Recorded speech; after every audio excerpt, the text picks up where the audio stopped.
Hey friends, hope you're all doing well. We're doing okay too, just really tired since we've been working non-stop. We wanted to answer a question many of you ask: how does our publishing process work? Most of our audiobooks are first posted on Patreon as paid content. They stay behind a paywall for a few months. After that, they become free to access on Patreon forever. Then, a few weeks later, we upload them to other platforms like YouTube, Facebook, and Twitter, X. Lately, our community hasn't been growing much, and we could really use your help. Please share our site in your Facebook groups, Discord servers, Reddit threads, Twitter, X, or with any friends who might be interested. Every little bit helps and we really appreciate it. Thanks a lot for being with us and supporting what we do. The earth in this place has been contaminated by the elemental chaos that the fallen star mineral released for decades, making it as hard as a piece of rank 1 magical equipment. Everyone was able to realize that this cave did not form naturally but by the action of someone with tremendous power, whom with a single attack created a perforation of hundreds of kilometers into the ground and with such precision and control that managed to make an interconnected net of tunnels. The member of the Empire and Dynasty were advancing at a great speed, and by the time they traveled 100 kilometers, they started to see pieces of a metallic mineral with a grayish-white color in the walls of the cave. Some were the size of a fist while others were as big as a grown man. This was Fallen Star. All of them have some sort of knowledge of this mineral, and despite seeing these pieces in here, no one act, as the purity in them was so poor, that it will just waste space, and since they would have to carry with their body and spells, it was not practical harvest the one in here. As they advanced, the color in the metallic mineral started to become darker, meaning his purity was greater. It was when they reached 300 kilometers that those at rank 1 from the Empire and the Eye Masters started to feel the effects of the pollution. The elemental chaos this mineral released had a very low concentration, and yet they still felt like their rank spell and defense start to weaken, forcing them to increase the output of energy into their spells. The case of Zatiel, Ezequiel and Sophia were different. They did not resist the invasion of the elemental chaos and focus the energy into their chaotic core, which immediately absorbed and began to rotate faster and faster, speeding up the formation of the elemental chaos heart, and filling their bodies with energy. It was incredibly effective, to the point that in just this couple of hours they have been flying. Their heart transformation has advanced the same it will in a week in the outside. Elemental chaos has always been an incredibly powerful type of energy, and the beings that can channel it have fast rates of growth and are able to display exceptional might. Unfortunately, the effect it has in corroding the consciousness is even greater than Abyssal, so most of the beings that use it are either warmonger monster or quiet and simple creatures with no concrete thoughts. It was when they reached 700 kilometers inside the tunnel that some of those people started to show signs of fatigue and felt like their skin was burning. The concentration of elemental chaos at this point on rank 1 life forms generated the same effect that ionizing radiation has on normal humans. This was the splitting point between the two groups. If those at rank 1 were to advance beyond this point, they would only be able to be safe for a couple of minutes top before going back, or else the elemental chaos will start to tear their cellular structure apart, with their skin beginning to necrotize, and the pollution will accumulate in their bodies. Of course, as individuals that have transcended common mortals, they can heal from this damage, but if it is too extensive, their foundation will crumble and the path to power be shut down.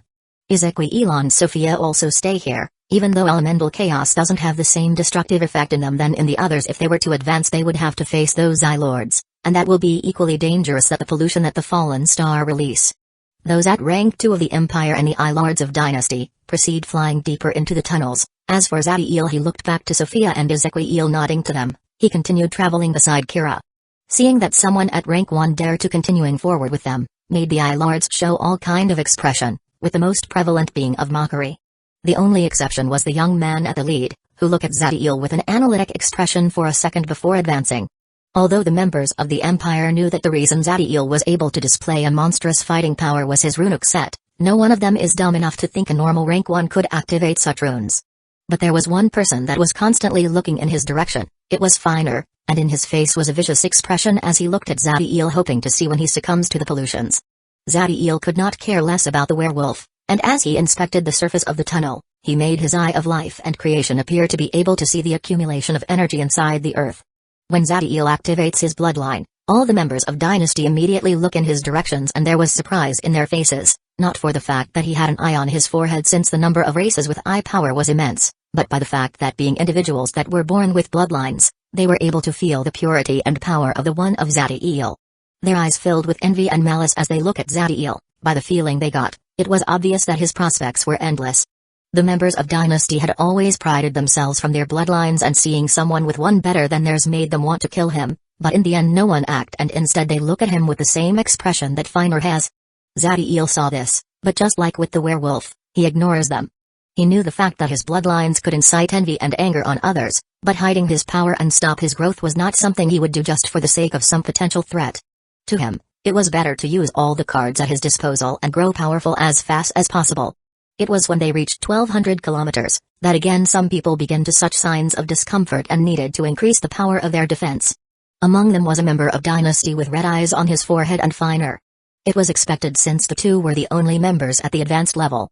Ironically, it was the weaker members that show the better condition, with Zadiel the young man in white robes looking perfectly fine.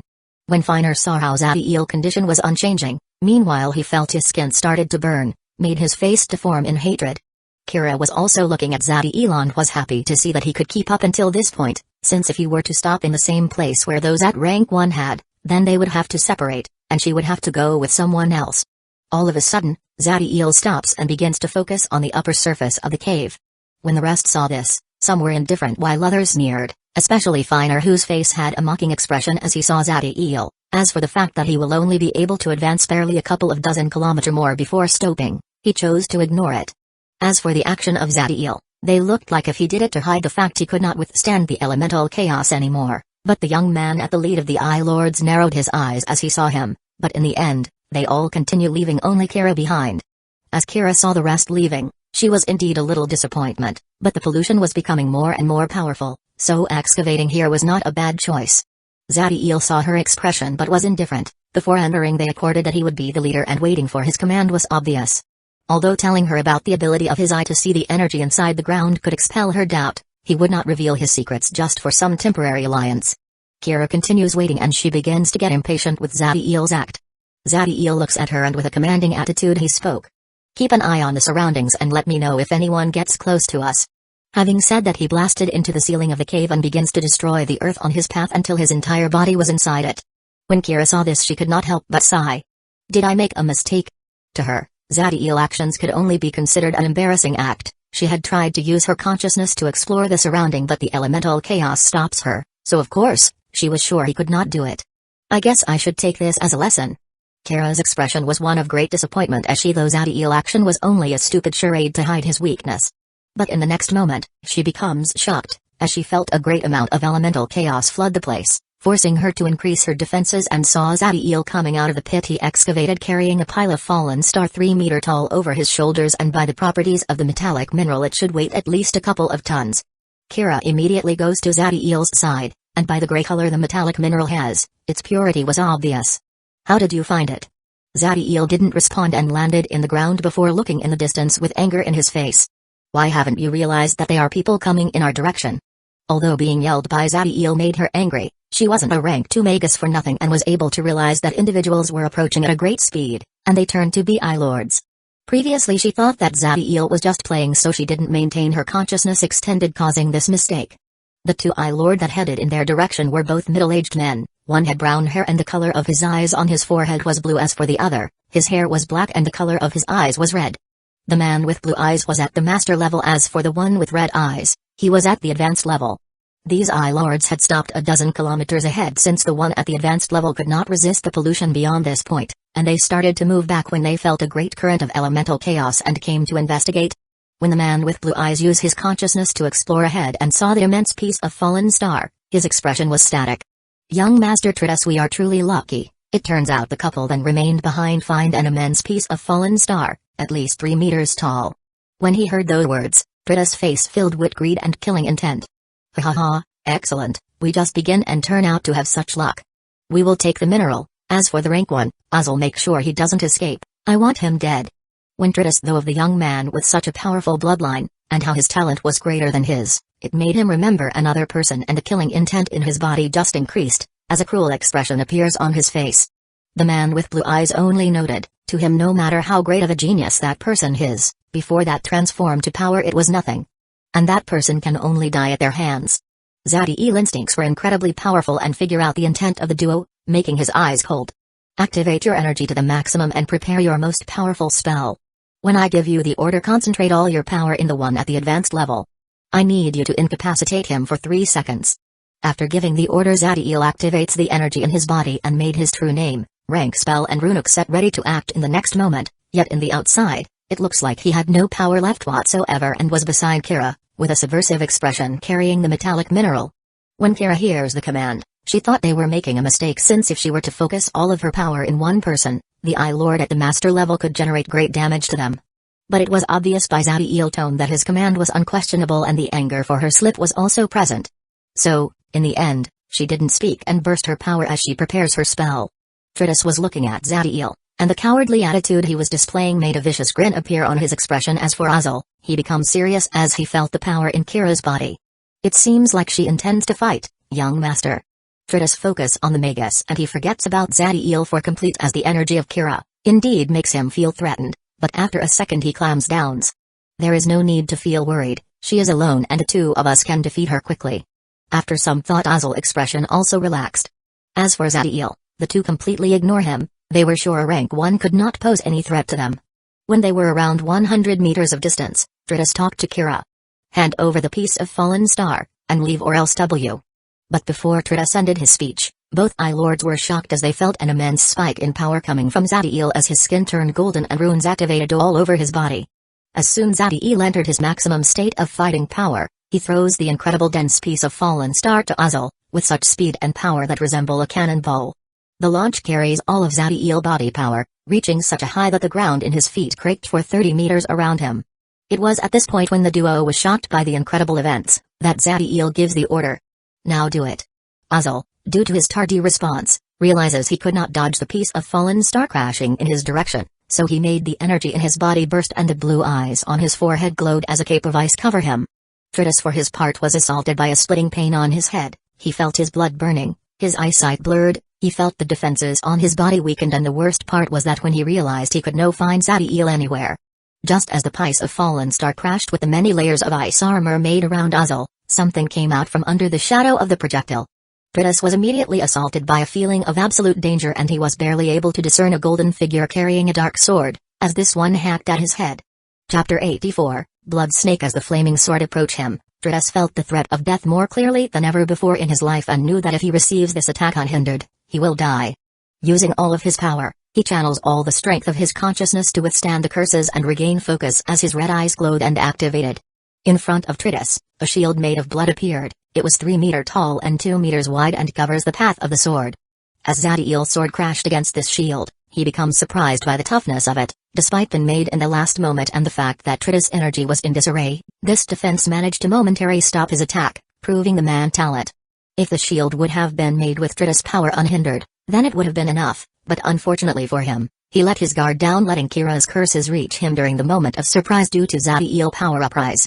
Felling the power of the defense, Zadiel's eyes become colder and he displays all the power of his true name and physical might, breaking the shield and hacking down with the dark sword at Tritus.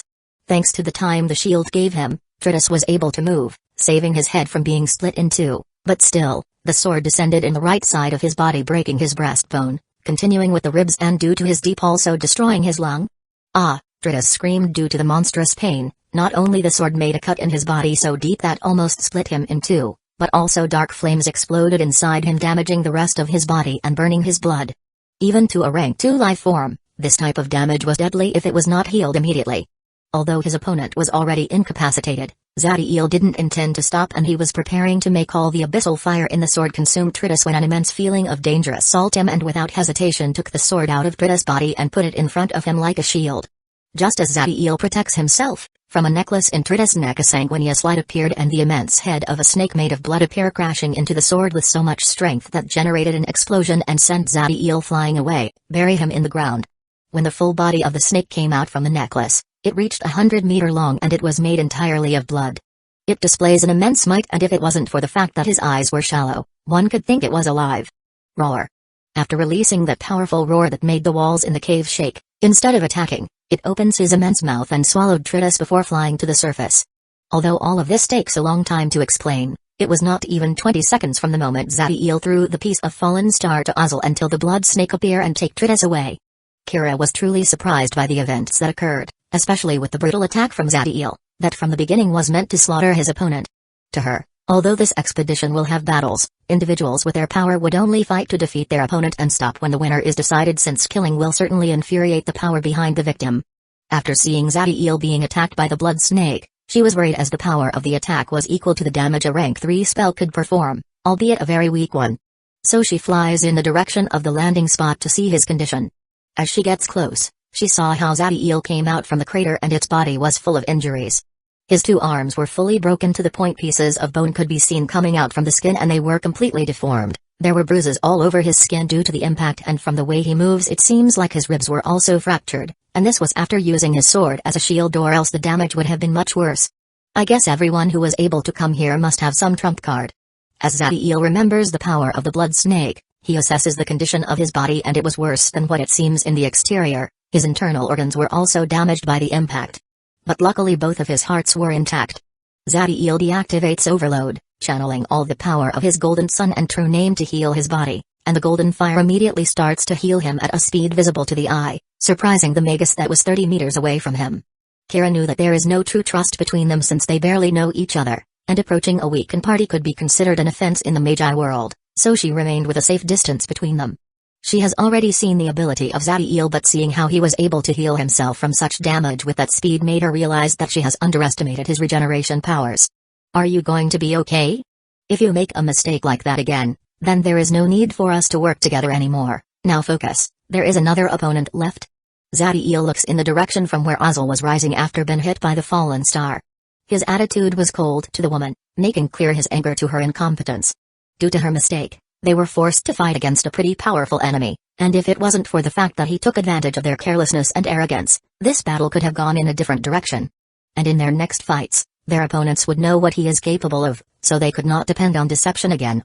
Kira has always displayed great talent, and coming from a powerful family she was accustomed to have others follow her order, so being treated with indifference and coldness was something she was not accustomed, but although she felt angry, she knew that it was her mistake lead to this fight and Zadiel injuries. So she didn't say anything and just turned to see Abyssal.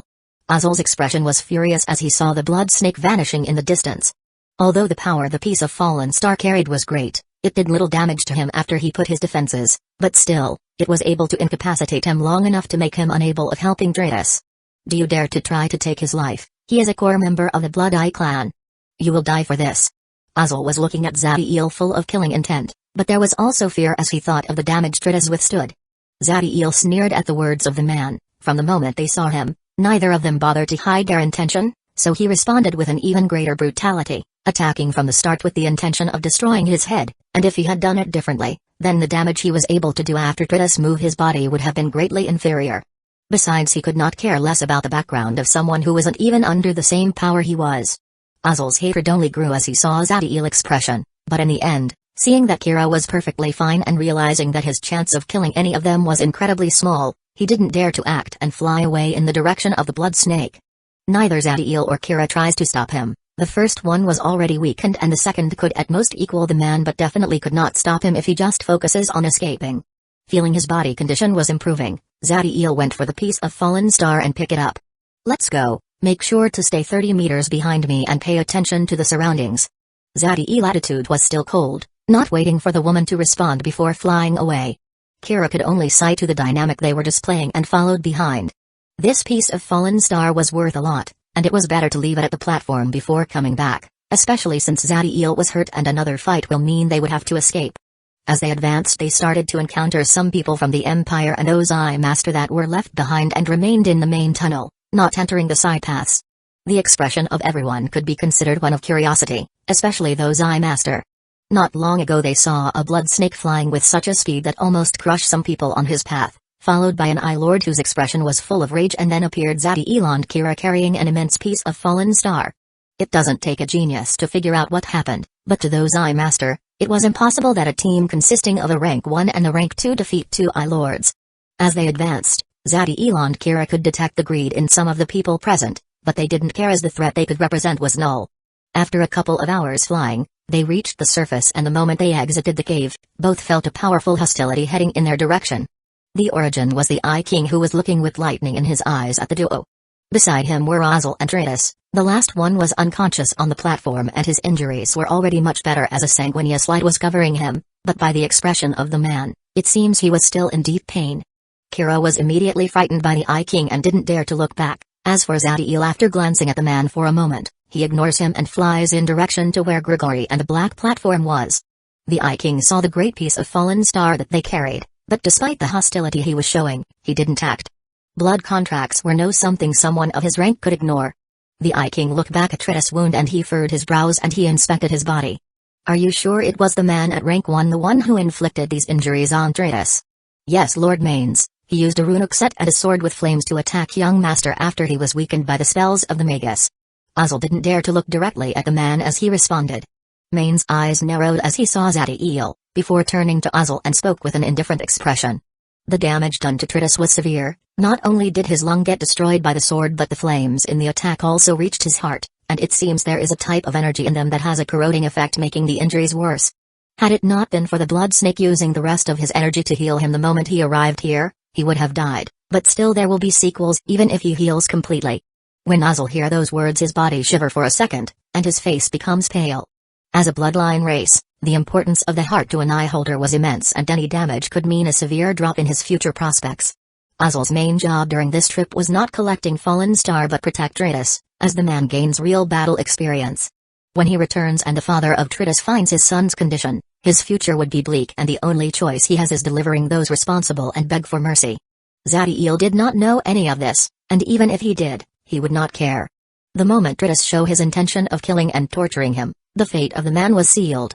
Grigori saw all that happen, and he was able to deduct by the Eye King's stare that it was Zadiel who almost killed the Eye Lord, but he didn't care since there was no difference for him, even if all those from Dynasty die. What surprised the Magus was the fact that Zadiel was carrying an immense piece of fallen star with his body, yet he shows no sign of being affected by the elemental chaos. Put the fallen star over the platform and this one will save it on its own. How do you want to split it? 50% for each one. After Zadiel spoke, he follows the instructions of the man, and the moment the piece of fallen star touched the black platform it disappeared immediately. Kira has been quiet this entire time. She was very smart and was able to realize that Zadiel had a way of tracking the fallen star, meaning that by working with him, their spoil will be amazing. Not to mention his fighting power is also impressive. So when she heard him splitting the fallen star evenly, despite her mistake, she knew he was willing to continue working with her. We will rest for a day before going back in.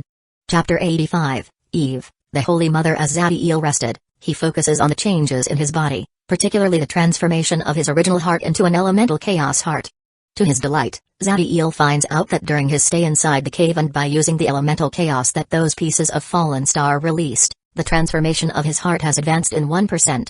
This may not be considered much, but it took him 4 years to reach 50%, so the improvement in the transformation speed is incredible. Another good news was that despite increasing his speed that much, it didn't shake his foundation at all, and even his heart and the chaotic core were more efficacious than before, so there was no fear of leaving some hidden damage by using this acceleration method. Having made sure there was no problem with his heart, he focuses on the task he had put one of his minds to work since the moment his fight with Finer ended.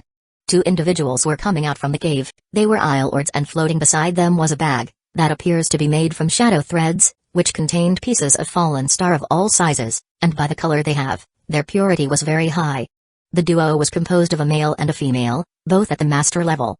The man had brown hair, his body was around 3 meters tall and muscular, displaying a great power. The eyes on his forehead were completely white and there was no clear influence over a certain type of natural energy. As for the woman, she has red hair and her body was somewhat short and petite. Her face was beautiful and there was a certain wickedness that could arouse most men. The eyes on her forehead were completely black. There was something special about the woman, and it was the fact that even though the sun was on its peak, she generated no shadow. They were flying without a worry to the platform from Dynasty, but they were both shocked when they saw Tritus lying on the floor and the bloody aura covering his body and trying to heal him. Both of them knew that although the man was only at the advanced level and has not yet started to learn his next rank spell to reach the following level, he was someone very powerful as his bloodline was of the king level, and thanks to his background the trump cards he possessed were impressive. Abyssal, how Tritus' condition can be so severe, merely days after the start of the excavation, especially since you were tasked to protect him. It was the man who makes the question, and despite sounding like someone concerned for the condition of an ally, on his face was only curiosity. Abyssal has been under great stress this couple of hours, as he searched for a way out of this predicament, and hearing the tone the man used, made him frown, yet it was their help he needed, so after taking a moment to calm down, he spoke. It was the man at rank 1 who inflicted the injuries, He used a runic set and took advantage of the fact that young master was afflicted by powerful curses, making his energy go wild and weakened his defenses. Although the item given by his father saved his life, the attack was too sudden and it could not stop the damage. After hearing Abyssal words, the duo look at Zadiel full of surprise, since being able to display such power even with the help of a runic set was something only those great geniuses could do, but since there was no reason for the man to lie to them, they accept it as the truth. Besides, in their group there was also a talent like that. Someone like that will grow to be a powerhouse from the Eternum Empire, and his action shows a complete disregard for the Ai dynasty. Having said those words, Abyssal gives a meaningful glare at the duo. The association that the empire and dynasty have maintained during the dozen of thousands of years they have existed could be considered neutral, with neither power doing a formal attack on the other or trying to steal their land. Although some fights and deaths have happened, those were conflicts between individuals and did not represent the power behind them. But during this last century, this relationship has become more and more hostile, despite the fact that there has not been any fight between them in the Magi world. This friction between those influences happened for the conflict among the true leaders of those powers who are no longer in this world, those law beings that reside on the void. As lords, both the man and woman were aware of this conflict. As for the specific reason behind it, that was something individuals like them could not know. But even after hearing of the talent of Zadiel, the duo only sneered at Abyssal, since even someone at soul forging could not affect the action of those mighty law beings, much less them. Even after seeing the expression for the duo, Abyssal was not let down since those words could only be considered a probing. Besides, there must be a lot of secrets on his body that could be helpful for whoever gets his hand on them. There was a wicked light on Abyssal eyes as he spoke and tries to incite the duo. This time they adopted a thoughtful stance and did not disregard Abyssal immediately. Any genius must have something worthy with them, and they didn't mind dissecting him if it was necessary to get their hands on it. After some time, the man shows hesitation and eventually shook his head. You can do whatever you want, but don't count me in. Every genius has a trump card to save his life, and I am sure that man is not the exception. If we attack him and he escapes, then we will have to be looking over our shoulders the rest of our life. The greed in the woman's eyes reduces significantly after hearing these words. She knows that if you attack a genius you better kill them, as the number of people who died regretting their choices are countless. When Abyssal saw their reaction, he was immediately infuriated. He was no fool and know that Zadiel can handle a fight even against someone at the master level. With the retreat of the man, even if the woman were to accept, they may be able to defeat him, but the possibility of killing him was too little. James, since when did you become such a coward that you don't dare to attack someone at rank 1, despite being 3 of us? Abyssal knew that if his life was in the line and hopelessness was filling him, so he didn't care if he offended the man. Humphrey, you must be desperate thinking what Lord Finns will do to you, once he finds out the condition of his son. I bet the Blood Guards will have a new member very soon. James was not someone who would let others insult him, so he smiles as he strikes directly on the fears that were filling Abysal's mind. Blood Guards is not a title but a type of humanoid creature made by submitting a living person to a devious procedure in which they modify their bodies and consciousness by using the blood laws, increasing their power greatly and making them a fearless killing machine. As someone who has served the Blood Eye clan for years, Abyssal has had some interaction with these beings, and he knows that the person they once were is still present but trapped on their own mind in an endless torment of perpetual darkness. Just thinking that could be his fate that made the Eye Lord tremble with fear. As the idea of that hell passes through his mind, determination fills the eyes of Abyssal as he looks at the duo. James, Myra, if you help kill that man, I will compensate each of you with a high rank 3 item of your choosing. No matter if you want a rune, magic equipment or medicine, you will have it. I can recite the sacred oath to prove my sincerity, although a reward of that size will bankrupt Abyssal, forcing him to sell all his belongings, and he will even need to ask for money to pay it. He was desperate enough to do it. Besides, what use he has for his possessions if he was dead or worse? When they hear this offer, even James could not hide the desire on his face. By using a high rank 3 armor, the damage a rank 2 spell could do to them would diminish greatly, and if they were to choose a rune, then it would give the duo the ability to face a novice Eye King for a small amount of time. James looks at Myra for a moment, and after a small exchange of messages through their consciousness, they nodded and signaled Abyssal, so he would perform the oath. When the Eye Lord saw this, he finally relaxed. It was like if he was seeing the light at the end of a dark tunnel. After calming down, Abyssal adopted a respectful expression as he prepares to recite the sacred oath. This was not just some words, but a verbal promise made under the watch of the most holy existence to the eye holders, and trying to use technicalities was of no use in this type of contract. I, Abyssal Humaner, swear to pay the promised reward to James and Myra, as long they help me in my task. I make this oath under the watch of Eve, the Holy Mother of all eye holders and the beginning of our sacred bloodline. As soon he finishes talking, Abyssal felt something strange invades him for a second, but in the next moment, the feeling disappeared. He knew that this was a mark put by that mighty existence, and if he were to break the contract then it would kill him. Chapter 86. Gwen. On one of the deepest parts of the tunnels where the pollution was so intense that you could catch some strands of elemental chaos visible to the sight, was a young man resting with his eyes closed. There was a grey fog covering his body and protecting him from the pollution, and the quality of his defenses was impressive since even under this pressure it remained strong.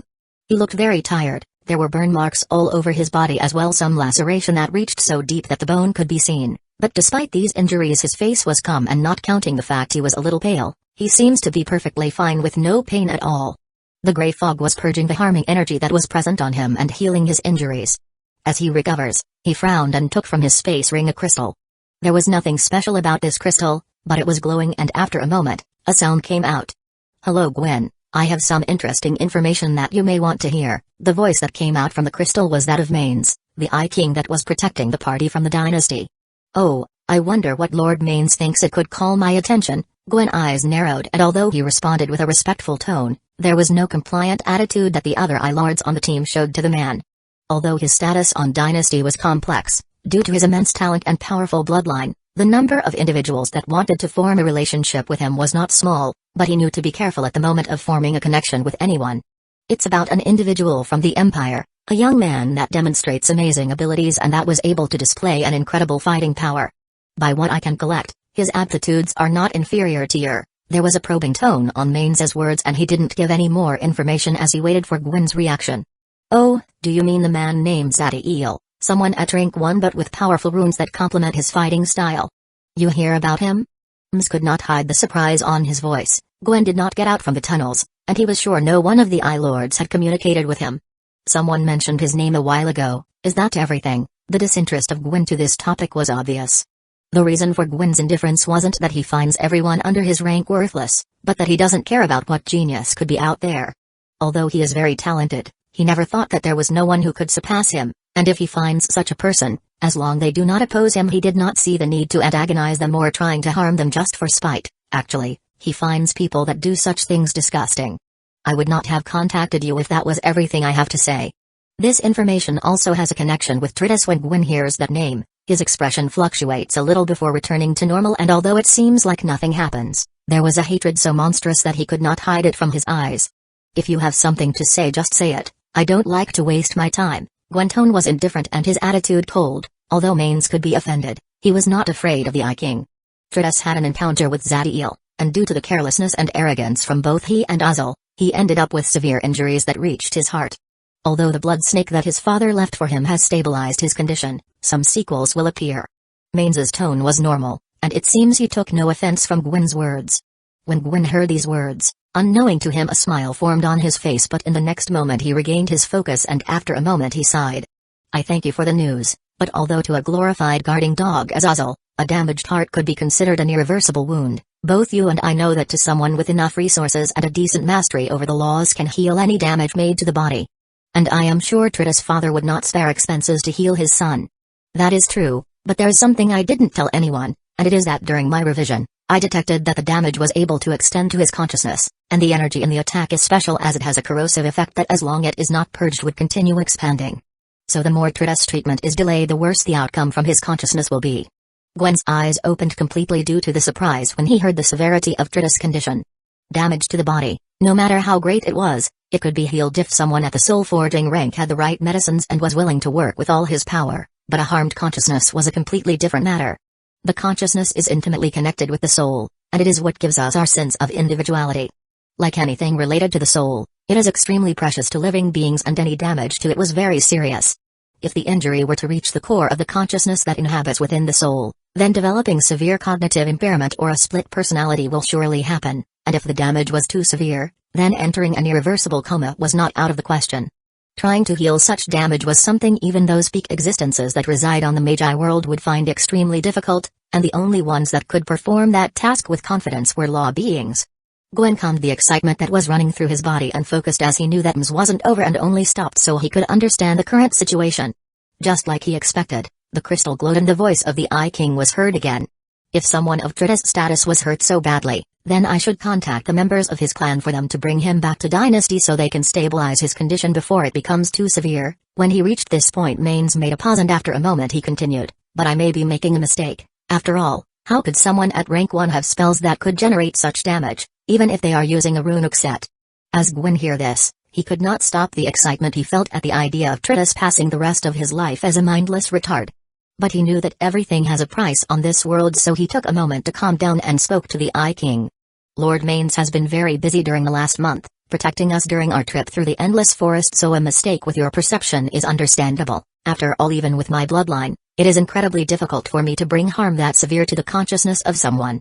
If in the future, Lord has any problems, just contact me. I swear on the name of the Holy Mother, I will do anything in my power to help you. Although it wasn't a sacred oath, bringing out the name of Eve showed the sincerity and resoluteness of Gwen. You are right, I must be getting old. But if in 3 months he doesn't wake up, then I will be forced to inform his clan. Of course, Lord duties can't be ignored. Gwen knew that after 3 months, the damage will be so severe that there was no difference whether he was left here more time. I am happy you understand. Take care. Mains cut the communication after that, and his tone was particularly joyful at the end. Although this could bring him some problems, it was only by luck that he detected the damage to the consciousness, so he can say that he didn't notice if they ask, and besides his clan don't have a good relationship with the Blood Eye clan, so playing dumb for a couple of months and winning the favor of a genius with a glorious future was something he was more than willing to do. After the glow of the crystal vanished, Gwen made a ghostly aura appear over his hand and it started to corrode the crystal until it was only dust. Gwen's body started to shake from the excitement and happiness, as he began to laugh so hard that it could be heard for hundreds of meters away. Ha ha ha ha ha, if I could only see the expression that bastard will make when he finds out that the source of his hopes and dreams has been reduced to a retard, I am sure it will be amazing. As he pictured that image, Gwen continued to laugh harder and the smile on his face was radiant. Although it was commonly known that a cold head and control over your emotions were essential in the path to power, those at the peak know that a clear mind was even more important. So letting yourself lose and enjoy the victories is important and it could bring direct benefits. Gwen was feeling the changes right now. He felt that his understanding of the natural energies of the world was growing as he laughed and enjoyed the sweet taste of revenge. I must say that man named Zadiel has made a great favor to me, and you were not wrong, he is a great genius, maybe even greater than me. Gwen looked to his left where his weapon was and after saying those words, he closes his eyes and continued resting, but now there was a smile on his face. The weapon of Gwen was an immense halberd. Its handle was so thick that the hand of a grown man could only grab half of it and it was 2.5 meters tall. Half of the handle was buried on the ground and around it was a puddle of blood that came from the individual whose chest was being pierced by the spike on the head of arms. The person was still alive and his body would tremble for a second from time to time, but the light on his eyes was already lost. The man whose blood was dripping through the halberd was finer. He was in his werewolf form and a body that was once full of vitality and life force was now modified to the point the skin was attached to the bone. Chapter 87, Elemental Chaos Heart, 100% completed. Zadiel had his eyes closed on the platform, and he had no idea that one of his enemies had died, and even if he knew, he wouldn't have cared. The threat that the werewolves represented to him was minuscule, and it was only growing smaller by the day as his power increased thanks to the elemental chaos that was improving his heart transformation and in a lesser measure the amount of abyss aura in his body.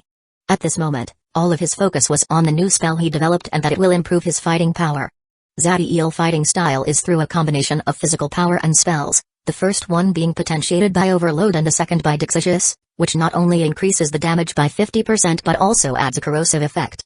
So his offense is enough, and as a killing card he has Abyssal Blast, which should reach an impressive might when the amount of abyss aura generated by the chaotic core reaches the peak of rank 1 Neo-Demon, especially if it is combined with his true name.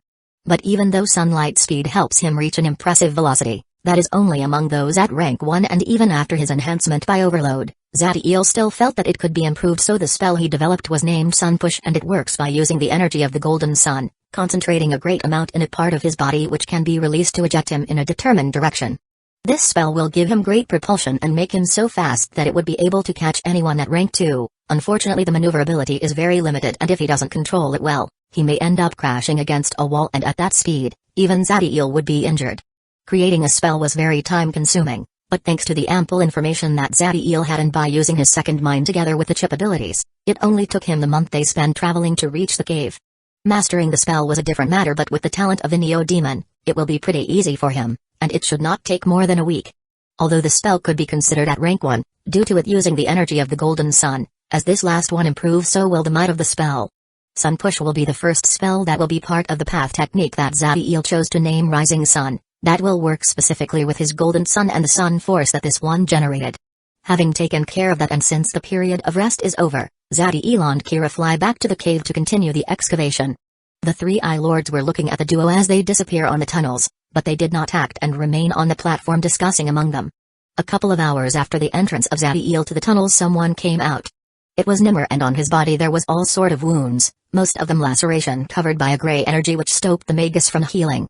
Nimmer's expression was full of anger, but there was also fear on his eyes as he landed on the platform close to Grigori.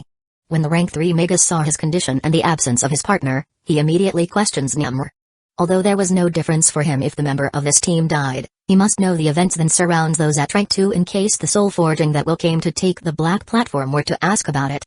Although Nimmer had no desire to talk about it, he didn't dare to deny Grigori's demand and told the events that led to his current condition. According to him, he and Finer had an encounter with a young man from Dynasty, whose name was Gwen. Although the man was only at the novice level, neither of them dared to underestimate him. After all, they saw the way the rest of the Eye Lords act around him. Finer was proposing a business strategy to the man when all of a sudden Gwen attacks him. The attack was very fast and full of power, but the werewolf had his guard up the entire time, so he manages to defend, although with some injuries. Nimmer obviously would not stand and do nothing, so he joins Finer and the two attack Gwen with all their might. At the start the duo thought it would be easy to defeat him, so they were very surprised when the young man was able to fight against the two of them alone. Although Nimmer and Finer had the advantage in the fight, it was too little to declare victory. But thanks to the fact that their energy pools were superior to that of Gwen, it was only a matter of time before they defeat him.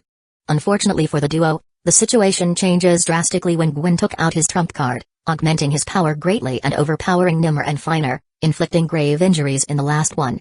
Gwen becomes powerful enough to kill the duo and, without hesitation, they try to escape, but Finer was too injured, and although Nimmer tries to save him, he could only see as the halberd pierced the werewolf body. When Nimmer spoke the last part, he shows great remorse on his face as if he blames himself for the death of his teammate. Grigori saw his expression, but he only narrowed his eyes and didn't speak. The rank 3 Magus was very clear of the nature of Magi, and he didn't believe even for a second that Nimmer had risked his life trying to save Finer. But since he found no fault on his actions, Grigori chose not to comment. As for the proposition that Finer gave to the man and the trump card of this last one, he was not interested, so he just signaled for Nimmer to go and rest before closing his eyes. The months pass, and despite the bloody start of the expedition, no more casualties happen among those at rank 2. Usually, on events like this, deaths among those at rank 2 are extremely rare, since most of them would have some life-saving tools. Conflicts among them could develop in a fight, but the moment the winner was obvious, the defeated party would just leave and forget about the spoils, so there was no reason for killing. But abnormalities like Zadel and Gwen change all that. Among those at rank 1, battles were happening constantly, with those rank 1 Magus and Eye Masters fighting whenever a piece of fallen star with great purity was found. It was at the end of the 5th week when the first death occurs. It was an Eye Master named Rufus. He was at the peak of his rank, and due to the confidence in his power, he was traveling alone. Rufus had detected an increase in the amount of pollution in the air, which signified that a very pure piece of fallen star was found. Knowing that others would feel it too, he went to the location employing great speed, and as he flies his body seems to transform into a shadow, fusing itself with darkness.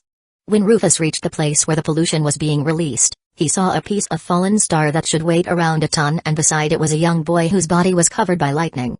Still on his shadow form and sure the boy could not detect him, a vicious smile appears on Rufus as he launches himself and attacks the back of the boy's head. Another 2 Eye Masters were also drawn to the place, and they were very close when they felt the entire tunnel tremble as if a giant as trample on the floor. Caution appears on the eyes of the duo as they continue, and when they finally arrive, they saw a young boy carrying a piece of fallen star over his shoulder, and next to him was a bloody stain on the ground. This shocked the duo, and although there was great greed on their eyes, in the end, they didn't dare to act and just look at the boy as he leaves. 2 weeks after that, a couple of bodies were found. They were the werewolves that accompanied Finer, and although their bodies seemed fine on the outside, their insides were completely rotten, and by the agony displayed on their faces, it seems they were tortured before dying. Deaths due to the fights amongst those rank 1 from the Empire and the Eye Masters from Dynasty were expected, so no one made a fuss about it, and although the situation with the werewolves raises some suspicion about the true killer, with Finer dead no one would waste their time finding their murder. Especially since they were smart enough not to keep the bodies inside their spatial ring. Spell of fate and divination that track someone's killer are extremely difficult, but those that track bodies are much easier. This information was not public knowledge and was guarded to make killers think they would only need to put the body on their spatial storage to erase the evidence, easing the job from those whose duty was to hunt criminals. In the 4th month, a new guest arrives at the platform of Dynasty, and the one that welcomed him was Abyssal, whose expression was filled with fear. It was an old man with red eyes on his forehead, and the amount of energy on his body made clear that he was an Eye King and a very powerful one. The moment the old man saw the threat's unconscious body on the floor, he imminently sends his consciousness to explore his condition, and after a moment his eyes widened before his expression filled with rage. The old man looks at the tunnels with killing intent, but after seeing the statue left by the powerhouse from the Empire, he withdrew his killing intent, picks up Tritus and flew away in direction of Dynasty, but not before giving one last look to Abyssal. When Abyssal felt those eyes he shivered and didn't dare to look back. It wasn't until the old man left that he crumbles to the floor with a pale face and cold sweat covering his body. At this moment Zadiel was flying through the tunnels, and there was a pleased expression on his face due to his elemental chaos heart being finally completed. Even though staying surrounded by this elemental chaos is like being nourished by the most optimal potion every single day, the speed of improvement is still impressive, Zadiel thought as he commanded the chip to scan his body. Dip. Analyzing host. Strength, 62.7, Physique, 113.2, Speed, 83.4, Abyss Aura, 97.4, Sun Force: 76.5, Bloodline Heart, 59% completed, Elemental Chaos Heart, 100% completed. When Zadiel saw his stats he was extremely pleased. The completion of his Elemental Chaos Heart gave him a great boost on his physique.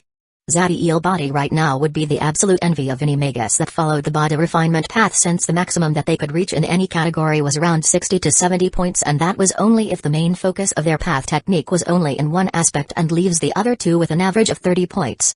I wonder how they are doing. Their advance should not be much slower than mine, especially the sleepyhead. Zadiel smiled as he remembers the scene of Sophia sleeping over a mountain of food. When I get back to the surface, I will call them, so I can inscribe a runic set on them. Chapter 88. Impressive growths. Zadiel and Kira landed in the black platform and they deposit the pieces of fallen star they had collected during their last journey on the tunnels. Some Magi were waiting in here, but they didn't approach them since they had no relation with the duo. Neither of them was tired, but they did not go back to the cave and remain on the platform. Kira needed to expel the pollution on her body, and Zadiel had to wait for Ezequiel and Sophia. Zadiel had already informed the duo that he will be waiting on the platform for them, and after an hour he saw them exiting the cave. Ezequiel and Sophia were carrying a great amount of fallen star, and although the purity wasn't of the same level that Zadiel was able to obtain, it wasn't too inferior either, and the quantity huge. All those Magi on the platform saw the great harvest the duo got, and although there was greed in their eyes, there was also fear. At the beginning of the expedition, those rank 1 magus were sure that the abilities of the Ezequiel and Sophia were equal to theirs, and the only reason they didn't attack them was for their connection with Zadiel. But when the fights with Dynasty started, the duo was able to show their overbearing might, making this clear a couple of days ago when Sophia fought alone against 3 Eye Masters. Those eye holders were sure that the victory was theirs, but in the end, one of them died and the other 2 escaped with severe injuries. Their appearance had not changed at all, but the amount of energy their bodies and their magnetic force field were equal to the one a novice rank 2 magus would have. Zadiel smiled at the duo and nodded in satisfaction as he saw their progress, and commanded the chip to scan them. Ezequiel and Sophia's frowned as they feel the probing force trying to examine their bodies, but when they track the origin, they let down their magical defenses and let the scan go on. It only took a moment for the chip to finish the scan and sent the information to Zadiel. Dip. Targets scanned. Name, Sophia. Race, Neo-Demon. Rank 1, Styx Dragon Bloodline. Strength, 52.4. Physique, 101.3. Speed, 79.3. Abyss Aura, 109.5. Bloodline Heart, 78% completed. Elemental Chaos Heart, 100% completed. Name, Ezequiel. Race, Neo-Demon. Rank 1, Storm Titan Bloodline. Strength, 92.6. Physique, 138.7. Speed, 55.3. Abyss Aura, 89.4. Bloodline Heart, 51% completed. Elemental Chaos Heart, 100% completed. Their stats were amazing, especially on Ezequiel's case, as his body attributes were beyond what any rank 1 life form could achieve, even those of the Dragon, Titan or Leviathan race, but Zadiel wasn't too surprised. The chip calculated physique based on several factors including vitality, regeneration abilities and resistance to physical and magical damage. As a Neo-Demon, Ezequiel's body was already very strong, and by combining that with the bloodline of a Storm Titan, make him reach this level of physical power. Ezequiel's body was even denser than some rank 1 metals, making every punch carry monstrous heaviness with a devastating penetration force and transforming his bone and muscles in a natural armor. Of course, due to his weight his speed was affected, but his rank and innate spells were a perfect solution for that. Although it looks like his growth was above Zadiel, despite his bloodline being a level beneath, that was because this last one bloodline was not focused on the body, and his true improvement was in the fact he had a secondary source of power, an eye that was connected to the laws and regeneration abilities that were not quantified by the chips since they were not technically part of the body but given by the Golden Sun. If one used only the chip statement, then Sophia was the weakest of the trio, but this only serves to exemplify why stats can't truly quantify the power of a person. The bodies of Styx dragons had never been the most powerful, but still, they are considered one of the highest existence of the dragon race. The reason for their fame was the ability to use one of the most rotten and harming liquids on the universe, something that could inflict countless curses and degrade even the strongest being, the waters of the Styx River. Thanks to that, Sophia's spells were so powerful that even Zadiel abyssal flames would need to be charged with Dixijas to equal her damage. As Zadiel was going through the information on his mind, the duo landed at the platform and deposit their pieces of fallen star. Master, Ezequiel greeted at Zadiel proc to remain silent. Zadiel was already used to the attitude of the boy, but what found rare was the way that Sophia was looking at him. You better remember who is the first. Sophia glanced at Kira before looking back at Zadiel. When Zadiel hears those words, he almost starts to laugh, and he smiled as he was about to tease Sophia, but the woman had not finished and her next words would make any man tense. You know, recently I found a little problem controlling my powers, and Styx water is spilled from my body without my knowledge. It will be a shame if it were to touch a sensitive part when we are together. Sophia gave Zadiel a wicked smile as she looks at his lower body. They were talking through their cores, so Ezequiel hears her words, and when he saw at what her eyes were pointing he shivered and immediately took a step back and looked away, making clear he was not part of what was happening here. As for Zadiel, the idea of that liquid touching that make even he, someone who isn't afraid of law beings, feel a chill running through his spine. Finally, he didn't dare to tease Sophia and nodded, making this last one adopt a victory pose as a beautiful smile filled her face. Zadiel coughed and changed the subject, as he wonders when was the last time someone defeats him by just using words. He waves his hand and dark flames came out, forming a dome in a corner of the platform. Let's go. The trio enters the dark flames and disappear of the sight of the rest. The abyss fire has a damaging effect on the consciousness, so if someone were to try to spy them, it would harm them. Grigori saw this, and although his consciousness was more than powerful enough to overcome the flames, it would alert Zadiel since he was not interested in what they were doing. He found no reason to provoke the hostility of a genius. Sophia and Ezequiel focused as they look at Zadiel and waited for his instruction. I suppose you two have already awoken your true name. Do not pronounce them but activate and explain their effects. Sophia was first, and as she activated her true name, a white aura coats her body and it even covers her consciousness. My true name seems to be related to spirits and a soul. All my attacks obtain an increase in damage around 75% that target the consciousness of the victim. Also it seems that the defenses of my soul are enhanced. After Sophia, it was Ezequiel's turn. When he activated his true name, uncountable arcs of lightning so thin and small that were invisible to the eye appear on his body. When I activate my true name, I can interact with my body at a cellular level, increasing my physical power and the amount of energy I can release on every attack. Zadiel was surprised as he saw the power that those true names bring to the duo. Comparing the might of true names was difficult since they affect diverse aspects of the individual, but Zadiel was sure that the ones awakened by Sophia and Ezequiel were at an equal tier that Natux. Although true names are influenced by several factors, the bloodline is a core element to decide its might, and by combining the heritage of neo-demons with an emperor bloodline, the duo was able to obtain a true name equal to the one created by a law bloodline. Excellent, truly awesome. Zadiel was exhilarated as he felt the power of the duo. As someone who understands the path one has to take to become a law being, he knew how important the compression of the laws is.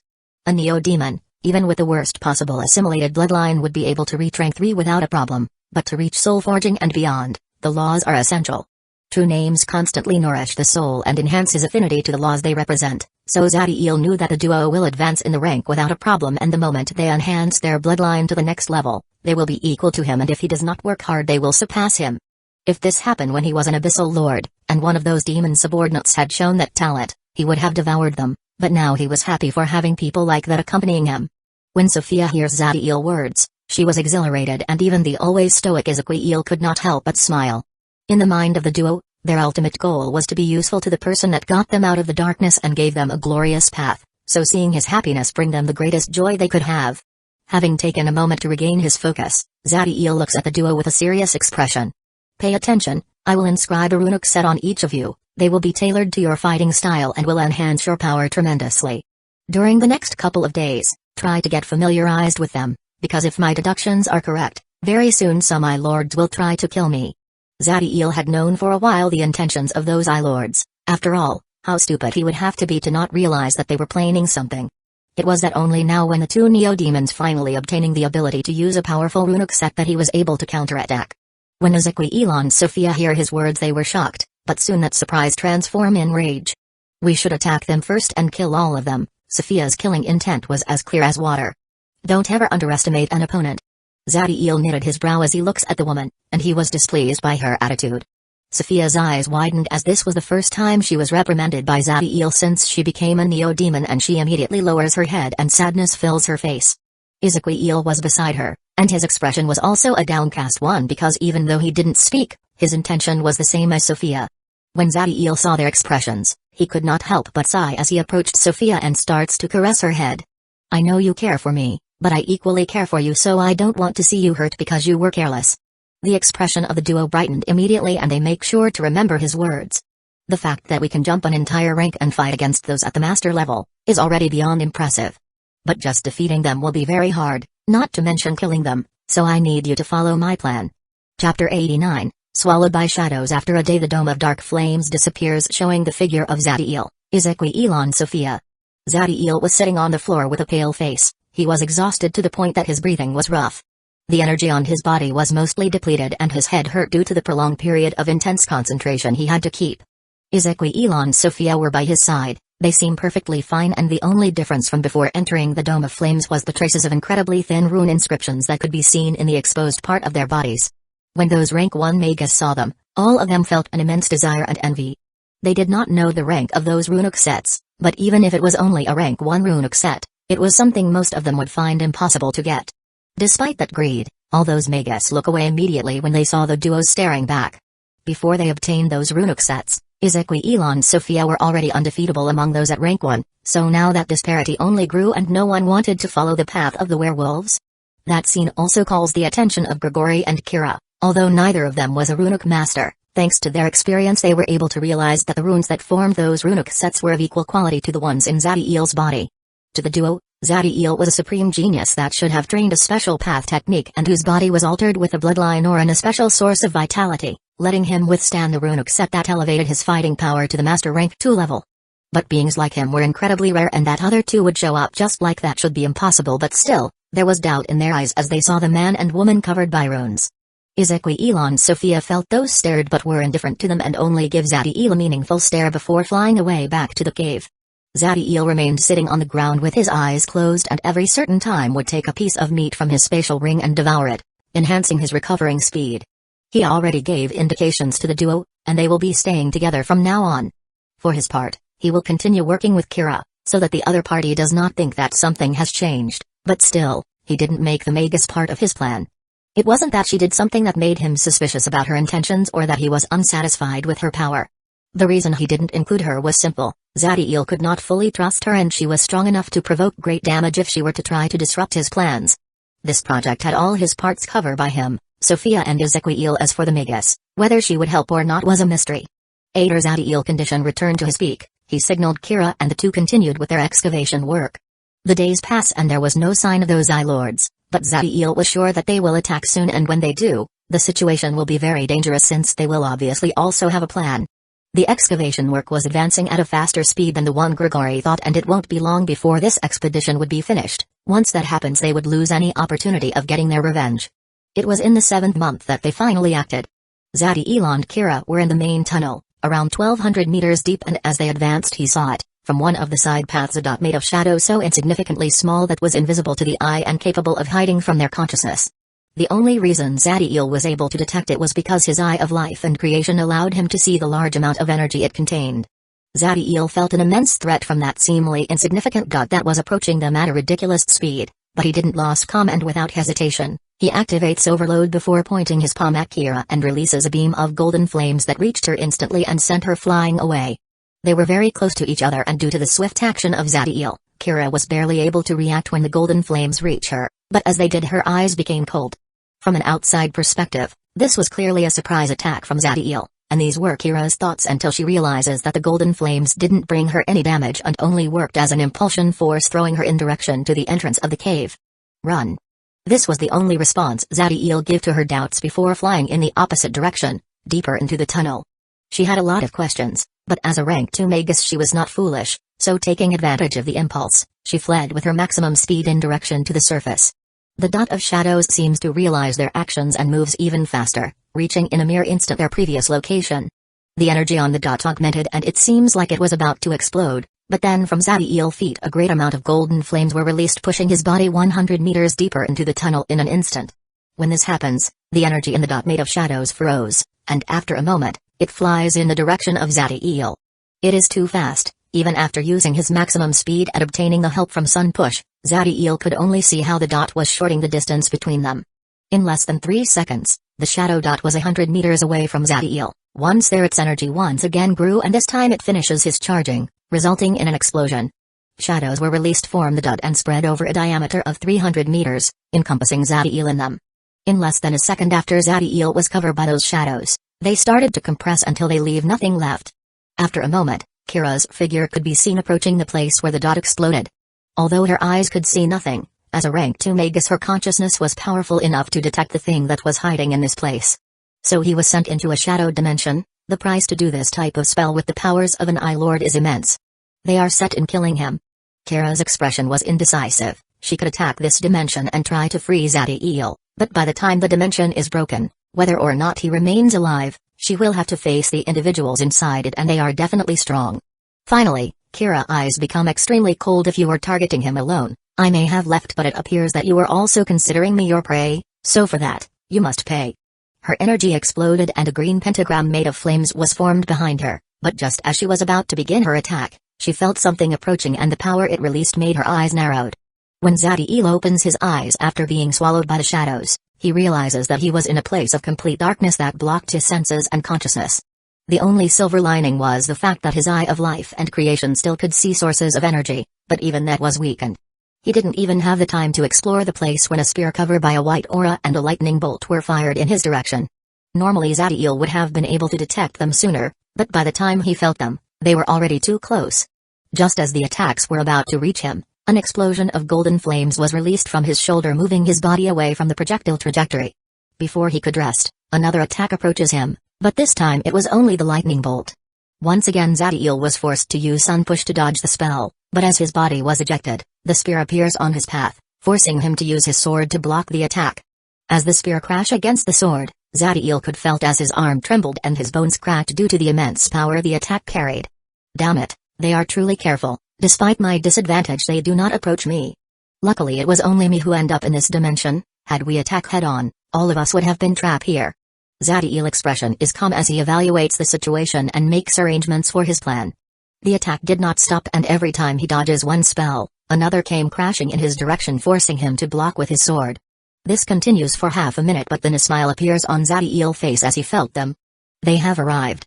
In that instant, the entire dimension started to tremble as if the world itself was cracking. Chapter 90, Destroying the Shadows. At the beginning Abyssal was sure that the plan was flawless. Not only they had taken into consideration external factors like the magus that accompanies Zadiel, but also utilized a magic item that could imprison peak rank 2 life forms for a long time and erase any escape route.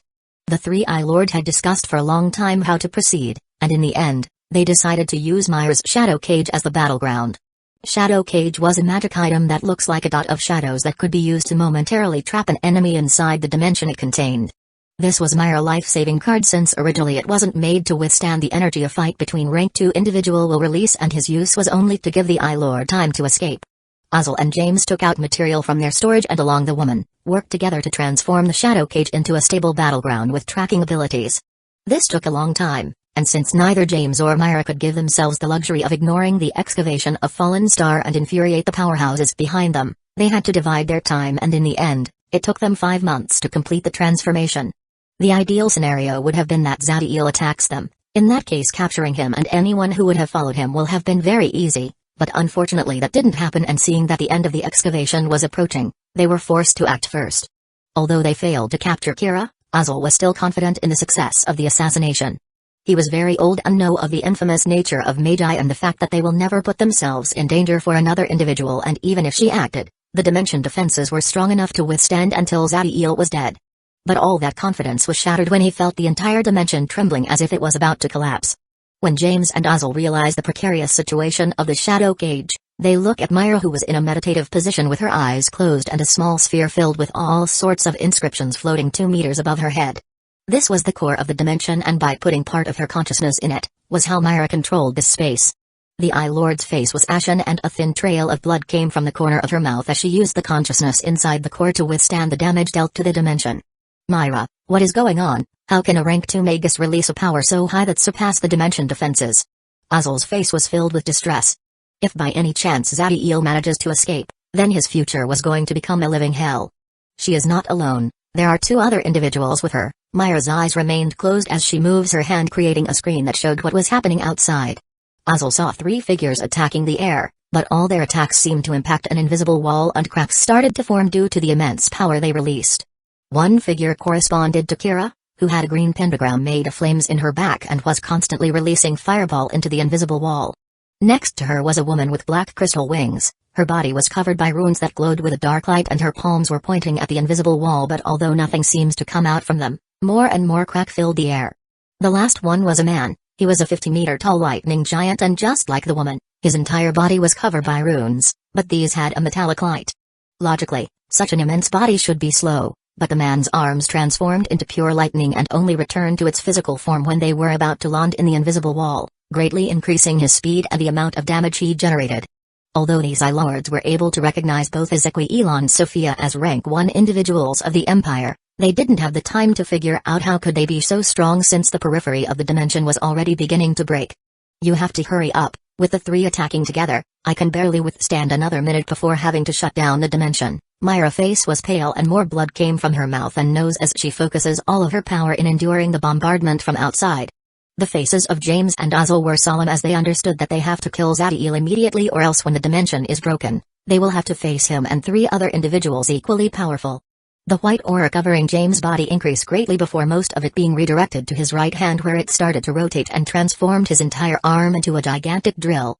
There was a great resolution on Abysal's face, as he made the blue eyes on his forehead glow and bleed. When the Eye Lord did this, his energy increased tremendously and he channels all of it, making a 30-meter-tall dragon head made of pure ice appear behind him. The dragon head roared, and accompanied by James, they launched themselves at Zadiel. The energy that those attacks carried was so immense that even the cloaking abilities of the dimension could not hide them, so Zadiel was able to see them immediately, and the threat he felt from them was immense. Any of those attacks is enough to put me in a critical condition if they land unhindered, even with my vitality and regeneration, especially the dragon head. Zadiel was focused as he looks at the dragon head, James, and finally in Myra's direction. A cold and vicious light appears on Zadiel's eyes as he decides how to respond.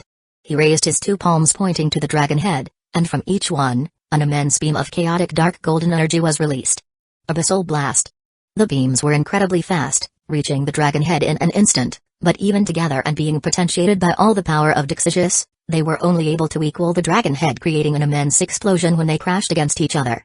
Zadiel did not have the time to be happy for neutralizing a threat, as the white drill that was James' arm was about to land on his chest. Making the sword appear on his hand, he uses all of the power he could gather in such a short time to hit the arm and try to change the trajectory of the drill, producing an explosion of dark flames.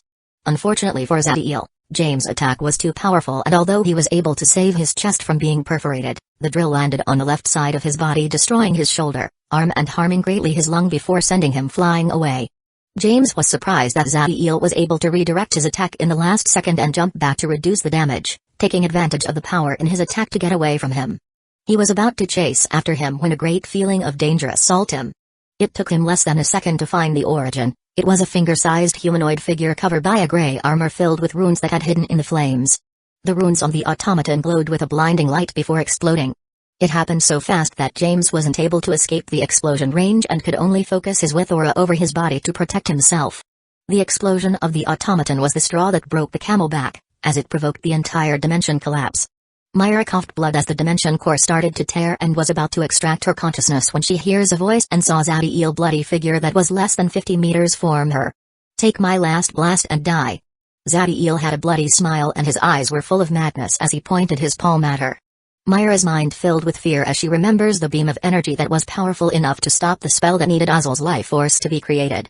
The Eye Lord created a set of shields made of shadow around her, but when the beam was released this time, it was only half as strong as the original, and she knew that this attack could not severely harm her. But then she saw Zadiel's cold smile and realized that the beam of energy wasn't directed to her, but to the core. The attack was too fast, and before she could do something, the core was destroyed together with a piece of her consciousness that was in it. Ah! Myra screamed due to the immense pain, and blood came out from her eyes. With the core destroyed, the dimension exploded and 4 figures were blasted out to the tunnels. Chapter 91, Savagery, Fear and Madness. The moment the dimension broke, 4 bodies were sent flying away. The ones with better conditions were Abyssal, since the only damage he took was because he hurt his life force to use the Ice Dragon spell, and James that was able to resist the self-destruction of the automaton thanks to his white aura, but the amount left surrounding his body was very thin. As for Myra and Zadiel, the two were severely injured, with the first having his eyes closed and face contorted by the immense pain she was feeling, and the second having the left side of his body torn apart to the point that his lung was visible and a white aura was around the injuries, trying to expand and continue the destruction, but being stopped by golden flames. Thanks to the energy released by the destruction of the shadow cage, all of the Eye Lords had their defenses hurt, allowing the AI chip to scan them and sent the information to Zadiel. BIP. Targets scanned, sending data to host, name, race, Eye Holder, Eye Lord, body refinement related bloodline, strength, 148.1, physique, 120.7, speed, 99.3, energy pool, 153.4. Note: energy is unable to leave the body naturally or be used to cast spells, but it can increase body functions and potential, create an aura armor or cover certain weapons to increase their power. Name, race, Eye Holder, Eye Lord, ice-related bloodline, strength, 54.2, physique, 99.3, speed, 67.6, energy pool, 174.2, name, race, Eye Holder, Eye Lord, shadow-related bloodline, strength, 47.1, physique, 72.3, speed, 102.9, energy pool, 187.8. Note: serious damage has been dealt on the consciousness, which has hindered cognitive abilities, provoking a momentary state of unconsciousness and a failure in body defenses.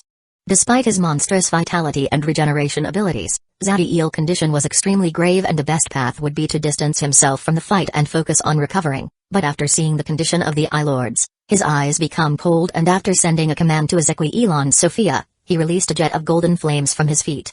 Sophia and Ezequiel intend to go and protect Zadiel, but when they received his order, they turned to Abyssal without hesitation and pointed their palms at him. Abyssal Blast. Abyssal Blast. 4 beams of chaotic energy were fired against Abyssal, making this one shudder in fear due to the immense power in the attack and forcing him to activate the rune on his chest. Dozens of ice shields were formed around the Eye Lord's body, protecting him from the attack. Zadiel didn't speak to Kira, but when the woman saw that the fight continued, she sent the most powerful weakening curses she had against James, taking advantage of the fact that he was still a little dazed from the explosion. With the 2 Eye Lord occupied, no one stopped Zadiel as he blasted his way to Myra, carrying the dark sword on the only arm he had left. Maybe it was the threat to her life or just luck, but Myra's eyes opened and she saw Zadiel about to reach her. Although the strength that Zadiel had left was little, the power in the sword was more than enough to divide her body in two, since she could barely channel her energy. But of course, she would not just stay still and wait for death, and as someone that has lived for hundreds of years, Myra's battle experience was plenty, so using the little amount of energy she had left, she conjured dozens of shadow whips. Seeing the resistance of the woman, Zadiel's eyes become colder and once again released a jet of golden flames, shrinking the distance between them greatly, but worsening his injuries and allowing the white aura to extend. Myra manipulated the shadow whips, focusing all of them on Zadiel's arm and sword. The whips embraced the sword and arm, and even though Zadiel was able to break great part of them, in the end, they overcome him, stopping his attack merely 10 centimeters from the Eye Lord's neck. Blood was coming out from Myra's eyes, but she was happy and a smile appears on his face, thinking that threat to her life was over. Unfortunately for her, she had never fought with demons and did not understand that every part of their body was a deadly weapon, so she failed to react when Zadiel extended his neck and bite down, ripping half of her skull off and leaving part of her brain exposed. Myra's face froze and she still had the smile on her face as Zadiel chewed and swallowed the piece of her brain that was on his mouth. Thanks to her vitality, the Eye Lord remained alive. Of course, she was beyond salvation and had lost the ability to think. Everyone had their consciousness released and saw this act of pure savagery, making diverse thoughts appear on their minds, but the ones on Zadiel's were simple. It tastes awful, but it is very nutritive. Without Myra's control, the whips disappeared and the first thing that Zadiel did was grab the Eye Lord by the neck and once again bite her skull, eating the part of her brain that remained. Zadiel's actions shocked everyone. Before, the act of biting Myra's head could have been considered a decisive way of killing an enemy, but now his attitude proved that he saw the woman as a source of food.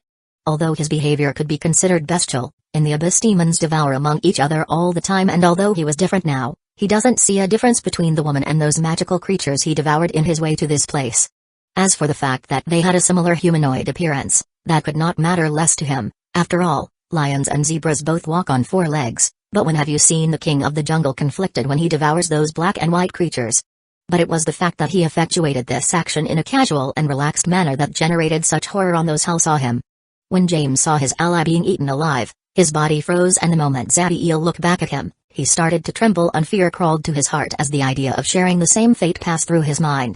Without hesitation, the Eye Lord made one of the rings on his finger explode, increasing the amount of white aura covering his body greatly. But even though his power was enhanced, on James' mind the only thought was to escape from the monster in front of him, so he immediately started to burn this white aura, destroying the curses on him and increasing his speed as he flies to the surface. The action of the Eye Lord was very decisive, and don't give Kira time to stop him. When the Magus was wondering whether to hunt him, she hears Zadiel's voice. "Leave him, he is set on escaping and we will not be able to stop him before he reaches the surface.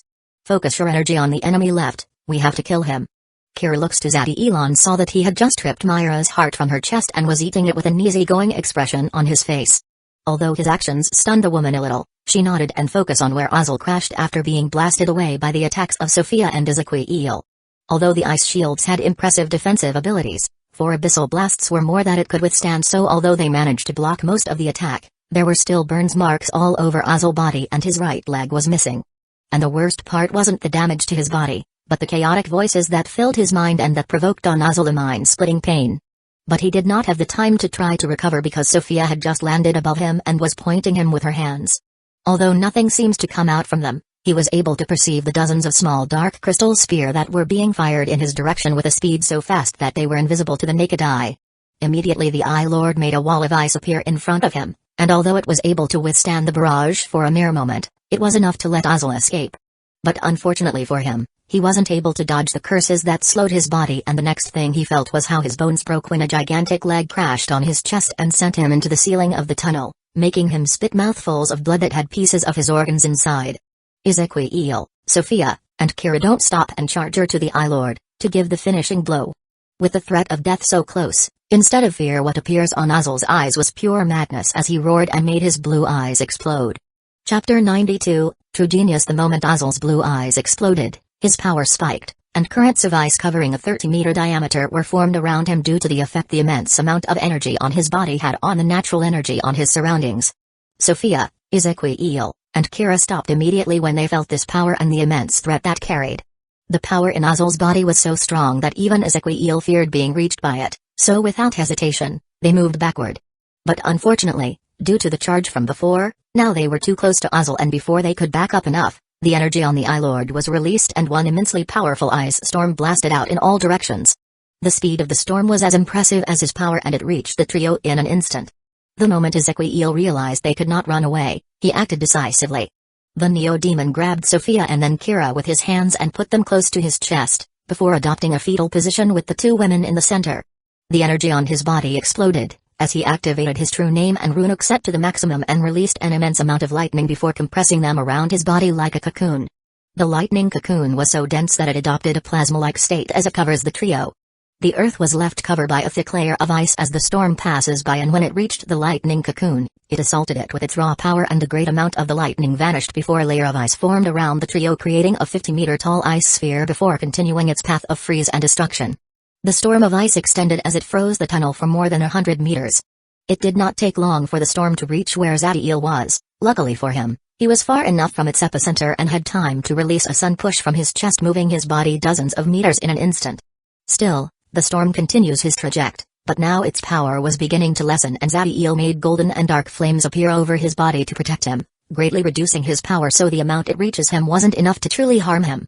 In the end, the attack that Abyssal released by making irreversible damage to his bloodline and life force reached the power of a rank 3 spell and cover a 300-meter area, transforming it into an ice hell, releasing a power that could destroy any rank 0 life forms and most rank 1s as well. If this attack had been released in a populated city, the number of casualties could have reached 1,000 easily. Had Zadiel been in the epicenter of this storm explosion like Ezequiel, due to his injured condition, he would have been forced to activate his Mirage Rune and teleport to save his life. As he erased the rest of Withora and ice energy that remained on his body, Zadiel looked at the giant ice sphere with concern and used his chaotic core to probe the condition of Sophia and Ezequiel. It was only after confirming that they were both still conscious and the damage on Ezequiel's body wasn't life-threatening that he relaxed. Unlike the transformation of Bloodline Magi, that stimulate the bloodline they fused in their body to materialize an illusion from an ancient creature, Ezequiel transformation was thanks to his innate spell Titanic form, that allows him to increase the size and weight of his body, and because his density remains the same, his physique increased greatly. Still, even with those advantages, resisting a rank 3 spell and not ending with life-threatening injuries would have been impossible, but the runic set that was inscribed on his body was known as Hardening, and it complemented Ezequiel's body perfectly. Although the name of this runic set may sound simple, it was a peak rank 2 runic set and its complexity was even greater than Savage and Overload. The effect of this runic set was to alter the molecular structure on the wearer's body, to increase its density, making it harder. Due to the great amount of vitality and energy this runic set needed, Ezequiel was only able to have it active for a couple of minutes a day, but when it was, his body in Titanic form reached such a great density that his bones, muscles, organs, and skin become even harder than most rank 2 magic metals, and his body's natural defense could equal a high rank 2 magic armor. As Zadiel observed the sphere and marveled at the boy's impressive defensive abilities, his Eye of Life and Creation noticed something, and after a moment his expression became cold and full of killing intent. He was trying to blend himself in the remains of the ice storm but wasn't able to hide from Zadiel perception. The target of Zadiel's killing intent was the blue and red light moving in the direction of the surface, and if you looked more carefully you will notice that inside the light was Abyssal, although he now looked much older and was bleeding from his eyes, ears, and mouth. Despite his tragic appearance, it seems that some of the energy obtained by destroying his eyes continue filling him, as his speed was impressive, moving more than 50 meters with each second. Zadiel saw the pitiful figure of Abyssal with coldness and started charging the energy on his body to pursue him, but as he did that, blood came out from his mouth and a wave of weakness filled his body. Although his condition improved a little after eating Myri's brain and heart, his injuries were still too severe and he had not expelled all the white aura in his body. His eyes were full of killing intent as he saw the flying figure of Abyssal, but in the end, he could just sigh.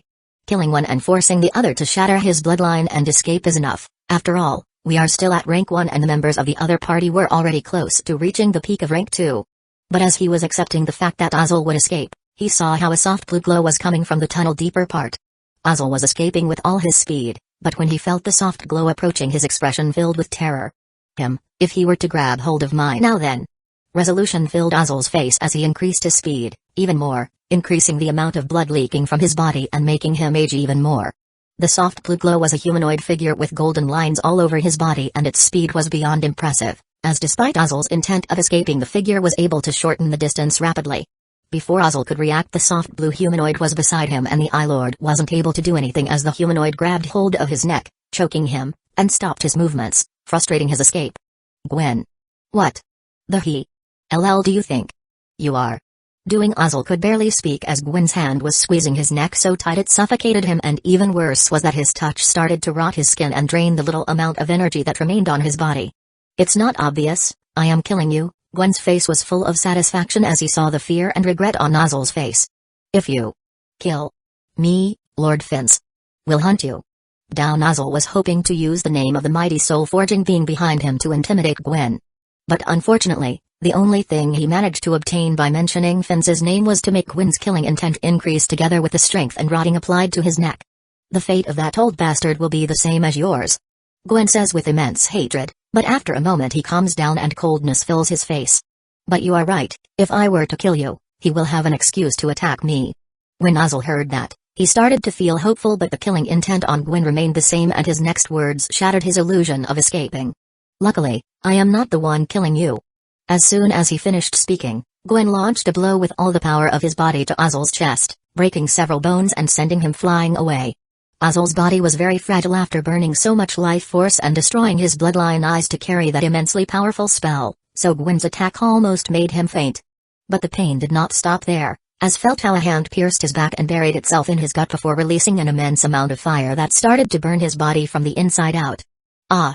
Abyssal could only cry in pain, as a golden fire started to come out from his mouth, ears, and eyes.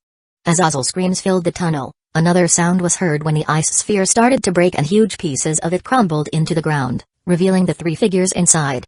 Although both Kira and Sophia were exhausted due to channeling all of their energy to reinforce the defense of Ezequiel, the amount of damage that reached them was very little. But Ezequiel's situation was entirely different. He was extremely pale, there were frozen areas all over his body and the worst injuries were on his back. Large pieces of skin and muscles were missing, as they froze and broke apart, and there was a large amount of cold energy inside him trying to extend his damage. As soon as the ice broke, Ezequiel deactivated his runic set and true name and with the help of the two women landed carefully on the ground and focused on healing himself. Ezequiel's damage was severe, but it was expected. After all, the power of rank 3 spell can't be underestimated, and normally, any rank 1 life form that receives it at point blank will have his body disintegrated. As this happened, Abysal's screams finally ended as his body was no more and the only thing that was left on Zadiel's hand was a great number of golden flames. Zadiel divides the flames into two parts, sending one to Ezequiel and the other was used on himself. The moment the golden fire touched Ezequiel, the wound on his back started to heal rapidly and the cold energy on his body began to vanish, improving his complexion greatly. As for Zadiel, the golden flames were able to regenerate the bones, muscles, and skin that cover his lung. When Kira and Gwen saw Zadiel healing abilities, they became shocked. Skills that can heal you by absorbing the energy of your opponent were already rare, but the speed and efficacy of the healing that Zadiel was able to provide with the body of an almost dead Eye Lord were amazing, and the fact that they were equally effective on others was even more impressive. Zadiel doesn't really mind the stares of the duo and was focusing on analyzing the soft blue and translucid body of Gwen as well the runic set inscribed on his body. Thanks to his knowledge and the help from the chip, he was able to obtain the information about his body transformation and runes. So this is a true genius of this world. Interesting. Chapter 93, Eternal Vengeful Body. Although Gwen's physical prowess and abilities were impressive, in Zadiel's eyes they were irrelevant, and what calls his attention was his body transformation and the purity and immense power of his bloodline, a hybrid bloodline that has reached the peak of the Emperor level and one of the Eternal Temple's body transformation techniques. To be able to train it without the temple facilities he must be pretty smart and talented, but there seem to be some flaws. Numerous thoughts pass for Zadiel's mind as he examined the eye holder. Transformations on the body are very common, especially on those that follow paths similar to the Magi or races that haven't inherently powerful physiques. Most of these transformations focus on implanting organs of different creatures or special magic objects, but they don't have a systematic method of advancement, and at most, they give a momentary burst on power until you advance into the next rank. There are also dangers by performing this type of transformations, as it could contaminate your body if the processing of the organs or magic object is not handled perfectly. Despite all that, the number of individuals that perform this type of transformation on their body is not small. After all, the races or paths that can improve the energy, soul, and body of an individual in a synergic way are pitiful on the universe.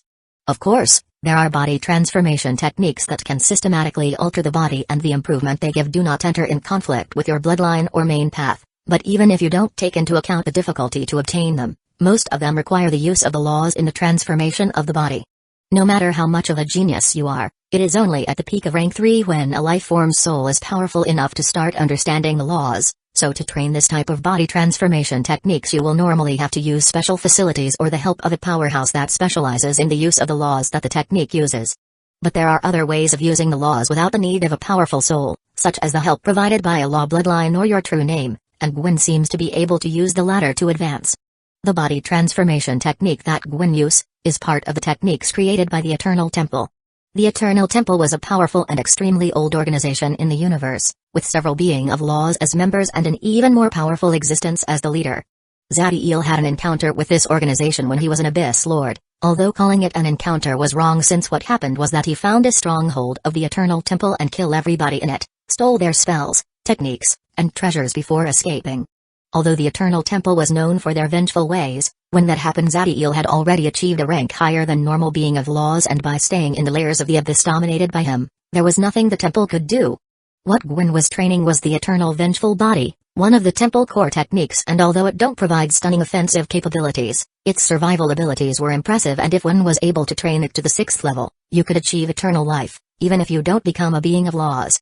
The Eternal Vengeful Body is indeed impressive, but Zadiel would not train it. After all, a Neo-Demon's body transformation is even better since it uses elemental chaos as the main material, and that improvement was even more significant when it advanced to rank 4. As Zadiel was evaluating the eye holder, the latter was doing the same to the Neo-Demon. But unlike Zadiel's calm and analytic expression, on Gwen's face, there was frustration. Why, I cannot see anything. Gwen knitted his brow as he saw Zadiel wasn't able to detect anything. His bloodline was related to the spirit, and his true name was even more special as it gave him the ability to detect the other party feeling and intention generated from their soul. Although it was not very specific and it was more similar to an instinct, thanks to it was that Gwen was able to survive this long despite being the target of animosity of a soul-forging individual. Eventually, Gwen broke the silence. So you are Zadiel Daybreak. I am Gwen Zinder, member of the Ghost High clan. I had heard tales of your battle power and you are even more impressive in person, but if I have not helped you then Abyssal would have escaped, so I guess you owe me a favor. Gwen's expression was amicable and friendly as he spoke. Although the death of Abyssal brings him great satisfaction, he did not reveal his relation, so he could take advantage of this opportunity to obtain Zadiel's favor. After all, the help of a powerful runemaster was very useful to him. Kira, Sophia, and Ezequiel were flying to Zadiel's side, and as they did, they focused on the other party and were vigilant. Although Gwen had helped them and it seems he had some problem with Abyssal from before, they know that an enemy from my enemy is just a party with similar interests, that could become an opponent in the next moment. And now that Gwen was mentioning a favor, the trio knew the situation was becoming tricky as most people on the Magi world like to use the philosophy of equivalent exchange, and although they could not be forced to repay if word gets out their future transaction could become affected. But unlike the trio, Zadiel's expression remained calm, and a funny expression could be seen on his face as if he was watching a child try to argue with an adult and shook his head before speaking. Point 1. Although you only showed for a moment and then tried to hide it, your hate for that person was so deep that has taken root in your soul. When Gwen hears this, his expression changed from a friendly to an indifferent one, but Zadiel doesn't care and continues speaking. To hate someone so much, he must have to do something unforgivable. Maybe he stole a precious treasure, rape your partner, kill your parents. Zadiel has been watching Gwen's expression the entire time, and when he mentioned his family, his eye becomes cold but there was also a flash of sadness in them. So your parents, then taking into consideration this information, we help each other so no one owns anything to the other party. Zadiel's voice was calm and indifferent as he spoke. But when Gwen hears him, his eyes become colder and a wave of killing intent was released from his body. You should be more careful when you mention someone else's family. Gwen's voice was chilling as he stares at the 4 people in front of him. Despite being 1 against 4, Gwen shows no fear and the killing intent around him only grown, and neither Sophia, Ezequiel or Kira were confident in their chances since both Zadiel and Ezequiel were badly injured and the 2 women were exhausted. Despite being the party targeted by Gwen killing intent, Zadiel remained calm and continued speaking. Point 2. Your body transformation is flawed and you can only maintain it during a brief period of time thanks to the vitality runes inscribed in you, and it seems that you have spent a long amount of energy already. So according to my calculations, you can barely maintain your power by a couple of minutes more.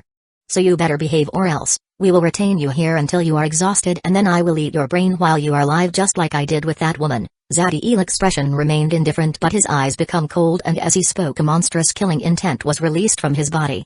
If Gwen killing intent was like a river, then Zadiel was an ocean formed with the blood of billions of lives, something capable of forming only in someone who can erase the life on a planet without second thoughts. It was so brutal and terrifying that Kira was startled and begun to tremble just because she was close to Zadiel, and although Gwen had lived a hard and cruel life, he still froze for a second. After a moment, Gwen retracted his killing intent, but still, his eyes were cold as he continues looking at Zadiel. That is better. Now let's go to the 3rd point. The piece of fallen star that you are hiding in your stomach has an impressive amount of energy. Give it to me and I will fix your body. Chapter 94. Bring them back. Gwen was shocked when he heard those words. The piece of fallen star that Zadi was talking was the greatest harvest he obtained in this expedition and something incredibly valuable. He did not know how Zadiel was able to find it. After all, he went to extremes and did not hesitate to hide it in his stomach despite the immense risk that is having something with such a high concentration of elemental chaos inside him. How did you find out? You are not the only one with good eyes. Zadiel smiled as the eye of life and creation showed him the ball of energy that was present on Gwen's abdomen. Gwen's eyes narrowed, but in the end, he could only sigh before opening his mouth and expelling a black crystal the size of a fist. When the crystal shows up, the amount of pollution on the tunnel increased tremendously, to the point that Kira was forced to use the little amount of energy she had left to protect her body. As for the 3 neo-demons, the presence of elemental chaos was helping them recover the lost energy and improve their conditions. In Gwen's case, his body was able to diminish all types of damage thanks to its incorporeal attribute, and as long it was not inside him, the crystal wasn't able to affect him. According to my knowledge, this is known as Star Heart, and it should be the only one in this entire cave. My power will always come first, so I do not have a problem to trade it if you can fix the problem with my technique, but how can I trust you? Gwen was vigilant and his guard was up. His interaction with Zadiel has been short, but he has already learned that the other party could not be belittled. Zadiel doesn't mind the vigilance of Gwen. In fact, it improved the impression he had of the eye holder, since despite the fact he was showing Gwen something he truly needed, he was able to maintain a cold head. What you are training is the eternal vengeful body, but by what I see, you do not have the part that describes how to create the hate pillars, which are meant to provide the vitality needed for your body. Gwen was once again shocked, as in the technique he had there was a mention to the hate pillars that Zadiel spoke, but unfortunately, the part that described its use and how to make them was missing. Zadiel doesn't care for Gwen's surprise and continues. What you are doing is using runes to supplement the vitality that you need, but doing that is treating the symptoms and not the disease, and the longer you advance in your body transformation, the worse the flaws will become. Waiting for a moment, and after seeing that the eye holder had time to understand what he just said, Zadiel continued. The hate pillars are formed using the vitality of powerful life forms, and according to the technique, in the first level you should have made 3 pillars, in the second there must be a total of 27, and in the third level, the number must reach 81, and from the 4th to the 6th level, you will have to transform the pillars into your own personal 9 hells. The creator of this technique made it so he could imprison the people that he hated inside his body, making them suffer for all eternity just like the condemned souls suffer in hell.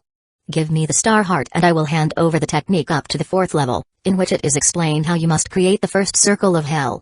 After he finishes speaking and seeing the expression on Gwen's face, Zadiel knew that the Star Heart was already his. To Gwen, the temptation of the technique was immense, and the fact that it was designed to torture your enemies only made him want it more. So, just as Zadiel thought, after a moment, the eye holder agrees to the exchange. Zadiel took an empty crystal from his ring and put the information of the technique inside it, before giving it to Gwen and taking the Star Heart. Gwen was excited, and without wasting time he sent his consciousness inside the crystal. The more he read, the greater his excitement becomes, but of course, he will not start training it immediately and will first make some experiment to be sure that there were no hidden tricks in it. After obtaining the technique, Gwen was preparing to leave, as being in the presence of Zadiel made him feel as if all his secrets were exposed, and that was very uncomfortable. But before he goes away, he hears Zadiel speak, and the words he says made him freeze. Do you want me to tell you how to bring your parents back? There was a kind smile on Zadiel's face as he spoke.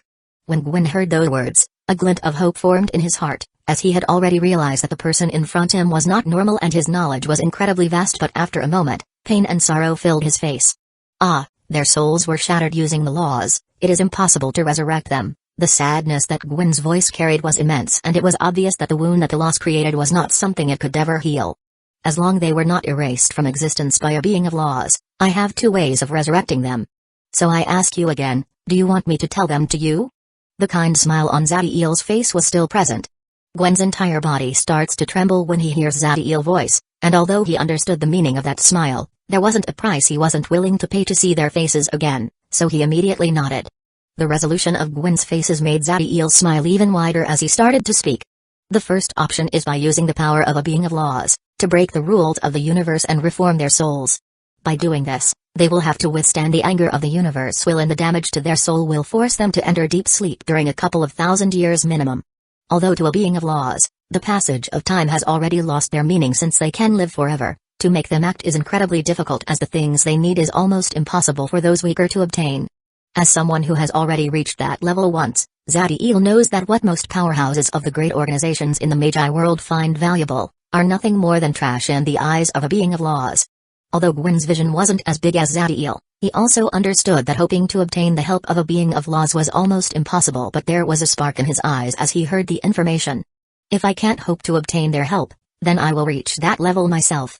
Monstrous resolve was seen in Gwen's eyes as he found his goal. Seeing the resolution on Gwen's face, Zadiel nodded, and after giving the man a moment, he continued. The second option is to obtain the help of someone that has reached a domain over the laws of life and death so high, that they transcended to something more profound.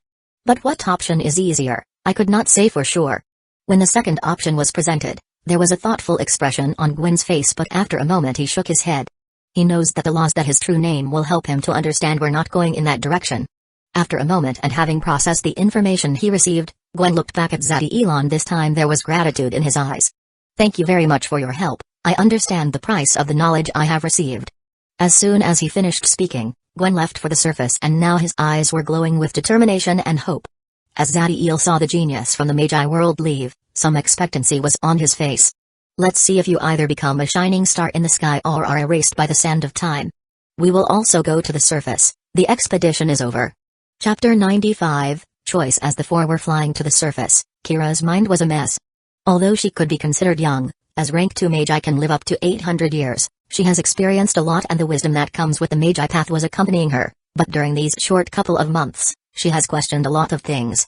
She met a man that despite being at rank 1, can fight and kill those veterans rank 2 life form, could speak on equal ground with even those millennial-old rank 3 existences and whose knowledge was so vast that may even surpass those at the soul-forging rank. That despite being so amazingly young, has reached a high realm of mastery of one of the hardest profession on the world and that has under his command 2 other individuals that could be considered supreme geniuses, equal to those core members of the Empire. And if that was considered little, he could make another genius pass from hostility to gratitude and finally docility with just a few words. But what was the most shocking part to her was when he released his killing intent. At that moment Kira was completely terrified and for a moment she even felt the need to prostrate herself as if a monstrous creature was patting her. Although it only lasted for less than a second and she was able to overcome the physiological effect from the fear, she was sure that the image of that monstrous palm would remain with her forever. If she had to summarize the man in a sentence, that will be, a paragon that shines over those who follow him and a monstrosity that devour anything on his path. As Kira's mind was floating in that sea of thoughts, a voice wakes her up. There is something that we should discuss before we arrive at the surface. Kira immediately looks at the origin of the voice and saw Zadiel staring back at her with a calm smile, but even though the Magus did not feel any ill intention, the mind has a way of taking you to the worst place possible sometimes and the moment the image of Myra being devoured alive appeared on her mind, she felt terrified. I promise that I will never reveal your secret or abilities. Kira's voice was incredibly fast and there was a hidden urgency on her face. The answer of Zadiel to the Magus' perturbed expression and rash words was a laugh. Ha ha ha ha, relax, I was not going to speak about that and besides, even if you don't say anything, the Eye Lord that escaped will, but I am not concerned about that. The laugh diminishes the tension present and Kira sighed as she saw this, thinking that Zadiel wasn't someone so cold as to kill her just because she saw him act. But what the Magus did not understand was that had she witnessed something that could pose a threat to the Neo-Demon race, Zadiel would have killed her without a word, making sure she could not escape. Regarding the information that James will reveal, he knows that the display of power he showed during this expedition will raise the interest of several individuals, but he did not lie when he said that he wasn't bothered about it, as he was sure he could handle those who would be interested in his secrets. As for those at the soul-forging rank and above, as someone that has already reached that power, he understood that his abilities would not awake greed on them, and even if it happens he would just seclude himself until he was powerful enough and then he would kill everyone who has forced him to hide. What I wanted to talk with you was about your reward for helping us. Kira made honor to her title as a Magi, because as soon as the topic of reward was brought up, her eyes started to sparkle. Although she was sure that the resources on the spatial ring from those dead Eye Lord were great, she did not think she could obtain anything since, being objective, the help she provided did not make a true difference in the battle against the members of Dynasty. Actually, she was still fascinated by the giant that could withstand a rank 3 spell point blank and not end up with life-threatening injuries and the woman whose spells had such a dangerous liquid and were shot at such speed that she could barely see them. And taking into consideration that she was also the target of their vengeance, by killing them, she was helping herself. So by the way she saw Zadiel handling things, she thought that she would not obtain anything. Even though the 3 of us could have handled the situation on our own, your help made everything much easier and prevent any truly dangerous situation to appear. So I will give you a choice. The first option is the 2 spatial rings from those Eye Lords. When Zadiel finished speaking, he made 2 rings appear on his palm and shows them to the Magus. The temptation of those spatial rings was amazing for Kira, as she was sure that in them there were resources that could help her make a smooth advancement to rank 3. Most individuals generally maintain their most precious possession with them and since the other party was at the master level of rank 2, just like her, they must have treasures that could help advance to the next rank. Of course, since they follow different paths, most of them would not be of much help to the Kira, but she could always trade and obtain what she needed. Then she could advance to the next rank and be one step closer to awakening her true soul, becoming a soul-forging existence and be considered someone with true power in the world. But despite the great desire she felt, she was able to maintain a cold head and signal Zadiel so he could continue. The second choice is a favor from me, but although there is no time limit to use it, I will only do it if I am 100% confident in my capacities and I will also not act if the repercussions are too much. Between wealth that could help you advance to the next rank and a favor full of condition, most people will choose the wealth, since in the Magi world, power rules absolute and there is no more reliable power than your own. And this would have been Kira's choice as well, even if the one making the proposition was the mighty rank 3 Magus outside the cave, but when the offer came from Zadiel's mouth, her decision was instant. I chose the favor. There was decisiveness and excitement on Kira's voice as she spoke. Smart, good choice. The ones who spoke were Ezequiel and Sophia, and there was a smile on their faces as they nodded to the woman. The duo knows that no amount of wealth could ever compete with a favor from Zadiel, especially if he does not place a time limit on it. As for the part he stipulated that he must be sure of being able to do it without repercussion, to a being of laws, make someone live a million years past their natural lifespan was effortless, and as long he doesn't die on his path to power, Zadiel would surely reach that level. A favor it is then. Zadiel nodded and threw the matter to the back of his mind. Chapter 96, Arrival of Rank 4. It didn't take long for the team of 4 to reach the surface, and the moment they did, they become the center of attention of everyone. The rank 3 Magus Grigori and the Eye King mains had their full attention on the man that was at the head of the group. The meaning behind their stares was different, but the reason was the same. When James' sorry figure exited the cave with a face full of terror and flying with all his strength to the platform of Dynasty, both rank 3 individual knew that something important has occurred, and although Grigori could not interrogate the Eye Lord, the absence of his partner gave him some clues. And since apart from Kira, the only other rank 2 Magus in the cave at the moment was Nymr, he had an idea of what happened. But when the eyes of the duo reached the crystal on Zadiel's hand, they were shocked, and immediately an immense greed appeared on their faces. The fallen star mineral that the members of the Empire and Dynasty had collected during these months was meant to construct void gates that could help you reach any world or plane on the void, and from where groups of powerful individuals could use their abilities to overcome their defenses and invade it. But with the star heart that Zadiel had on his hand, you could build world gates that could transport you directly into a different world, bypassing the world defenses and making any invasion much easier. Although to soul-forging existence there is not much difference in terms of transportation, if a rank 3 individual had the star heart, he could begin invading low worlds secretly and amass great fortunes. The desire in the eyes of Grigori and Mains was immense, but in the end, they could only give up. Mains has signed a blood contract that stops him from attacking any member from the Empire, and Grigori's thinks that the star heart was not the property of Zadiel, but from the powerhouse behind him, and in the Magus mind there is no point in having wealth if you're dead. Zadiel did not react to the stares of the duo and continue flying to the platform. It wasn't that he don't notice them, but he just not care. Even if your opponents are incredibly powerful, if they don't dare to act, then why bother with them? It only took a moment for the 4 of them to reach the platform, and when they did, Zadiel immediately deposits the star heart in it before going to a corner accompanied by Ezequiel and Sophia. As for Kira, she went with those rank 1 Magus that were under the same powerhouse as her. The Magus wasn't delusional enough to think that she had formed some sort of connection with Zadiel, but she was not sad for their departure, and there was a smile on her face. After all, secure the help of someone that would surely reach rank 4 was something exciting and could possibly save her life in the future.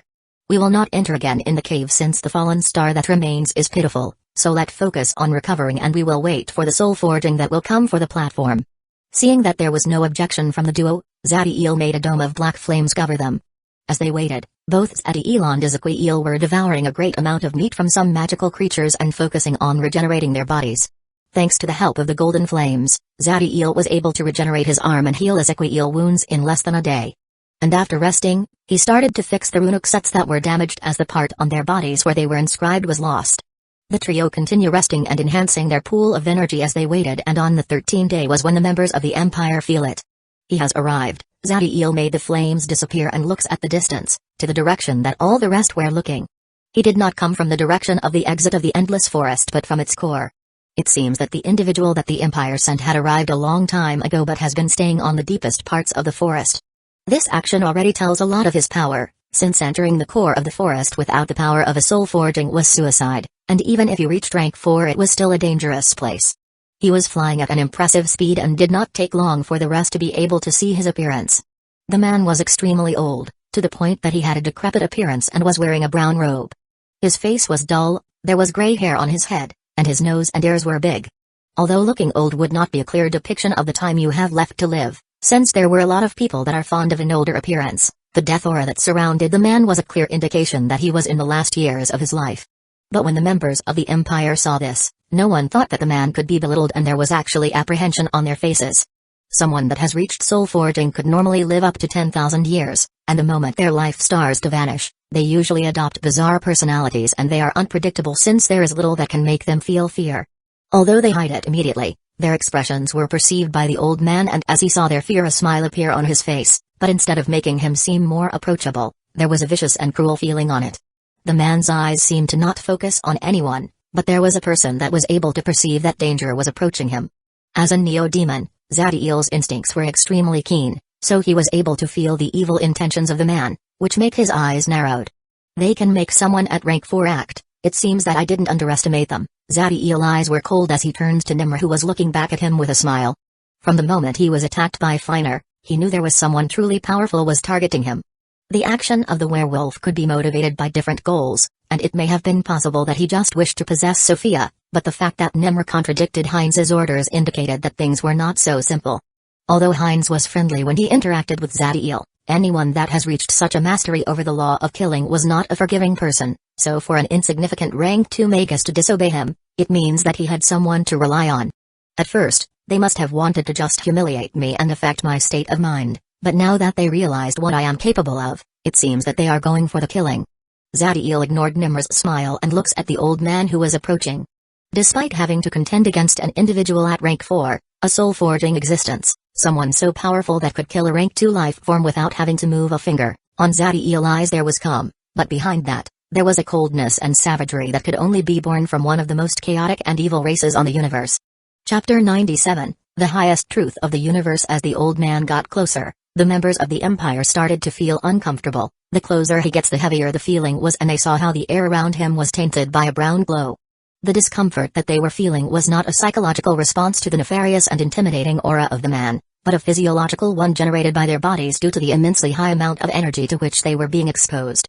It started as a common irritation on their skin, but it grew to the point that those at rank 1 started to feel suffocated, as if the air was too heavy, and the little amount of oxygen they were able to inhale made them feel like if dust was invading their lungs. Even those rank 2 magus and the 3 neo-demons were forced to activate their magical defenses.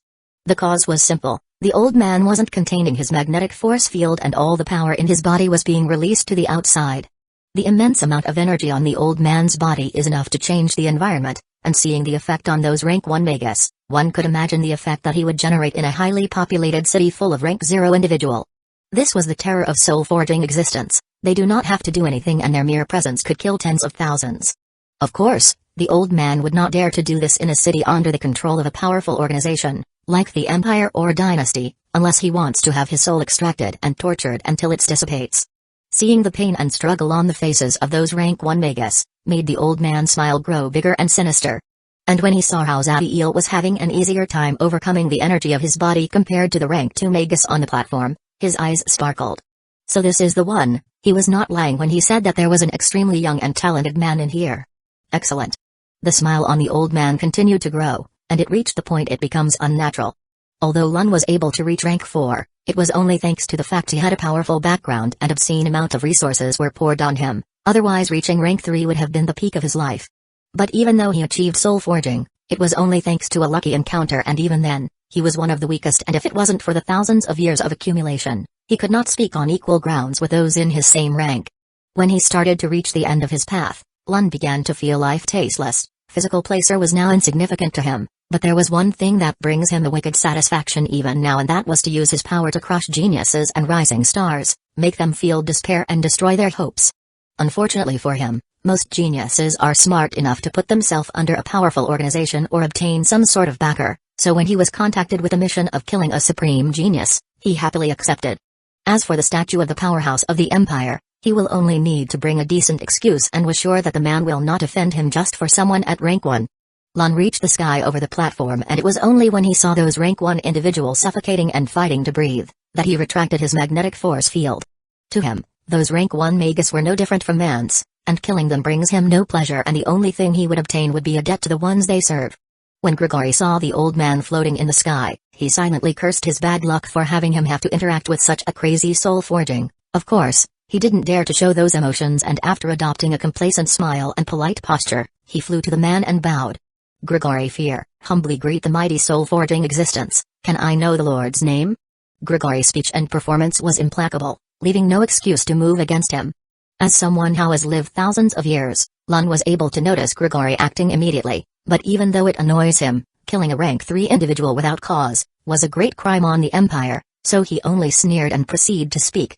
I am Lun, the spirit of 100 mountains. Hand over the core of the platform and a record with the deposits made and important events happening during this expedition. Lun's words were harsh and severe, treating Grigori no different than a servant. But Grigori's smile did not diminish, and he politely handed over the core of the platform and a crystal to Lun, before bowing and flying back to the platform. Lun did not waste time and immediately sent his consciousness into the core to gain control over the platform and into the crystal to obtain the information about the important events that happened during the expedition. As he examines the information on the crystal, he obtained a new understanding of Zadiel's monstrous talent, and the smile on his face filled with so much excitement that he was almost trembling. The more special Zadiel was, the greater the pleasure he would feel by shattering his will and killing him. And as he read more, he paused when the star heart was mentioned. A perfect excuse, excellent. Lun's wicked smile grew as he turned to look at Zadiel, and he released a horrendous pressure against him. Zadiel saw the smile of the old man, and in the next second a force lashed out on him, forcing him to kneel, and he felt how his bones started to fracture. The actions of Lun shocked everyone, as he attacked Zadiel without a word, and it was apparent that there was no prior connection between them. The response of the members of the Empire was varied, but among those at rank 1, there were smiles. Every single one of them was so inferior to Zadiel that they could never challenge him, but now seeing this genius was being humiliated by someone at rank 4 gave them satisfaction. Those at rank 2 were better at hiding their emotions, and Kira was the only one that was showing something. But on the woman's eyes, there was no such thing as sadness or anger, it was resignation and a little regret, possible to the fact that she now thought she should have taken the rings. A stark contrast was the emotion on the 2 neo-demons. Besides Zadiel, there was coldness and killing intent as they saw Lun's action, and they would have attacked even if that meant their deaths, had not Zadiel informed before that this could happen. Of course, this was only an emotional response, as they understand that they could escape at any moment, but even so, the coldness and fighting will in their eyes did not decrease as both Sophia and Ezequiel remained by Zadiel's side. Zadiel was able to feel the emotion on the duo's hearts, and warmth fills his, and using all the power of his body he stands up and looks back at Lun, with calm and indifferent eyes. Yes, resist and fight against it, it will only make destroying you more pleasurable. Zadiel's resistance made Lun's smile grow to the point that all his teeth were visible.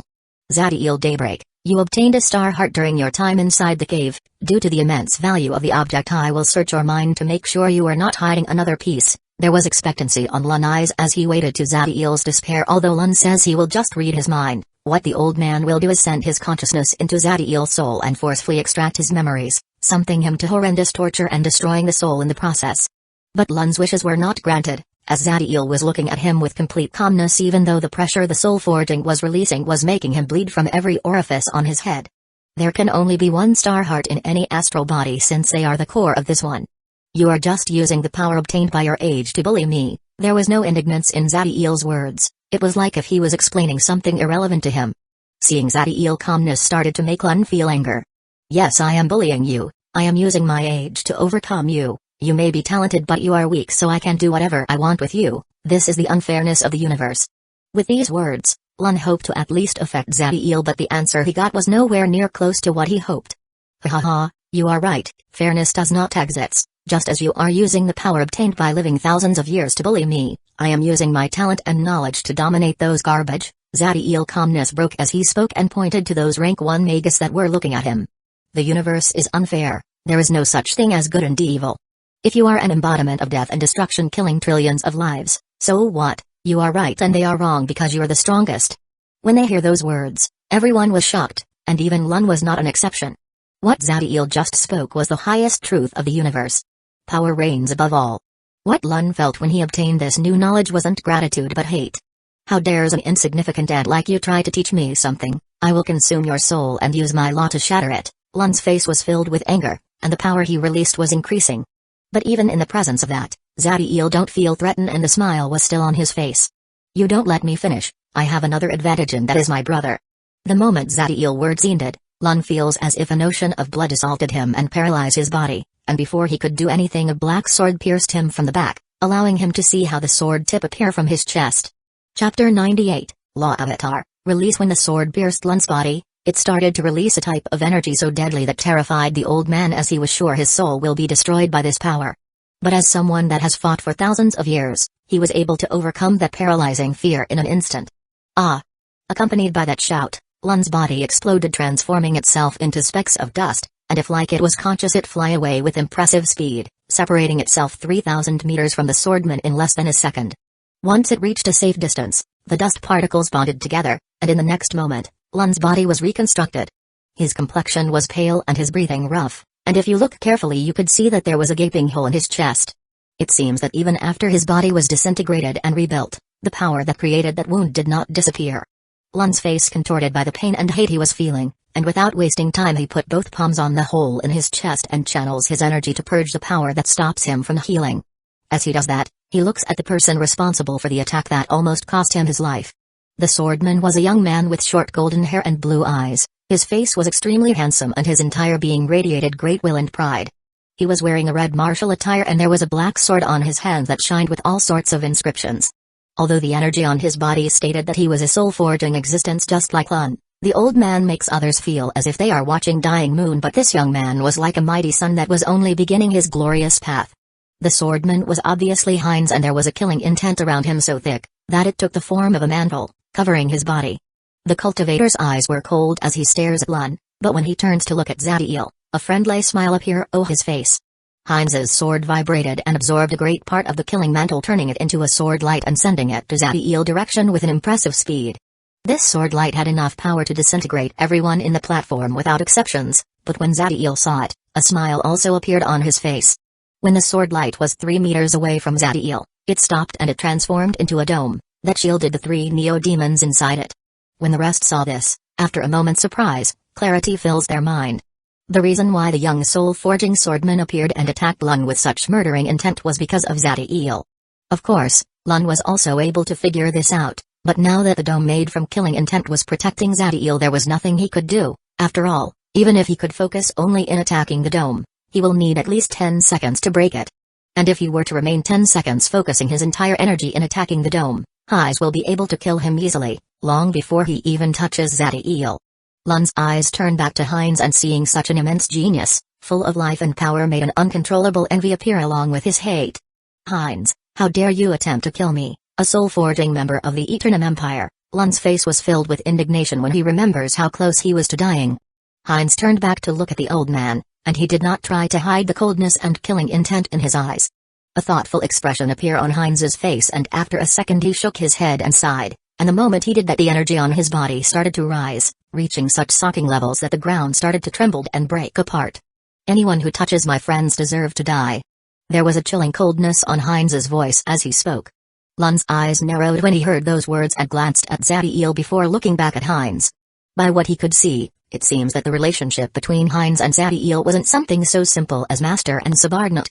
But in Lun's mind, even if he killed Zadiel, Heinz had no right to attack him that way, and the cultivator could only force him to pay compensation. After all, he was a soul-forging existence and his life was 1,000 times more precious than any rank 1 individual. Humphrey, you dare to harm me just because of that. I will make sure the High Council hears about this and your punishment will not be small. When Lun say those words, courage appear on his face as if he found something to rely on. But even if the High Council of the Eternum Empire is something that can inspire fear and obedience in the heart of many rank 4 existences, the person in front of him wasn't one of them. So when Heinz hears those words, the killing intent and coldness in his eyes only grew. There is where you are wrong, I did not just try to kill you. Heinz's figure flashed and appeared less than 200 meters from Lun, and his eyes were burning with the desire to kill the person in front of him. I will kill you. When Lun saw this he was startled. Not only did Heinz did not try to ease the situation, but he could see in his eyes that the swordsman was set on continuing the fight, so he immediately activated his energy and dozens of giant shields made of earth appear around him. To people of their level, a distance of 200 meters was insignificant, but instead of making his sword crash against Lun's shield, what Heinz attacked was space itself. Like a window, space started to crack and in the next second, it shattered, creating a suction force that swallowed both soul-forging individuals before healing itself immediately after. The people on the ground did not have to wonder what happened with the duo, as after a moment both Heinz and Lun appeared 50,000 kilometers in the sky above the platform. Although even with his amazing eyes, Zadiel was only able to see 2 dots in the sky, thanks to the immense power that both soul-forging existences were releasing. His consciousness was able to give him a clear picture of what was happening even if it was not able to reach them. When Lun saw the place that Heinz transported them, his face filled with surprise which in the next second transformed into pure wrath. He knows that there is only one reason why the swordman will bring him here to have their fight. You really think that you, who is not even 200 years old, can kill me? Lun knew he could not escape, and facing such immense danger, his eyes filled with anger and hate as the energy on his body erupted. Heinz was indifferent to Lun's wrath, and from every fiber of his being an immense fighting spirit was released.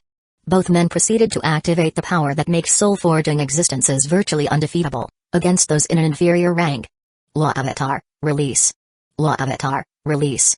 The moment those words came out from their mouths, the energies of the world around them started to change, and even though those of the Empire and Dynasty were at such an immense distance from the duo, they were able to feel it like if they were right next to them. Behind Lun, earth particles started to gather at an impressive speed, forming a boulder that grown to the point that reached the size of a mountain 300 meters in diameter. The mountain was not formed by the mere use of the energy on Lun's body, but just like the laws create everything that exists in the universe, he used his control over the law of Earth to create this mountain. This mountain was already beyond impressive. Its hardness was greater than mortals' diamonds, and if it crashed against the surface of the planet it could kill everything weaker than rank 3 in a radius of 10,000 meters.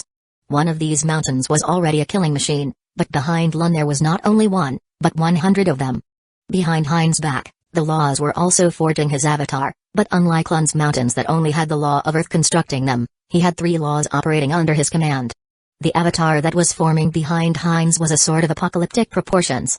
The first to act was the law of swords that materialized itself, forming by his own the handle of the weapon, and when the blade was starting to appear was when the second law acted. This law was the law of blood, and interacting with the law of sword, they formed a bloody blade of the sword. These 2 laws created a sword 20,000 meters long, 3,000 meters wide, which radiated such an immense power that the oxygen was burning for hundreds of kilometers around it. But despite his grandeur, something seems to be missing in this weapon, and it was only now that his physical aspect was created that the third law that Heinz controlled acted.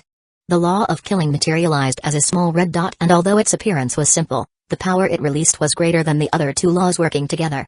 The dot fused itself into the sword, and the moment it did, the power of the avatar increased exponentially, to the point it gives the sensation that it could pierce a low world if it had the chance. Now the sword was not merely a weapon, but a living creature with a spirit formed by the laws and whose purpose for existence was to kill everything on his path. The price a rank 4 individual has to pay to release their law avatar is huge, so the only reason they do it is either save their lives or when they have decided to kill their enemies no matter what. Chapter 99, One with the Law. Although it took a long time to describe the forging of both law avatars, the truth is that they were constructed almost instantly. The mere presence of those 100 mountains and giant sword radiated enough power to kill any life form under rank 2 that were to be less than 100 kilometers from any of them. The moment his law avatar finished his forging, Heinz immediately slashed with his sword on his hand at Lun's direction. As if it was a mirror from the weapon on his hand, the law avatar imitated the attack, and despite his immense size, the speed of its movement was equal to the one-handed sword that Heinz was brandishing. The power that a sword 20,000 meters long made by the laws of blood, sword, and killing could reach when it moved at supersonic speed could only be described as apocalyptic. Blood-red hurricanes could be seen forming around the sword blade as it slashed at Lun's body. Lun could feel the space around him solidified itself, greatly hindering his speed and stopping any sort of evasion, but despite the immense threat he feels from the sword, he did not lose calm as he analyzed the situation. He clenched his right hand, and when it did, 90 of those 100 mountain fused together, generating a giant fist made from earth that struck the sword. When the killing sword and mountain's fist crashed against each other, a thunderous explosion was heard as if the sky itself was breaking, and a red and brown tornado was formed carrying so much power that the gales it generated were able to travel all 50,000 kilometers and reach the members of the Empire and Dynasty. Although they only felt a harmless wind hitting their bodies, if any of them were to be within a 500 kilometers radius from the epicenter of the explosion, then even if they are at rank 3, their bodies will be disintegrated. The winner of the clash was evident as the entire fist was destroyed, and although it fulfilled his purpose and stopped the momentum from the sword, some of the power that Heinz's avatar released reached Lun's body, making his right hand explode. But even though he was the absolute winner of this encounter, he did not have time to celebrate, as the other 10 mountains that hadn't fused in the fist were launched against him. The mountains were rotation at an impressive speed, giving the illusion that they were star-sized drills meant to pierce planets. Even though every single one of those mountains carries deadly power, Heinz only sneered and proceeded to swing the sword on his hand. The moment he did, the law avatar that was beside the debris of the mountain fist disappeared, only to appear immediately above those drills. Just like before, the avatar mimics the movements of Heinz's sword and destroyed all 10 drills in one single swift attack. Lun could not believe what he was seeing. He had just risked his life for the opportunity that those drills could have brought him, had they harmed Heinz. But the cultivator destroyed them as if they were nothing. And he understood that what Heinz did was not move his law avatar at an extremely fast speed, but teleported the sword from one place to another instantly, and there is only one way he could have done that. You have already started to comprehend the law of space. Impossible. Lun lost control over his emotions for a moment due to the monstrous envy he was feeling. The law of space was an extremely complex law, and it was usually at rank 6 that individuals were able to start to comprehend it and obtain control over it. Being able to comprehend the law of space at rank 5 was already a display of amazing talent, but being able to do it at rank 4 gives you the right to be considered a genius even in the eyes of a being of laws. As long as I remain true to my Tao heart, no law can escape my grasp. An immense pride could be seen burning in Heinz's eyes as he says those words. Although his comprehension over the law of space was only on a beginning stage and it was not fit to be part of his law avatar, Heinz was able to use it to increase the speed and maneuverability of the avatar, increasing his offensive power immensely. Why he is so talented and I am not? Why can he create a law avatar with 3 laws while I only can use 1? Why can he comprehend the law of space and have such a brilliant future while I will die of old age? Why? The envy and hate were burning on Lun's heart, and it only increased the more he saw Heinz's glorious figure, making insanity appear on his eyes. The energy on Lun's body exploded and he even started to burn what little life force he has to increase his power, and immediately 100 new mountains were formed around him. Heinz was indifferent to the changes in Lun's condition, and without hesitation, he made the law avatar appear above him and fall. The sword reached a supersonic speed as it crashed against Lun, and it seems that intended to bury itself in him. Even though the hate Lun was feeling was immense, he was able to maintain a cold mind, so when he saw the sword above him, he immediately made all the mountains fuse into a single entity and clash with Heinz's avatar. Another explosion and tornado appeared due to the clash of both law avatars, and this time the power it generated was even greater, covering thousands of kilometers. Unfortunately for Lun, even after going to the extremes of burning his life force, he was still the losing part in his clash against Heinz's law avatar. When Lun saw this, instead of feeling desperation, what appeared on his eyes was madness, and without hesitation, he continues burning his life force and attacking. Heinz's eyes narrowed when he saw this, and immediately he swung his sword, making his avatar continue the assault. But even though the power of the attack remained the same, his complexion started to deteriorate and exhaustion appeared on his face. To maintain the law avatar, and a special form of power must be supplied, and the stronger the avatar was, the more power it needed. Heinz's avatar was incredibly powerful, and this was shown by the fact that Lun needed to burn his life force and prematurely end his life only to resist his attacks. But it was that amazing power that makes him only be able to maintain it for a very little amount of time. Lun's condition was awful. There were thousands of small cuts all over his body, and he had already lost both of his legs, but the madness in his eyes was only growing as he continues attacking. Heinz did not stop at any moment, and he continued his onslaught, sending one sword attack after another with supersonic speeds. Even though Heinz knew that the victory was already his, killing Lun will be difficult, as he was certain that the moment he completely destroys his body, the old man will try to escape with his true soul. And by that time, he was sure that he will not be able to maintain his law avatar, and without it killing him will be impossible. Of course, even if Lun escapes, he will be able to live another 2 years maximum, and although he could do nothing to Heinz, the cultivator knew that the target of the old man's insane revenge will not be him but the people he cares about. Weirdly, Heinz did not feel worried about Zadiel. It was not that the cultivator did not consider him a true brother, it is just that something tells him that even if Lun were to try to kill him, he will be safe. But there are other people on his life that are not that capable, so when he thought of them, his eyes filled with determination. Lun was too busy focusing all of his power and concentration on the giant sword that threatened to kill him, so he did not realize the change on Heinz, and as he was preparing to continue facing the assault, the sword stopped and vanished only to appear behind Heinz. The old man did not understand what was happening, even though he knew that Heinz could not maintain his law avatar much longer. He was sure that he still had the power to continue, and Lun was ready to lose his body before trying to escape. Heinz did not care for the old man's doubts, and he proceeded to make a big inhalation and then exhale before closing his eyes. All the power and energy his body unconsciously releases started to contract itself inside him, and it reached the point that he gives an aura no different than a mortal man. But all this did not calm Lun at all, and as the madness on his eyes started to vanish, fear appeared, and this terror only intensified when he saw what happened with Heinz's avatar. The mighty sword made form the laws of killing, sword, and blood that could destroy entire cities and erase the life of millions with a single attack started to melt. The speed at which it did was impressive, and in less than a second, the only thing behind Heinz was a boiling blood river with a silver glow of gargantuan proportions. It was only now that the avatar melted completely that Heinz opens his eyes, and the moment he did, he released a battle intent so powerful that even at a distance of 50,000 kilometers, the members of Dynasty and Empire feel their blood froze. Law Avatar, one with the law. Chapter 100, Brothers Law Avatar, one with the law. The moment those words came out from Heinz's mouth, the law avatar that was now a boiling blood river threw itself into his body and started to fuse with him. The moment the fusion began, Heinz started to irradiate so much power and energy that a pillar of red light was released from his body with such much potency and majesty that all those that saw it feel that it was going to break the sky, leave the planet and reach the void. The pillar of light continues growing in size and power as more and more of the blood river fuses with Heinz's body. The power that Heinz started to produce reached a level beyond what a rank 4 life form should be able to generate, and if he were to be inside a low or middle world, he will be ejected by the world consciousness due to the threat he represented to the life inside them. When the river of blood finished his fusion with Heinz's body, the pillar of light disappeared, and the power that Heinz generated now was almost 10 times higher than the one he had when he originally released his law avatar. There was a drastic change in Heinz's appearance once the fusion was over. His hair had a silver color and his eyes were completely red with the exception of his pupils, that were now golden. His body reached 15 meters in height and there was a black armor covering it. The armor gives the illusion of being part of his skin. There were all sorts of inscriptions in it and it had a red fiery glow on its connections as if flames were trying to escape from inside him.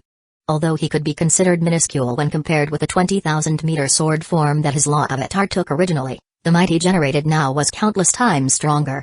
Unintentionally, from inside him a killing aura was released and it extended for thousands of kilometers, and just like the elements create natural disasters, this aura started to build something.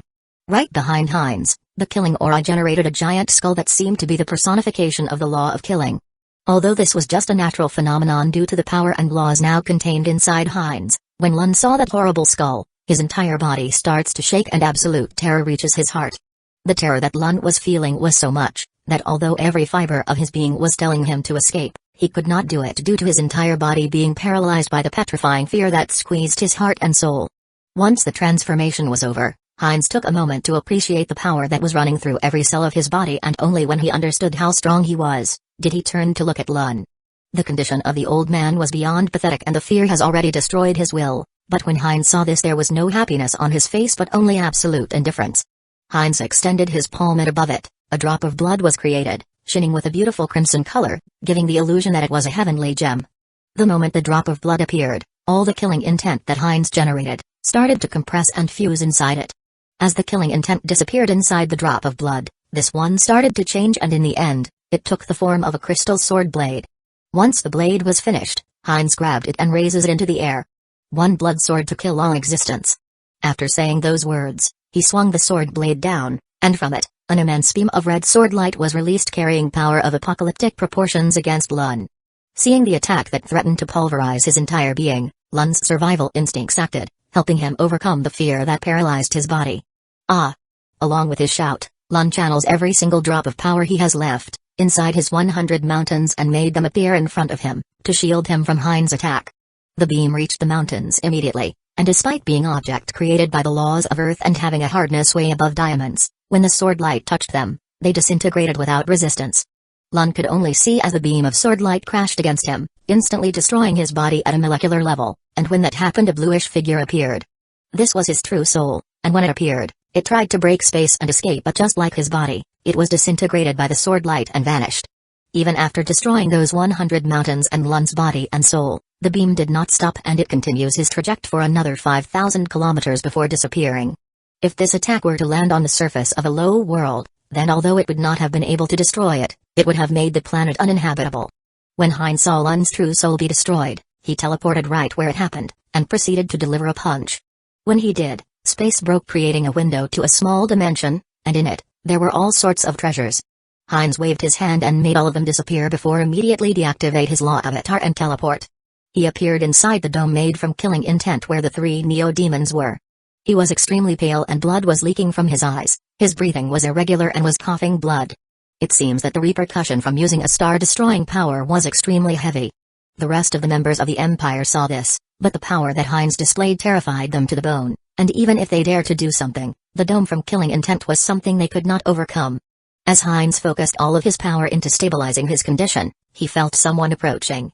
The one approaching was Zadiel, and there was a sincere smile on his face as he saw the lengths to which the cultivator went to defeat Lun. From his back, and a ring of dark flames was generated and it covered the entire dome, hiding the 4 people inside it from the rest of the members of the Empire. Although this could offend some of them, Zadiel did not care.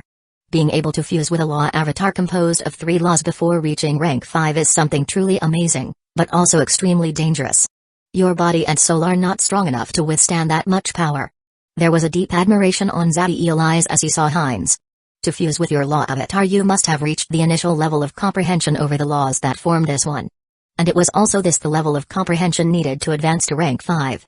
Normally, rank 4 existences will strengthen every aspect of themselves to the limit and only stop due to the limitation of their law comprehension, being forced to improve their control over the laws before increasing their power even more. But Heinz's situation was the opposite. His law comprehension had reached the level needed to advance to the next rank, but since his time on the rank 4 has not been too long, his soul, energy, and body needed it more training and growth. Even though cultivators have the help of their Tao heart, Heinz's speed of improvement was beyond impressive. Zadiel activated his Eye of Life and Creation and made his golden flame spread over Heinz's entire body. Heinz noticed the healing properties of the flames, but although he feels thankful for Zadiel's action, he knew it was futile.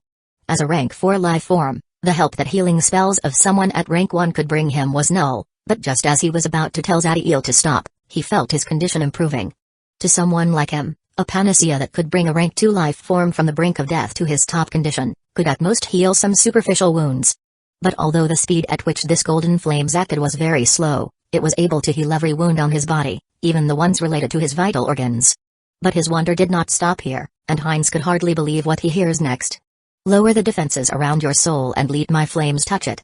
Someone at rank 1 treating the wounds on the body of a soul-forging existence was impressive, but being able to heal a true soul was incredible. But Heinz did not hesitate for a moment and followed Zadiel instructing, letting the golden flames reach his true soul. When Zadiel saw the trust that Heinz showed, he could not help but shake his head and smile. Truly a lunatic. The true soul of someone was extremely special, and now that Heinz had lowered his defenses, if Zadiel were to act with malice, he could generate irreversible damage. Seeing the way the cultivator was treating him, Zadiel focused before taking from his spatial ring corpses of rank 2 magical creatures and burn them with his golden flame. Once the flame started to consume the corpses, he used his Eye of Life and Creation to access all the life force inside the flames and send them to Heinz's soul. The proceed continued for almost 20 hours, and despite the fact that he used some corpses as an intermediary to reduce the flames he needed to supply, he was forced to stop, as his reserves were completely depleted. But although they were very far from completely healing his body and soul, Heinz was very happy. The truly severe damage caused to his body and soul was already treated, and as long he does not fuse himself with his law avatar again, the wounds that remained could not hinder him in any way. This was amazing news for Heinz, as originally he was ready to enter deep seclusion for some years to heal himself. Now blood had returned to his face and his eyes were full of vitality. Ha ha ha ha, I did not make a mistake choosing you as my brother. Heinz's smile was glorious, and none of the aura of the killing god from before was present as he extended his fist to Zadiel. When Zadiel saw this, he sighed, but a smile also appeared on him as he connected his fist with Heinz. Yes, we are brothers.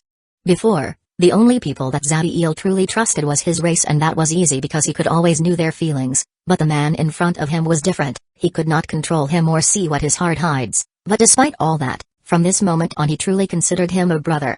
Chapter 101. Returning. Nimr's eyes were full of anxiety and unwillingness as he could not believe what has just happened. Originally his mission was extremely simple. He only needed to ignore Heinz's order of protecting Zadiel, and do nothing when he was attacked by Finer. Although the repercussions for disobeying the order of a superior, especially a soul-forging existence, would not be small, Nimr though that as he founded a good enough excuse, the punishment will not be too hard. After all, he was someone at the master level of rank 2 with a great chance of entering rank 3, while the other party was only at rank 1. But all the plan crumbled to the ground, the moment that Zadiel displayed his amazing power and talent, and he understood that the value of this seemingly insignificant rank 1 will be much greater than his own in Heinz's eyes. Luckily, he did not lose calm as he was informed that someone will be sent to take care of Zadiel, and there will be no possibility of failure this time, and when that was done, he will no longer need to be under Heinz's orders anymore. When Lun arrived displaying the might of the rank 4 life form, Nimr could almost not control the happiness he was feeling for being under someone capable of making a soul-forging existence do his bidding. But just when the situation was reaching the climax and he was waiting to see Zadiel's soul destroyed, Heinz appeared. Initially, Nimmer had the hope that Heinz will only reach a settlement with Lun, but not even on his wildest fantasy could have he imagined that the cultivator was powerful enough to disintegrate Lun's body and soul with a single attack. Although the cost of using a power capable of annihilating the life on a planet was immense and Heinz was badly injured, Nimmer knew that the cultivator was still capable of killing him without even moving a finger. When the dark flames appeared and stopped him from seeing what was happening inside the dome, fear began to take control over his mind. Escaping was not really an option, since they were so deep into the endless forest, that if he were to try to run, he will surely end up eaten alive by some magic creature, and of course, there is no way that Grigori would dare to help him.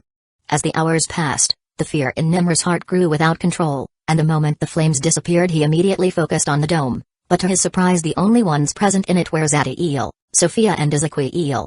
But instead of relaxing by the absence of Heinz, the fear on Nimmer only grew, and when he saw the smile that Zadiel was sending on his direction he knew that something horrible was going to happen.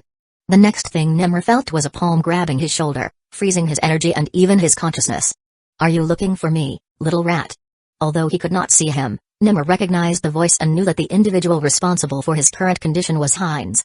The only reason for doing this was if they wanted to stop him from doing something drastic, and the Magus understood that whatever was going to happen next will make him want to die.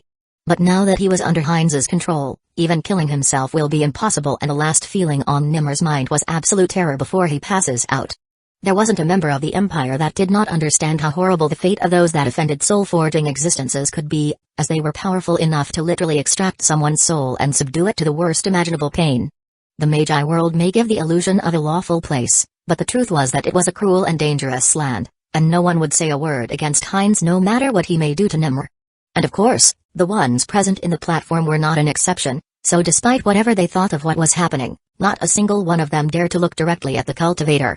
Heinz could not care less what was happening through those people's minds, and he originally intended to soul-search Nimmer right here and now, to learn who was the individual that dared to put a traitor among his subordinates and act against his people. But was convinced otherwise by Zadiel, and he was assured by the Neo-Demon, that he could make Nimmer spill all of his secrets without the need to destroy his soul. Zadiel told him that he had a use for the Magus, and since there was no really a difference for him if he obtained the information now or in a couple of days, he accepted.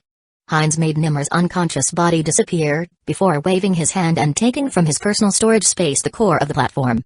Just as Heinz was about to send his consciousness into the core, a humanoid figure made of light materialized on top of the statue of the Empire and flew down. When he landed on the platform, he scanned Heinz for a second, and when he saw his healthy condition his eyes narrowed, but without delay, he performed a polite bow. "Your Highness, I am the rank 4 Magus Nate. It will be better if you hand over the core to me. My body will reach this place in less than a day and will handle the platform. It will be easier this way, or else it could give the impression that you killed Lun to alter the spoil obtained during this expedition." Nate's speech was very polite and gave the idea that the Magus really wanted to help Heinz out of a difficult situation. Unlike when he first appeared, he now adopted a humble and reserved attitude. He knew that those sorts of displays he had performed before could wonder some people, but if he were to do it in front of Heinz he will only embarrass himself. But even after hearing the man, Heinz did not stop, and without even looking at him, he sensed his consciousness in the core and took control over the platform. When Nate saw the complete disregard that Heinz was showing to him, he started to become angry, but the man understood that even if his body were to be here, a fight against the cultivator could only result in defeat. So without letting his emotions appear on his face, he prepares to continue his speech when Heinz looks at him. The star heart is so precious that even if all the rest of the fallen star that it was collected were to be put together, it could not equal his worth. It would be very troublesome if some people were to try to claim it, due to some losses.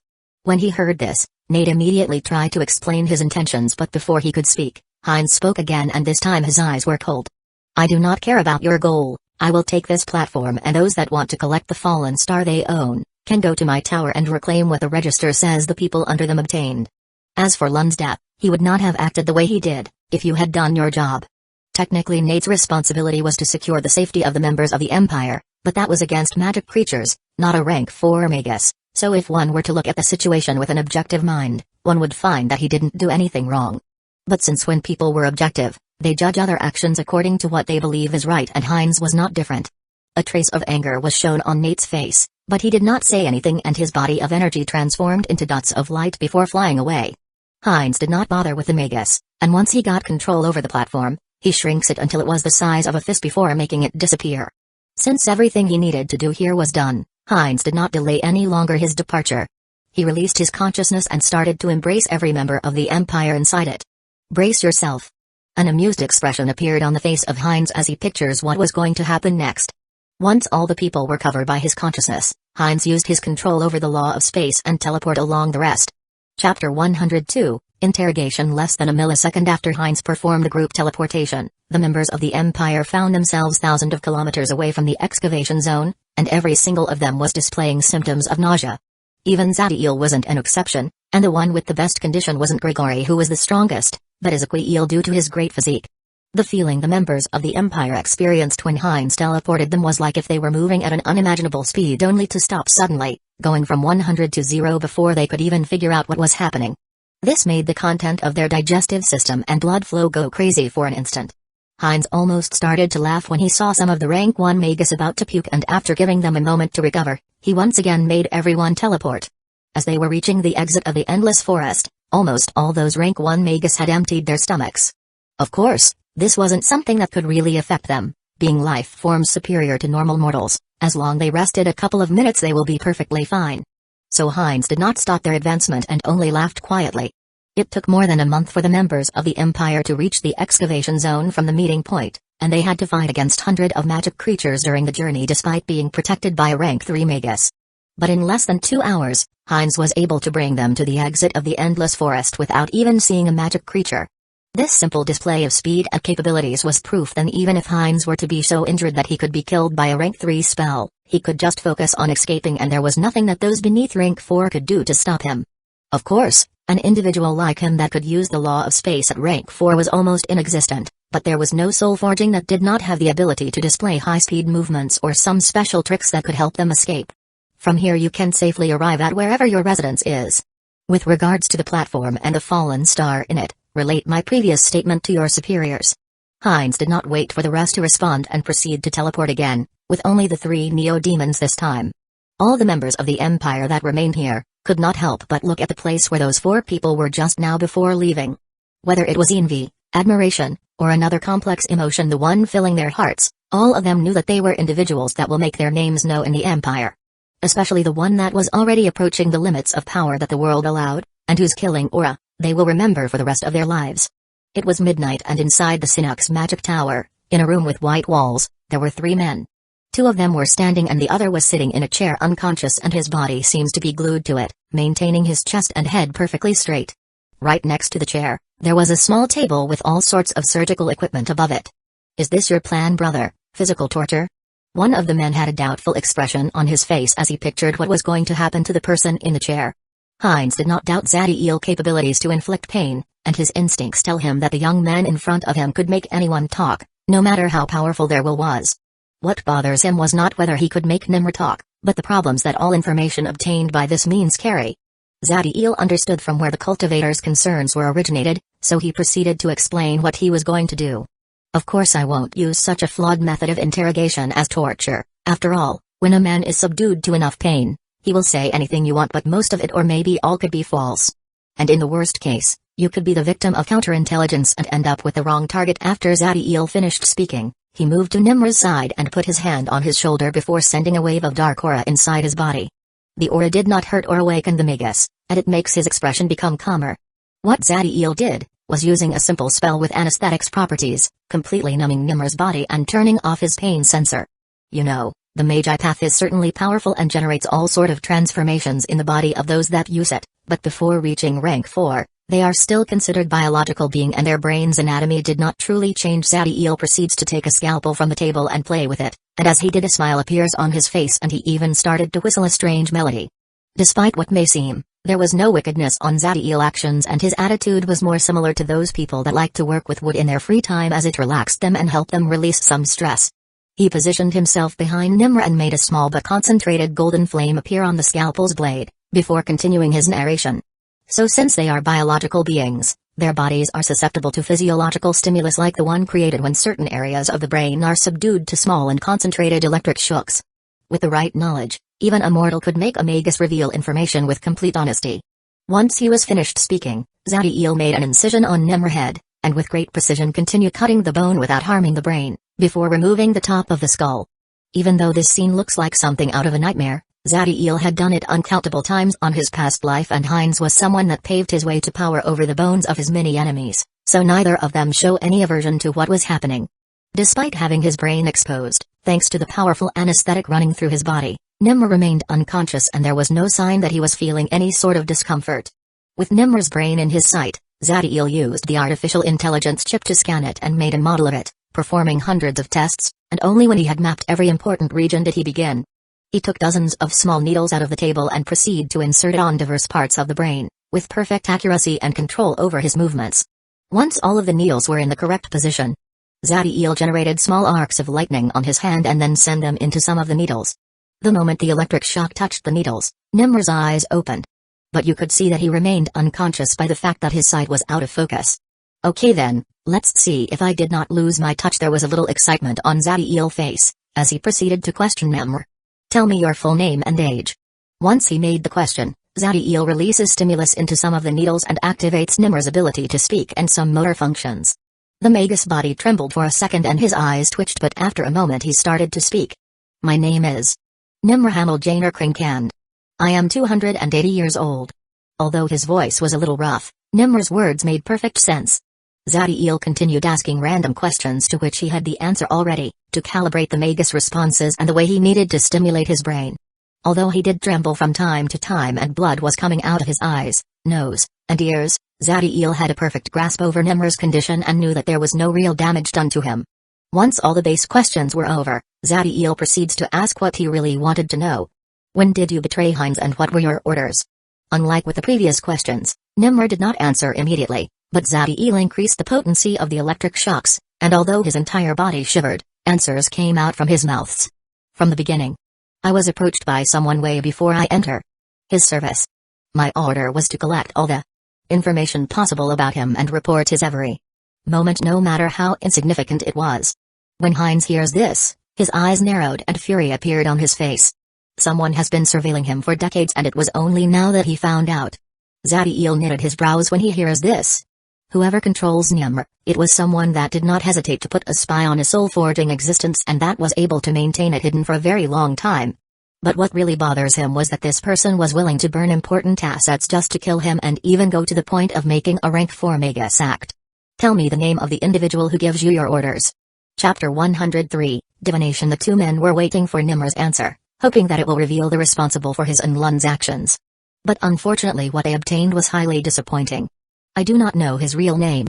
The moment Heinz heard those words, rage started to grow in his heart. The cultivator could not accept that Nimr has been spying him under someone's command for decades and yet, he did not know his name. It reached the point that he wanted to extract his soul, and forcefully search his memories, making him die under an agonizing pain. But of course, this was just an impulse, and his will was too strong to let them truly affect him. Zadiel, on the contrary, wasn't upset by the failure and after giving it some thought, he made another question. Describe with luxury of details the first contact that you had with that individual. After asking that, Zadiel proceeded to release his electric shocks on almost all the needles following certain patterns.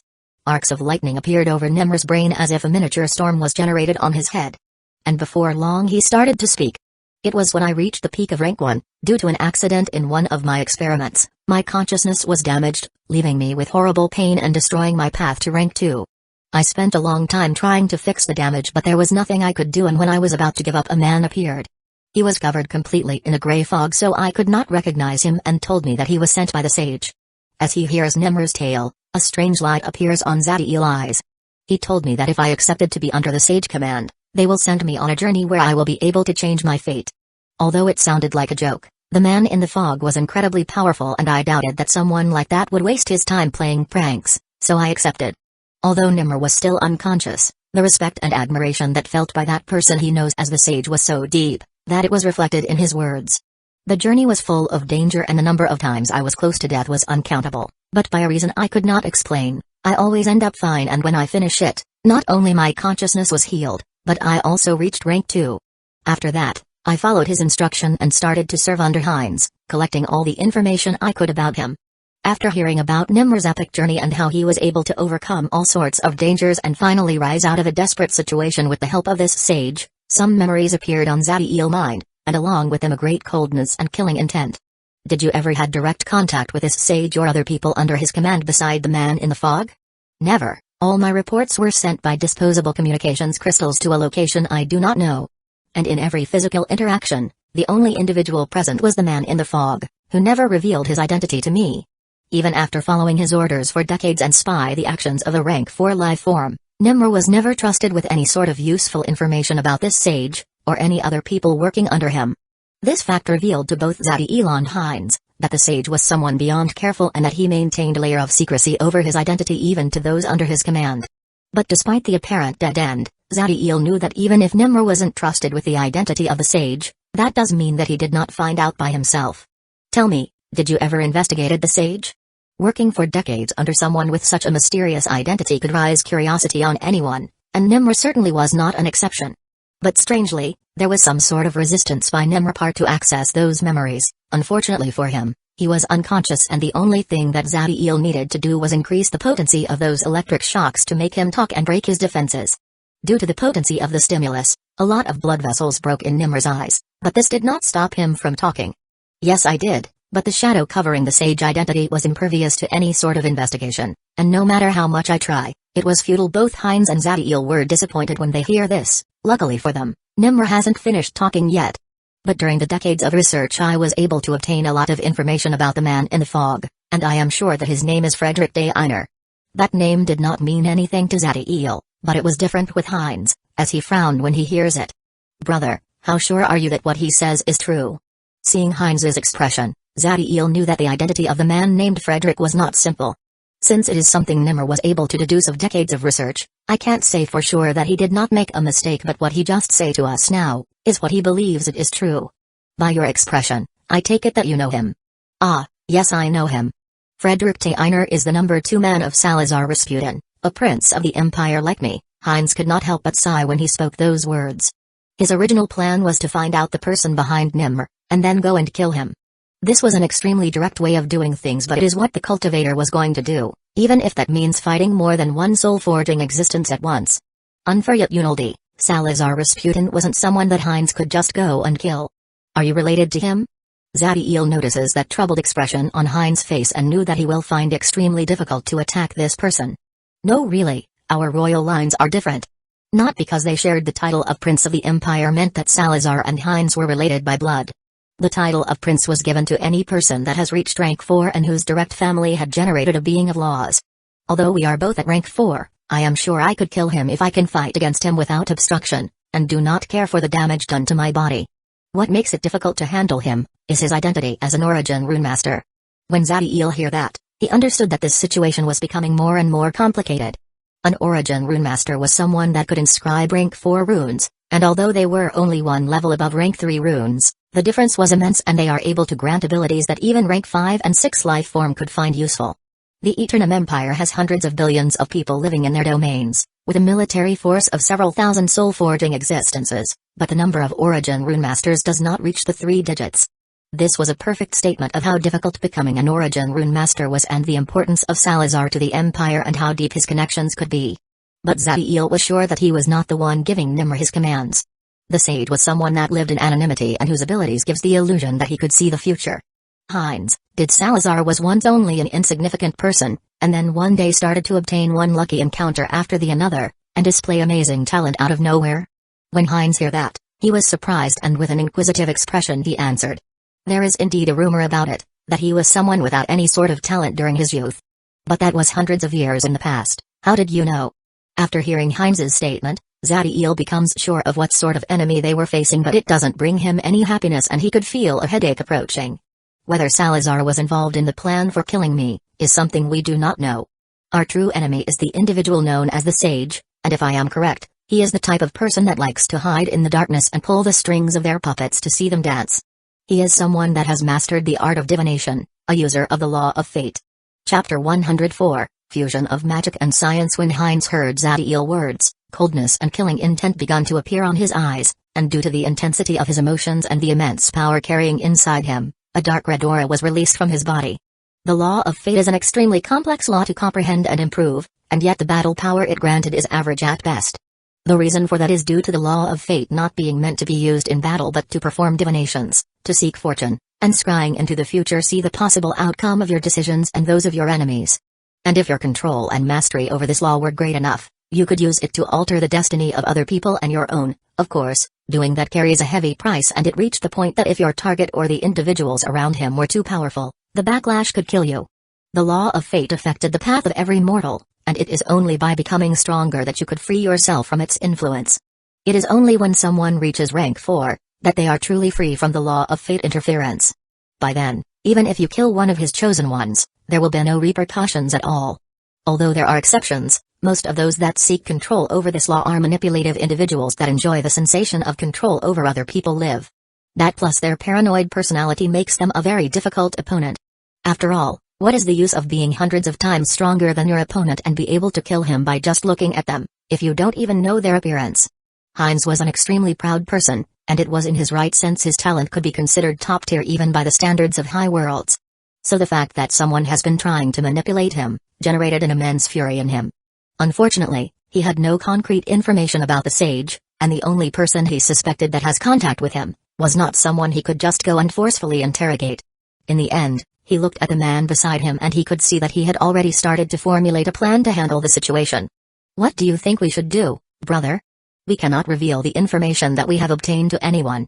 I can guess that the relation between Salazar and the sage is not simple, and when we face him he will probably help him against us since the sage is probably the reason behind his meteoric rise.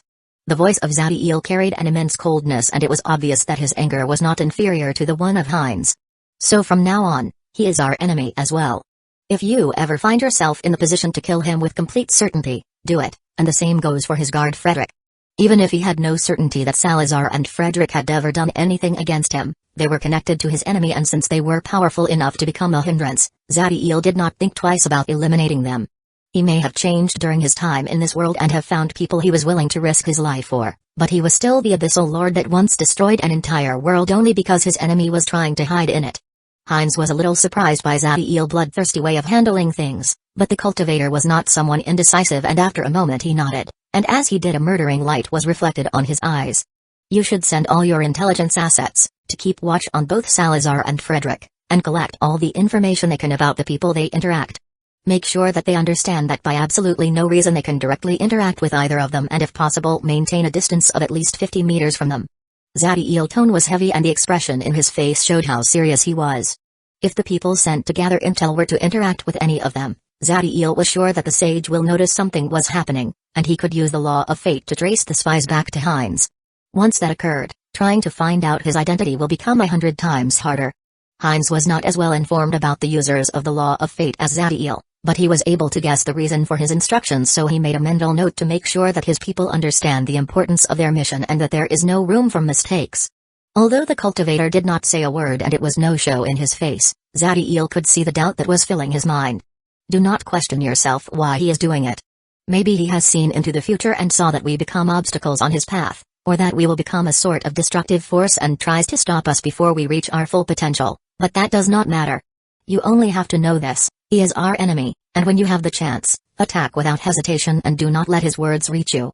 Zadiel's words radiated an immense will. It did not matter to him what the enemy intentions could be. Even if he was trying to save the entire world, he will not hesitate to destroy him at the first chance he gets. Those words made Heinz realize his mistake, and he proceeded to nod and make sure to not make the same error again. What are you going to do with him? Heinz was looking at the unconscious figure of Nemr. His tail was so focused on the matter regarding the sage, that he almost forgot the reason he wanted Nemr alive in the first place. Since there was nothing he could do right now about the threat in the shadows, he stops thinking about it and focuses on the next task, which will improve his power and the one of the Neo-Demon race. I plan to create life using him, but before I start, tell me brother, can you destroy his consciousness without ruining the rest of his soul? Heinz did not answer immediately as he was unsure whether he could fulfill Zadiel's request. What he was asking him to do, is the same that telling a doctor to remove from someone's brain the parts that save their memories and personality, essentially his identity, and not let the rest of the brain die due to the trauma. I could try, but although I can say with complete confidence that I can erase his consciousness, there will be some damage made to his soul. As long it doesn't dissipate, there is no problem. Also, I will need some equipment and expensive supplies. Can you help me? No problem, Tower Controller, present yourself.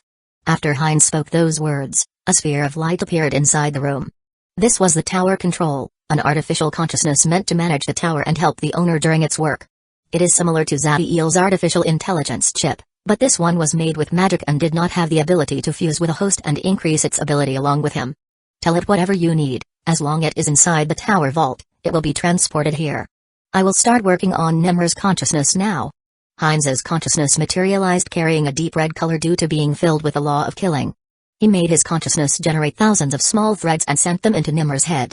1 second after the threads entered his head, Nimmer awoke and immediately he started to scream due to the immense pain he was feeling, but with Heinz standing in front of him, there was nothing he could do to stop the torture. The pain that Nimmer was feeling was as if someone was skinning him. The screams were horrible, but neither Heinz or Zadiel showed anything else but indifference to the pain of the Magus.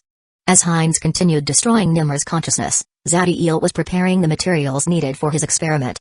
After a couple of hours, there was a pool of 4 meters in diameter filled with a liquid that resembled amniotic fluid, and there were all sorts of runes inscribed in it. In his hand, Zadiel had a vial with a drop of blood, but instead of red, its color was black. Artificial intelligence chip, create a clone of yourself and be ready to fuse it with the target at my command. There was excitement in Zadiel's face, as he imagines how special the individual born of the fusion of magic and science will be. Chapter 105, White Spark BIP. Initiating cloning process. Estimated time for finishing the task, 4 hours and 15 minutes. After hearing the chip update, Zadiel focused on Heinz's work. The face of Heinz was already showing tiredness, but even so, his control over his power was perfect and the attack over Nimmer's consciousness did not stop for a single moment. Heinz continued working for another 15 hours before Nimmer's consciousness vanishes along with his screams.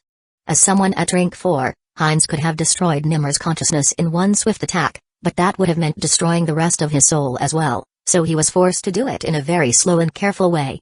Even though the rest of Nimmer's soul still existed, what remained now was just a mysterious and special source of energy, and it could be considered a broken soul incapable of generating life.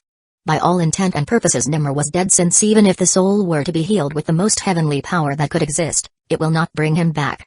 And whoever is born using this broken soul, he will be a completely different person from Nimmer. Once the destruction of the consciousness was completed, Heinz carefully retired his consciousness from inside Nimmer's mind and conjured a chair to sit down.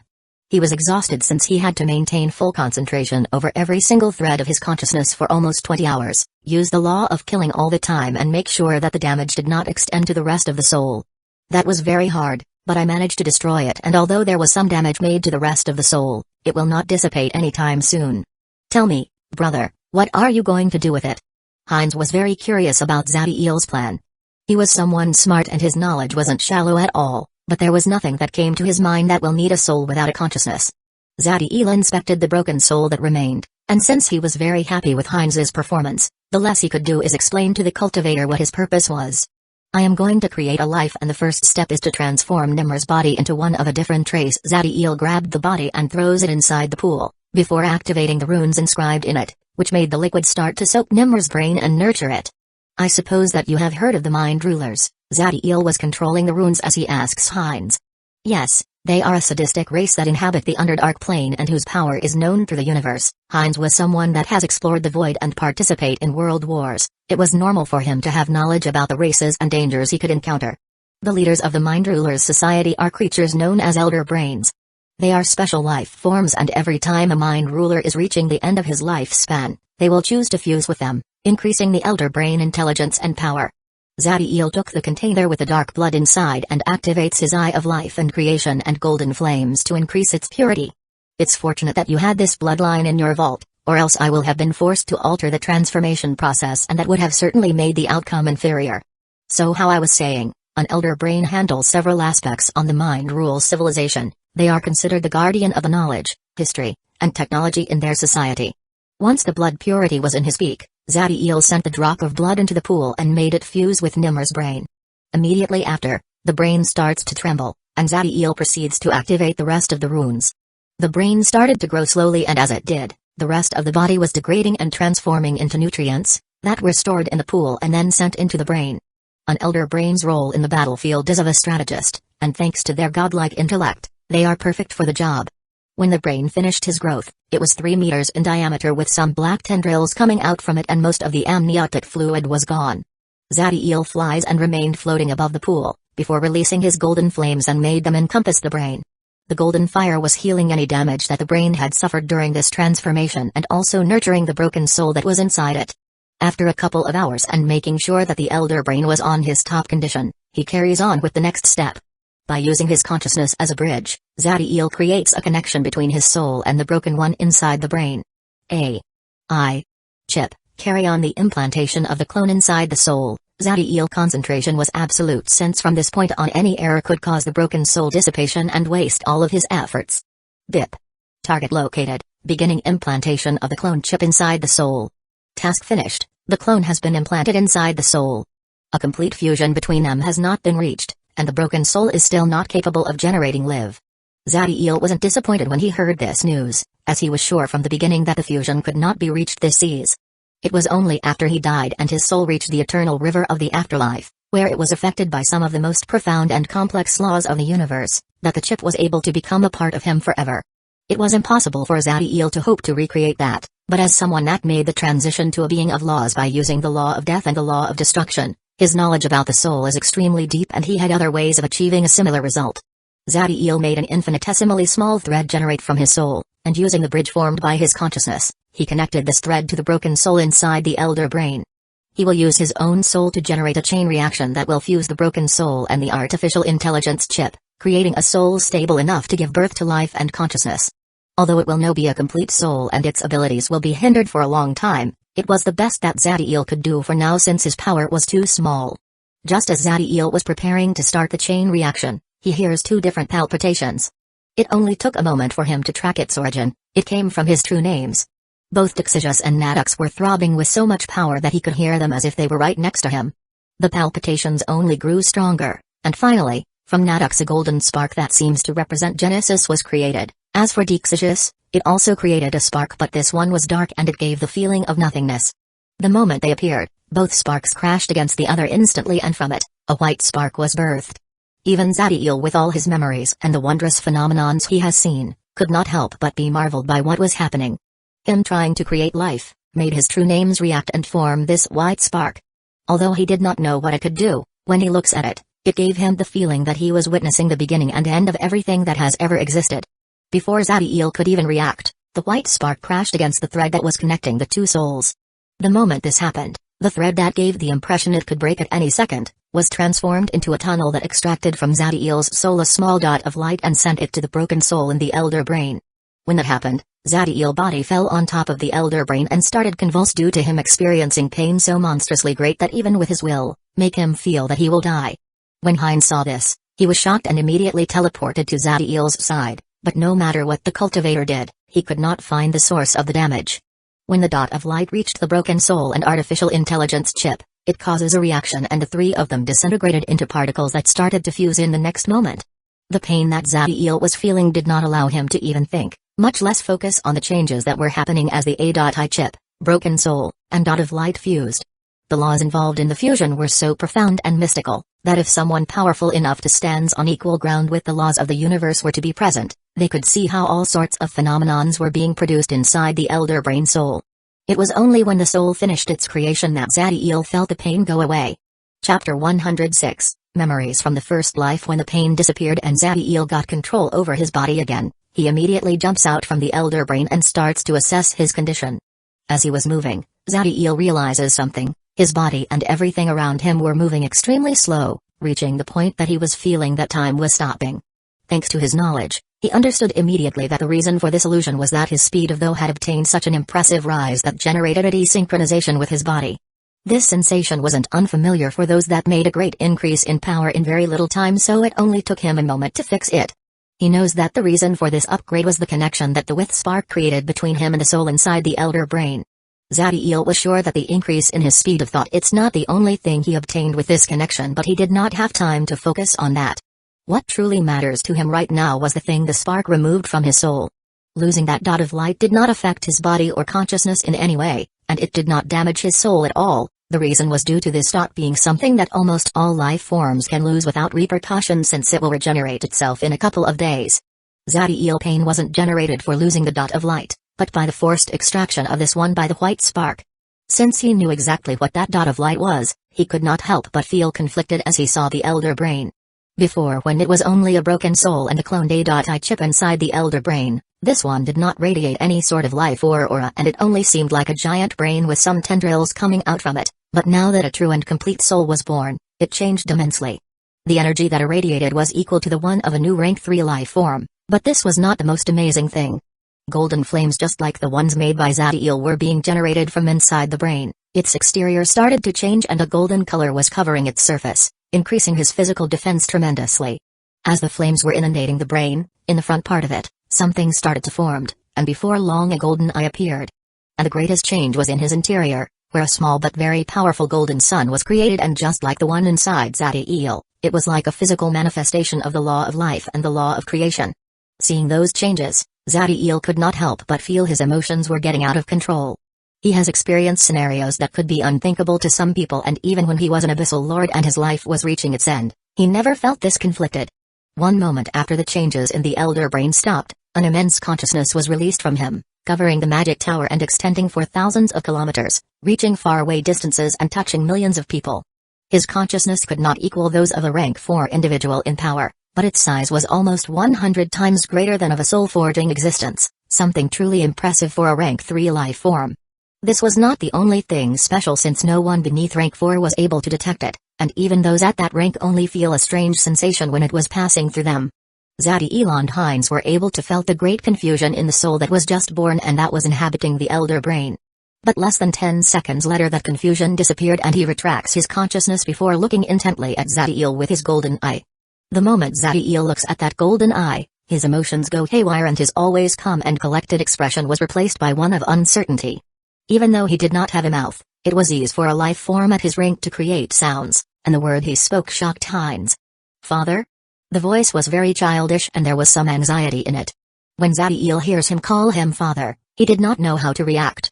In his previous 2 lives, he never had children, and all the experience he obtained as an Abyssal Lord was proving itself useless in this scenario. It was the dot of light that was extracted from his soul that gave birth to him, and Zadiel knows that he is indeed his son.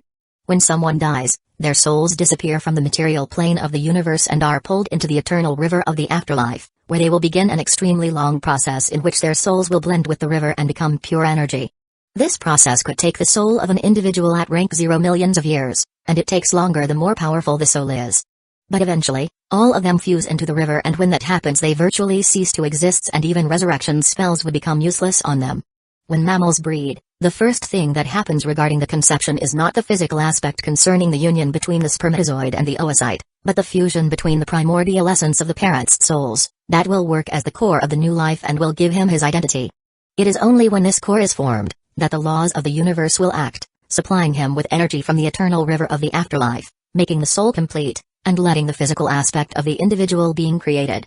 The With Spark was able to extract Zadiel's primordial essence from his soul, and use the energy that was the broken soul as a replacer for the one given by the eternal river of the afterlife, to make possible his birth.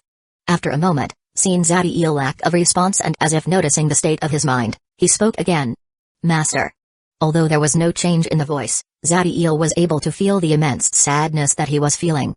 His soul may have been constructed with the artificial intelligence chip, granting him unprecedented analytical abilities, and his body may be that of an elder brain, making his intellect reach godlike levels, but as someone that was truly born, he was experienceless and was just a child. He was not able to hide the pain that was feeling when he saw the person he recognized as a father was doubting of him. When Zadiel hears the sorrow in his voice, he felt as if someone was squeezing his heart, and along with that pain, a wave of immense anger was born. The anger he felt was not directed at the child, but rather at himself, and it was so powerful that he felt that he hated himself for making him feel sad. Zadiel closes his eyes and breathes slowly as he tried to understand what a father is. His mind went back all the way to his first life, to his childhood, to the memories he made with his father. His father was a simple and kind man who did not know much about the world, but Zadiel found exactly what he was looking for on his experiences with him. A father is someone who protects his children, who feel immense pride when they do something so simple as giving their first step and saying their first word. A father will always support their children and guide them on the right path. No matter how many times they fail, a father will always be by their side supporting them and helping them start again. But especially a father is someone that loves their children from the moment they exist and that will not hesitate to sacrifice everything for them, and they do it because they are the best part of him. The moment that Zadiel opens his eyes, all the hesitation was gone and the only thing left in them was tenderness and warmth as he approaches the giant brain. "You were right the first time. I am your father and your name is Dante Daybreak, the firstborn of Zadiel Daybreak. Zadiel gently patted the brain and his palm was carrying all the love he was feeling right now. The moment Dante heard those words and felt that palm touching him, he started to tremble due to the immense happiness he was feeling. Seeing the emotions on his son, Zadiel felt an immense joy filling his heart, and he could not help but start to laugh. My son, your birth may have been an accident, but sometimes the greatest miracles of the universe happen by accident. Chapter 107, New Body. Zadiel and Dante spent a long time talking. Although the boy had an extensive encyclopedia of information in his mind, what he wanted to know was about his father's habits and what he likes to do. Zadiel was happy to talk with him, so he answers his question calmly. It was only after 3 hours that they stopped, and after a moment Dante adopted a serious attitude before speaking again. Father, I don't think the body of an elder brain suits me. Zadiel wasn't surprised for the words of the child, as he knows that although the body of an elder brain granted a lot of advantages, there are also some severe restrictions. He did not care for the appearance of his son, as he was able to see beyond that easily. The problem was another. Originally the life born in the elder brain would take care of organizing all the aspects of the day-to-day life of the neo-demons, be the controller of his magic tower, the driving force of his production lines, and was not meant to be part in battles or explorations beyond the point of strategy. But Dante obviously did not want that type of life, and neither did Zadiel, since keeping someone with a law bloodline in a tower most of the time was a waste of talent. The problem was that the body of an elder brain is not fit for battle, and although they could go through the transformation to Neo-Demon, the help that it would provide due to the peculiarities in their bodies is very small. Your soul is strong enough to be changed to a different body, but that would mean losing the abilities granted by the elder brain. There is also the problem regarding the affinity that your soul will have with the next body and whether the transference will affect your bloodline. The primordial essence of Zadiel's soul contained everything from him, and that obviously included the bloodline. But he did not know what problem could happen with the Golden Sun if Dante's soul were to be relocated into a different body. Right now his affinity with the elder brain was perfect since his soul was formed using the energy of Nimr's broken soul and the body was Nimr's brain. As Zadiel was going through his memories and knowledge to find out a solution without drawbacks, he was interrupted by the child. I already formulated a plan, father, and if it works, I will be able to keep the abilities of the elder brain and there will be no damage made to my bloodline. There was some pride in the child's voice as he spoke. You did? Zadiel was amazed. He was used to be the one finding a solution to everything, and the habit was so rooted in him that he almost forgot that when it comes to raw intellect and analytic abilities his son's speed was superior to him. With regards to the creation of my body, I will need father's stem cells from your bone marrow. I plan to energize those cells with my golden flames and induce the process of mitosis in them, increasing their number, so I can then guide them and create a body made based on yours, with some alterations in the part of my brain. Zadiel made some calculations and found out that Dante's idea was indeed very effective. By using his cells as the raw material, he will create a body that could contain the Golden Sun, and that it will have a perfect affinity with his soul. It was the part of the brain that made him feel doubtful, as any change on the brain was an extremely difficult task, and he was able to figure out what type of change Dante wanted to do. You are going to try to generate a miniature version of an elder brain for your body, aren't you? Yes, father, I have run thousands of simulations and I am sure I can do it. Although it will no be able to equal the intellectual capabilities of an elder brain, the boost on my intelligence will not be small. Dante's voice carries great confidence in himself as he spoke. To someone as Dante, it's pretty easy to do more than one task at the same time with full concentration, so he had used the time he spoke with Zadiel to make the calculations of his experiment. Seeing the boldness of his son, Zadiel smiled with pride, and signaled him to continue. The next part will be separating a piece of my consciousness and make it work as the brain's center of command. This will allow us to maintain our connection with the elder brain, and also to continue training it and increasing its rank. Zadiel found no fault in this plan, as it will allow Dante to have a body that could be trained as a neo-demon and continue having access to the elder brain's supreme cognitive abilities and special powers. He was not worried about him splitting a part of his consciousness since it was something achievable for almost all life forms that were at rank 2 or above, and it was exactly what the powerhouses of the Empire and Dynasty did when they created those statues. Besides my stem cells, what else do you need? I will need a great number of resources since the life force I will require to produce mitosis in stem cells like yours will be huge. If it was the stem cell from a normal human, Dante could do it without any supplement, but Zadiel was already a rank 1 life form, whose body was altered by Abyssal and a law bloodline. Just the vitality on his body was more than 100 times that of a normal human. Brother, I will use more resources, I hope that is okay. Zadiel turns to look at Heinz and found that the face of the cultivator was filled with surprise, confusion, and curiosity. Heinz had lived a long time and his experiences were not shallow, but what has just happened in this coup of hours was a lot to process. He could not believe at first that the individual born inside the elder brain was Zadiel's son, but he detected the similarities between their soul, proving that they were indeed connected. Brother. It was only when Zadiel calls him, that he focused again. Ah, yeah sure, take whatever you want from the vault, they are not truly valuable to me. Heinz's true treasures were on his personal space storage. The wealth that was in the vault was the one destined to reward those magus that fulfilled some mission for the tower. Zadiel did not waste time and started to ask the tower controller for all kinds of resources. The variety was immense, but since they will eventually be transformed into golden flames, it didn't matter. As the resources were arriving, Dante immediately attracts them and start to use his golden flame to consume them. It was only when a ball of golden fire, almost 4 meters of diameter, was beside him that he spoke to Zadiel again. Father, I have enough flames already. Give me your stem cells. Zadiel nodded. He took his sword and made a cut that reached the bones of his ribs, making an incision on them. Although the pain was great, to Zadiel physical pain was not something that could affect him, and with great accuracy, he continued. From the incision, he made a drop of blood came out, and although it was red, a golden glow could be seen inside it. Zadiel sends the drop of blood to Dante, who grabs it with his consciousness and made it reach the center of the elder brain, right next to the golden sun. Chapter 108. Second Sword Realm. Dante carefully manipulated the golden flames and he slowly started to send them into the drop of blood containing Zadiel's stem cells. When the golden flames touched the drop of blood, this one started to radiate a great amount of energy, and in the next second it duplicated his size. This process happened over and over again, and as the stem cell increased their quantity, Dante made sure of guiding the specialization process. Even with Dante's abilities, the process was extremely slow since the changes that he was making in his brain and nervous system needed to be checked constantly, as any mistake in this part would ruin the body. As the hours pass and the body started to form inside the elder brain, the golden sun was moved inside him and the heart was formed containing it. It was after 11 hours, from the moment that the stem cells were charged with the golden fire, that the body was completed. Dante made several inspections on the body, and once he was sure that there was no problem in it, he integrated his soul with it. Once Dante's soul entered the new body, some changes happened at the elder brain.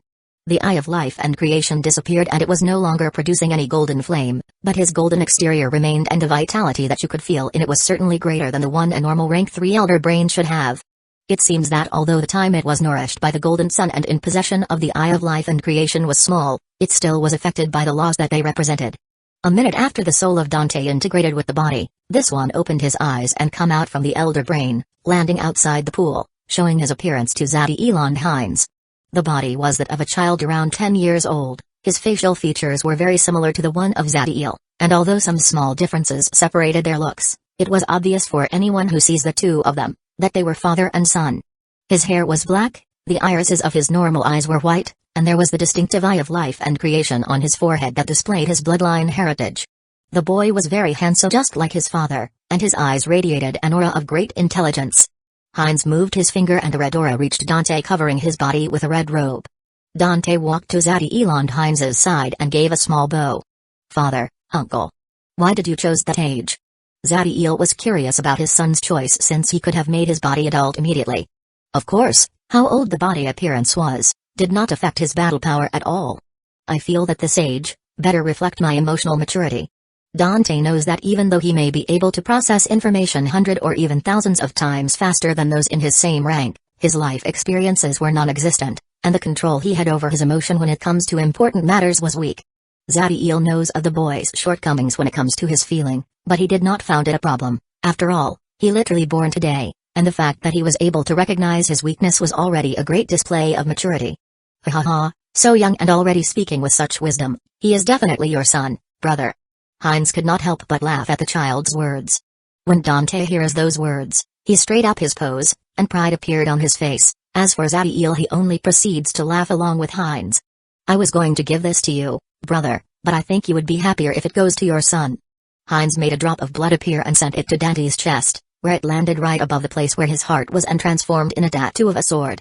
That will allow you to release a one-time attack that carries a power equal to the one I can perform when I release my Law Avatar. After delivering the attack, it will transport you to any place you want in a radius of 100,000 kilometers. Thank you, uncle. Dante was elated with the presence of the sword tattoo since it was something it could save his life even in the most threatening of situations. Despite being only a one-time attack, If it were to land in a rank 4 life form before he activates his law avatar, it could end his life. Zadiel was also very grateful since he understood the great value of that drop of blood, and knew that it should have taken Heinz a lot of time and energy to create it, especially since it has such a powerful teleporting ability. Brother, by what I saw in your battle against Lun, I take it that you already achieved the first sword realm, right? Yes, I did, and I must tell it is impressive. Not only my attack increased in power but my law of sword advanced all the way to the initial level of comprehension once I reach it. Heinz was still marveled by the upgrade he obtained by reaching the first sword realm. Good, then it is time for you to start training in the next realm. To reach the first realm you needed to make the sword a part of your body, and the second is much harder since to reach it you will need to treat the sword as an extension of your consciousness. Seeing that Heinz was focused, Zadiel continued with his explanation. The second sword realm is known as Sword Spirit. To achieve it the first thing you need to do is have a sword strong enough to accompany you during the entire time you spend training in this realm, since if your sword were to be broken, you will have to start again from the beginning and it will be even harder the second time. Heinz fulfilled that condition immediately since the sword that was using now was very powerful and even, in the future, when he advances to the next rank, he would not need to change it. You will need to constantly nurture the sword with your consciousness until eventually, just like the stars, develop a consciousness itself. This consciousness is commonly known as Sword Spirit, and it would not only increase your offensive power, but also the defenses of your soul. Here, take this. Zadiel took a crystal from his ring and engraved some information in it before throwing it to Heinz. Heinz catches the crystal, and since he had an idea of what was in it, he could not wait and immediately sent his consciousness inside. Exhilaration fills Heinz's face as he read the title, which says, Path Technique, Sword Empyrean. Since you reached the first realm on your own, then you can use this path technique to guide you into the next realm safely. Although it is extremely difficult to reach the fourth sword realm, if you do it, you will reach the level of comprehension needed over the law of sword to use it, when you attempt to become a being of laws. Awesome. The more Heinz reader this path technique, the more he loves it and he could not wait to start training it. To become a being of laws, you needed to have perfect control over more than one law, so even if Heinz reached the fourth sword realm, it did not mean that he could progress to that rank. But he has always been very talented in the law of killing, so with the help of the path technique, his advance will be much easier. We still have other matters to discuss. Zadiel feels the need to call the cultivator's attention when he saw the way he was behaving. Something was telling him that if he doesn't stop him, this brother of his was going to enter deep seclusion to train for several years, and for his next plans, Heinz was a fundamental part. First, the less important matter, I will need your help to contact the Scientia Kingdom. It is my understanding that when it comes to the creation of magic towers they are the best in the entire Magi world. The Scientia Kingdom that Zadiel was referring, is the third great power that ruled the surface of the Magi world, and although they are the oldest organization of the planet, the lands under their control are much smaller than the ones from the Ai Dynasty and the Eternum Empire. But this did not mean that they were the weakest, since, in all of their millions of years of their existence, no power has ever dared to challenge them or invade their terrain. It was rumored that this was because those being of laws behind those powerful organizations have strictly prohibited any sort of aggression against them. No problem, they are easy to contact, and although they are very expensive, they are indeed the best in what they do. After saying those words, Heinz adopted a serious expression before speaking again. I must warn you, brother, you must not harm any of them, since the repercussions of harming a citizen for the kingdom is something even I fear. But luckily you don't have to worry about them offending you, because they are extremely pacifistic people and the only thing they seek is knowledge. Zadiel has heard a lot of rumors about the kingdom, and seeing Heinz's expression, he knew that they were not unfounded, but it was to be expected that a height world with a civilization that has existed for millions of years has some mysteries. Don't worry, I only want them to create my tower and nothing more. Now before I go the next topic, tell me, how are the relations between the Magi world and the heavenly creator world? When Heinz hears Zadiel speak about the relation between worlds, he could not help but sigh. Sometimes I wonder how extensive your knowledge can truly be. Heinz's reaction was understandable, since the only reason he even knew about the heavenly creator world was due to him being a rank 4 individual with an impressive background, who has explored the universe. To the cultivator's words, Zadiel only shrugged his shoulder. He did not care that Heinz could deduce some information about his identity. Okay, whatever. Answering your question, it is obviously a hostile one. After all, what kind of relationship could we have with a race full of individuals who see the rest of the races of the universe as inferior beings, and they dare to look down on you even when you're stronger than them? The disdain in Heinz's face was obvious, and it seems that the impression he has of that world is awful. I see, they have not changed at all, extremely xenophobic as always. Zadiel's impression of the heavenly creator world was just as bad as the one of Heinz. Tell me, How would you feel about starting a world war against them? Chapter 109, Invading a Middle World. The way Heinz was looking at Zadiel right now was the same way you would see a madman. Are you suicidal? If we try to attack the heavenly creator world, we will be erased from existence before we even touched the surface. Even the entire military might of the Magi world would not be enough to invade it. That is a world that can equal the Abyss and Baatar in regards to power. All high worlds were not equal, and despite the Magi world being a top power in the universe, it was too young, and the amount of being of laws that has produced could not compare to the other worlds and planes that have existed for hundreds of billions of years. When someone becomes a being of laws, they are extremely difficult to kill, to the point that they are considered eternal and share their life with the laws. So even though maybe less than 1 person in 100 billion is able to become one, with enough time their number could reach the hundreds easily in a high world. In the mind of the heavenly race, the rest of the life forms in the universe must kneel down and worship them, so if they were not so ridiculously powerful, then they would have been exterminated a long time ago. Ha ha ha ha, of course not. Even those at rank 4 are considered cannon fodder in direct battles among high world and planes. What I am talking about is invading a satellite world dominated by the heavenly race. Most individuals and organizations in high worlds have the tendency to invade and dominate other worlds. Those that end up conquered are referred to as satellite world and are usually terraformed to be better suited to the invader race. The aboriginal people are usually either exterminated or enslaved, and in the best cases, when the invaders are merciful, those in power are replaced and the masses remain oblivious to the fact that they serve an alien force. You should have said that first. For a moment I thought you went crazy. Heinz's expression relaxed immediately after hearing Zadiel's words. He may have an immense battle spirit, but that doesn't mean he will enter a fight he knew he will lose just for the sake of wealth. Heinz did not bother asking Zadiel how did he knew of this world or obtained the coordinates, and just took it as another display of the ever-growing list of knowledge he displayed. How powerful is this world? The power of the world was fundamental when planning an invasion, since it determined the maximum power that the individuals inside the world could display, with normal high worlds having their limit at rank 6 and low and middle world at rank 4. If it was a low world, then Heinz was sure he could invade it with his forces alone, since in those worlds are not fit for those at rank 4 to train due to the shortage in energy, and at most the amount of soul-forging existence inside it will be less than 5. But if it was a middle world, everything changes, since those worlds are able to accommodate dozen or maybe 100 of rank 4 life forms without a problem. It is a middle world, and although I don't know how many rank 4 existences are inside it, I can tell you it was already altered by the members of the heavenly race, to increase their numbers. After hearing Zadiel's words, Heinz tried to figure out the best approach for this invasion. We will need help. Normally in cases with middle worlds, at least another 10 rank 4 will be needed to establish a powerful enough stronghold from where we will start expanding. But since our opponent will be the heavenly race, then things are different. Heinz's experience in world wars was evident, and although Zadiel had already figured out a plan, he wanted to know the ideas that the cultivator have.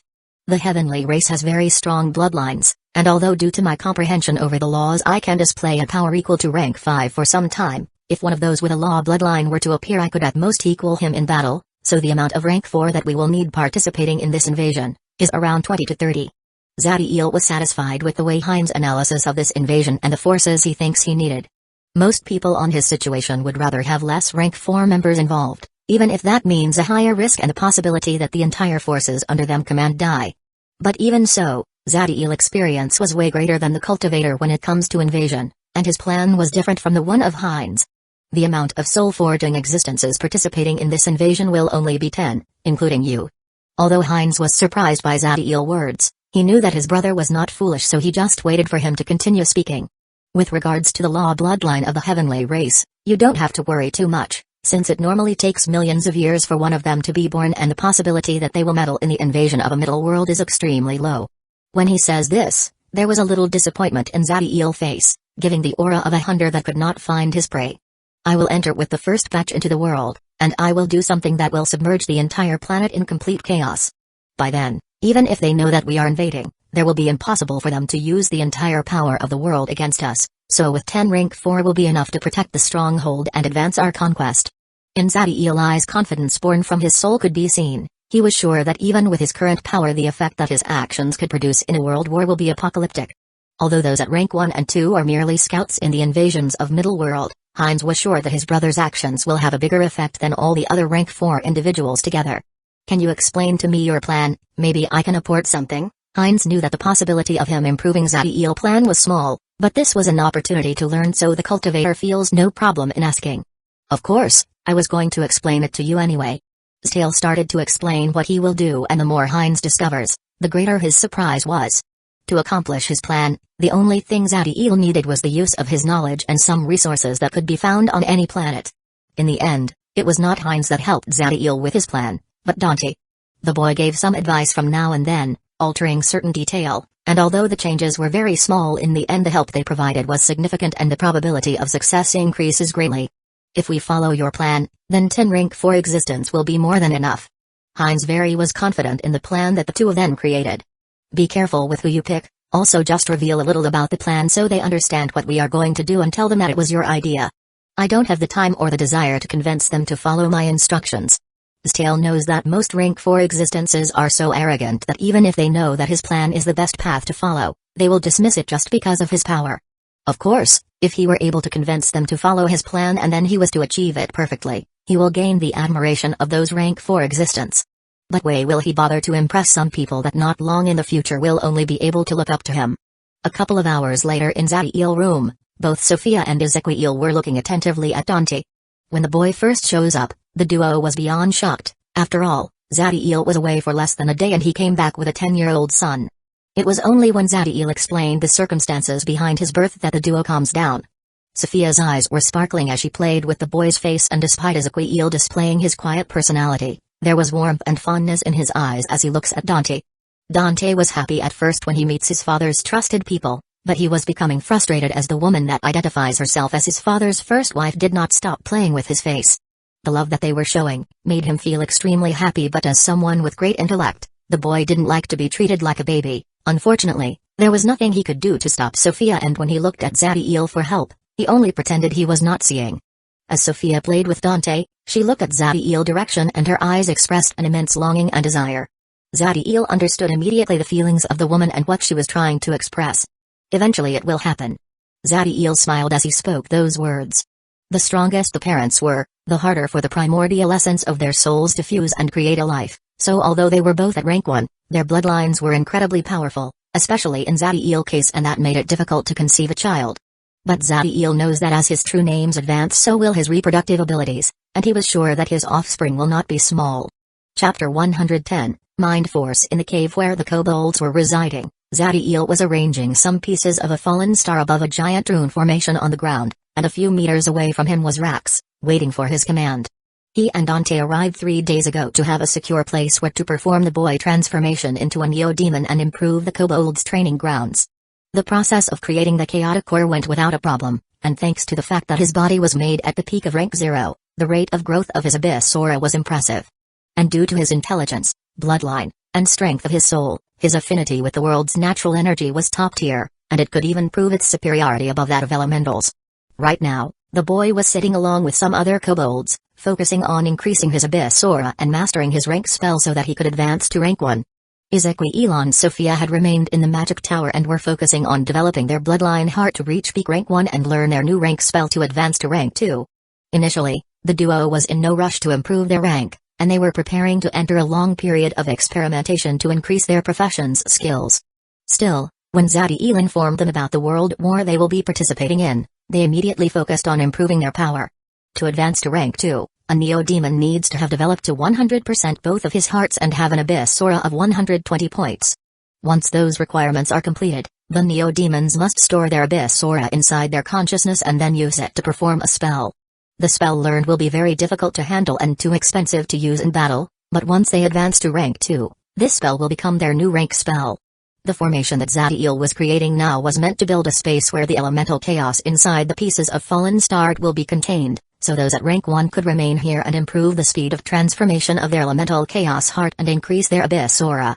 The middle world invasion will start in 2 years at the latest, and although it sounded like a lot of time, for individuals whose lifespan reaches more than half a millennium like a rank 1 neo-demon, it was but a blink of an eye. Zadiel planned to bring some of the kobolds with him during the invasion. Since he will be in a world where the entire planet will consider him an enemy, the only people he will trust to fight by his side are his race. Although reaching the peak of rank 1 will be too much to ask, with this formation, they will be able to complete the transformation of their elemental chaos heart, and by that time, they will have the power to kill a master level rank 1 magus quickly. The heavenly race has a mighty bloodline heritage, But as long a Neo-Demon has assimilated a rank 3 bloodline, they should be able to defeat or at least equal them in a fight in the same rank, and if their bloodline is at rank 4, then they will be able to kill them. At the end of the 3rd day, Zadiel finally completed the formation, making a dome appear in which a grayish fog was contained. The formation is ready. From now on, all those at rank 1 will be training inside it. The elemental chaos in those fallen stars will be depleted in approximately 3 months. When that happens, replace them with new ones. Zadiel handed Rax a small black platform. This was the platform that Heinz had taken from the excavation zone, and Zadiel was asked to borrow it. Yes, ancestor. Rax took the platform and gave a small roar. As soon as he did, 81 kobolds started to walk toward the dome, displaying their impressive 4-meter-tall bodies and dragonborn appearance. They all moved with complete order and as one, displaying the might of an extremely disciplined army. 81 rank 1 life form could not be considered much since in the Eternum Empire alone, those at rank 1 could be counted in millions, but by the display of order and might that those neo-demons were giving, one could be sure that they could slaughter an opposite army in the same rank, even if they were fighting an enemy 10 times their number. Zadiel was very satisfied with how the kobolds were behaving and signaled Rax so he would enter with the rest at the dome. Rax performed a respectful bow before disappearing into the fog. Zadiel looked in Dante's direction, and seeing the boy focus on his training, he smiled and went to a remote corner of the cave before adopting a meditative position. His elemental chaos heart and Abyssal have reached the boundaries to advance to rank 2. Still, due to his bloodline, he not only needed to finish his bloodline heart but also increase the Sun Force up to the limit of rank 1, which according to his calculation, was at 150 points, and he had only reached 90. Before, he could only gradually increase the rate at which the heart and golden sun grew by eating rank 2 creatures. There was a limit to how fast these two could absorb energy, and trying to use external methods to increase their speed was dangerous and could create flaws in his body. Things were different now since the connecting created between his soul and the Elder Brain has allowed him to access a new strength system known as Mind Force. Despite being a path of power as the Magi path, to practice Mind Force, you normally have to be born with that ability since it is an inherent trait from a race. Although it is not unique to them, the Mind Ruler race is the most notable user of this strength system, and some even think that the name of their race was due to this power. By mastering Mind Force, you can perform all kinds of wonder, not only imitating the power of magic but going beyond, not being limited by the use of the natural energies of the world. If your mastery over it reached a certain point, you could even alter the laws. But despite its marvelous power, mastering Mind Force is complicated, and any backlash could result in death. Instead of using energy like Abyssal or Spirit Force, it is fueled by one's mind and life force's internal magic. Despite the wonders of Neo-Demons, they did not have the ability to train Mind Force, but Zadiel was channeling the magic of the Elder Brain and his life force to be able to use it. Outside of the Mind Ruler's civilizations, those that use the Mind Force are known as Animus, and just like any path of power, it was divided into ranks. Despite the Elder Brain being a rank 3 life form, I can only use the power of a rank 0 Animus since my brain itself can't use the magic of my mind, but as I advance and grow proficient in it, my brain should change and allow me to advance in the ranks. Zadiel was beyond happy when he found out that he could use this type of power, as it was something that even with all the means at his disposal in his previous life, he was never able to use but continuously researched. Unlike the training of Abyssal, spells, or fighting tactics, I will not have any previous experience to guide me as I practice Mind Force. Let's see how talented I truly am. Zadiel's eyes displayed immense pride and confidence in himself before closing. Just like the Magi path can divide into Elementium, Arcane, Bloodline, and Body Refinement, an Animus has several disciplines they can follow, but they are not mutually exclusive from the others, and they even complement each other. Zadiel was trying to use the mind discipline that focuses on biological transformation, alteration, and healing. Psychometabolism. As he thought that word, Zadiel's mind focuses on a single thing.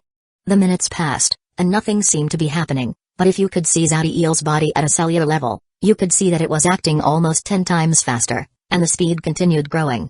His body metabolism was reaching a speed almost 100 times faster than it normally would, and without opening his eyes, he takes cubes of meat almost 1 meter in diameter and starts to devour them at an impressive speed. They were not made from rank 1 life form, but from rank 2, and usually, Zadiel would need an hour to digest it and let its energy reach his heart and improve its formation, but now the moment they disappeared inside his mouth, they were digested immediately and transformed into nutrients for his body. With this speed, only a few weeks will be necessary to reach the peak of rank 1 and advance. Although he tries to remain calm, Zadiel could not help but feel excited as he will be able to become a rank 2 Neo-Demon before reaching 30 despite having to cover the energy needs of a Law Bloodline Chapter 111. See Beyond Good and Evil. Zadiel did not move for an entire week, and the only thing he did was continue devouring those giant cubes of meat as he maintained his body's metabolism multiplied by 100. Normally a rank 0 animus could not maintain this condition for such a long time. Still, since Zadiel was using the magic from the rank 3 Elder Brain's mind and the immense life force and vitality that his bloodline gave him, he did not find it difficult to keep going for this long without resting. Of course, there was still the mental fatigue, but the feeling of his power growing at such an impressive speed was truly satisfying for Zadiel, so he did not find any problem in maintaining his concentration. He would have wanted to keep training for more time, but unfortunately, the date that Heinz told him the kingdom members would arrive to create his magic tower was approaching, so he needed to go and meet them at the agreed location. Zadiel stops consuming the cubes of meat and deactivates his mind power before slowly opening his eyes. Due to the changes in his body in such a short time, Zadiel could not objectively appreciate his new power, but luckily he had the artificial intelligence chip help, so he commanded the chip to scan him. Artificial intelligence chip, scan my body and show the difference between my previous stats and the present ones. BIP. Scanning host, race, Neo-Demon, rank 1, Daybreak Bloodline / Animus, rank 0, strength, 67.3 to 71.4, physique, 117.8 to 143.7, speed, 89.8 to 95.2, abyss aura, 120.3 to 121.1 sun force, 90.2 to 127.6 bloodline heart, 65% to 89% completed elemental chaos heart, 100% completed. Note: host bloodline has been designated with the name Daybreak, due to the absence of information about the original carrier of bloodline and the host being considered the new origin of this one. When Zadiel fought with that man, they never spoke, and in the dream he had during his advancement to rank 1, no information about the identity of him or the other 8 individuals was. He was sure that if they were still alive, they must have already made a name for themselves in the universe and maybe even created a civilization under their command, since the power which they were born was equal to a being of laws. His demise when he was an Abyss Lord was not much time later than that fight, so he did not know about them, and now he did not have the means to get that type of information. But all that disappeared from his mind as he saw the impressive rise in his stats. Excellent. Each day spent with my metabolism multiplied by 100 times is equal to the energy I could consume in 3 months of devouring high-energy food. My bloodline heart and sun force will be fully matured with another week or so, and I will enter peak rank 1. His speed and strength did not improve greatly since they are connected to the nurturing effect of the Abyss aura and organ transformation by the chaotic core. But the creation of a new heart will always improve one's vitality and life force, especially if it is one as special as the bloodline heart is. As for the fact that despite all that energy he consumed, his Abyss aura only increased less than 1 point, Zadiel knew that before advancing to the next rank, no significant increase would be available to his energy pool. The one thing that bothers Zadiel was that his mind force was not expressed in the chip's chart. It seems that is not able to quantify an intangible power as mind force yet. When I advance to rank 2, its abilities should increase and be able to display then. The chip's abilities grow as he advances in the ranks, and although he wasn't able to see the actual stats, he knew that this week of training had at least allowed him to improve a little mind force. Zadiel looked in Dante's direction and was a little surprised to see that the boy has already reached rank 1, but it didn't take him long to figure out how he did it. Since the boy was also an animus, just like him, he could increase his metabolism and speed up the Abyss aura's growth. Artificial intelligence chip, scan him. BIP. Scanning the target.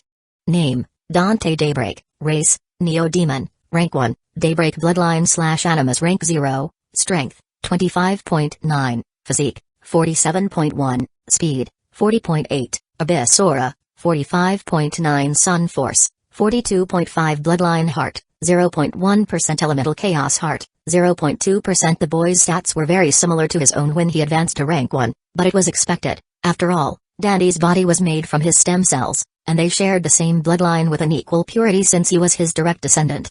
Dante opens his eyes as he feels the scanning force and immediately recognized it as the one generated by the artificial intelligence chip. The boy looks at Zadiel and approaches him. You will remain here for the time being and use the dome to improve your power. Do not use your mind force to increase your metabolism inside the dome, as it could make the elemental chaos blend with parts of your body other than your original heart. Yes, father. Dante agreed immediately. He likes to be in a place where there are other young people with whom he can interact, and also, the more he learned about those with whom he shared his race, the prouder he felt, as the atmosphere of camaraderie and brotherhood were always present. You will have a task while you are here. It is to understand the power and abilities of everyone in here and train military tactics with them, focusing on blitzkrieg attacks or lightning wars, that takes advantage of the lack of awareness of an enemy and deals a swift and potent attack before they have the chance to set a proper defense. Zadiel knows that he is not very talented when it comes to leading armies. A quality very common among Abyssal Lords since they usually only commanded their demonic legions to do a task, and as long they complete it, they do not care how they do it or the number of deaths. But the boy has the ability to run hundreds or maybe thousands of different scenarios on his head without a problem. If he focuses on commanding an organized army, the power he could display will be much more than the mere sum of their members. Yes, father. Dante was excited with the idea of leading an army of neo-demons in battle and probed the power of their race. But when Zadiel saw this, a complicated expression appeared on his face before kneeling and looking at the boy directly to his eye. Listen to me, my son, you were born from my soul and had my bloodline coursing through your body, and because of that, they will follow your every command due to the love and respect they have for me. Zadiel looks at all those kobolds and feels glad of having them as his race. But never forget this, we are going to war, death is inevitable, and we can't say for certain that we can bring them back. They are the first of our kind, and despite the risk, they will not hesitate to give their life in the name of our race progress. Reaching this part, Zadiel stands up, and he releases a sovereign might as he looks at Dante again. So you will use every second of your time to create the best tactics that will allow them to display the greatest power they can, and if they die, then they must do it with the honor and dignity worthy of our race. If they fall, due to your lack of preparation or ineptitude, then even if you are my son, you will pay the price of your mistakes. When Dante heard those words, all the excitement left his face, and he understood that his lack of experience made him commit a huge mistake. He did not understand the responsibilities over his shoulder. But after a moment, all hesitation leaves his face and is replaced by a strong will and determination. I will not fail you, father, nor will I fail my race. Dante gave a small bow before going to the dome. Zadiel did not stop giving his mighty aura until Dante entered the dome, and once he did, his eyes displayed warmth, and a gentle smile appeared on his face. The fire of war will mold you, Dante, into someone that can carve his own path. Zadiel knows that what he will do during this invasion could be considered truly evil, and it will be too much for the boy to be part of it before he grows a little. I will protect you from those horrible things I will do for the time being, but eventually, you will have to learn to see beyond good and evil and understand the true nature of the universe. Zadiel gives a final look at the dome before leaving the cave and meeting the people of the kingdom. Chapter 112, Kingdom Citizens. It didn't take long for Zadiel to arrive at the location where he will build his tower since it was less than 200 kilometers from the underground entrance. Zadiel had decided on this location for a simple reason. It will allow him to grow the number of individuals under him at a fast rate since he was planning to accept anyone despite whatever race they could belong to. Of course, no matter how strong they are, they will only be peripheral members of the tower at the beginning, and they will be under constant surveillance, which will work to detect those worthy of nourishing and those that should be removed.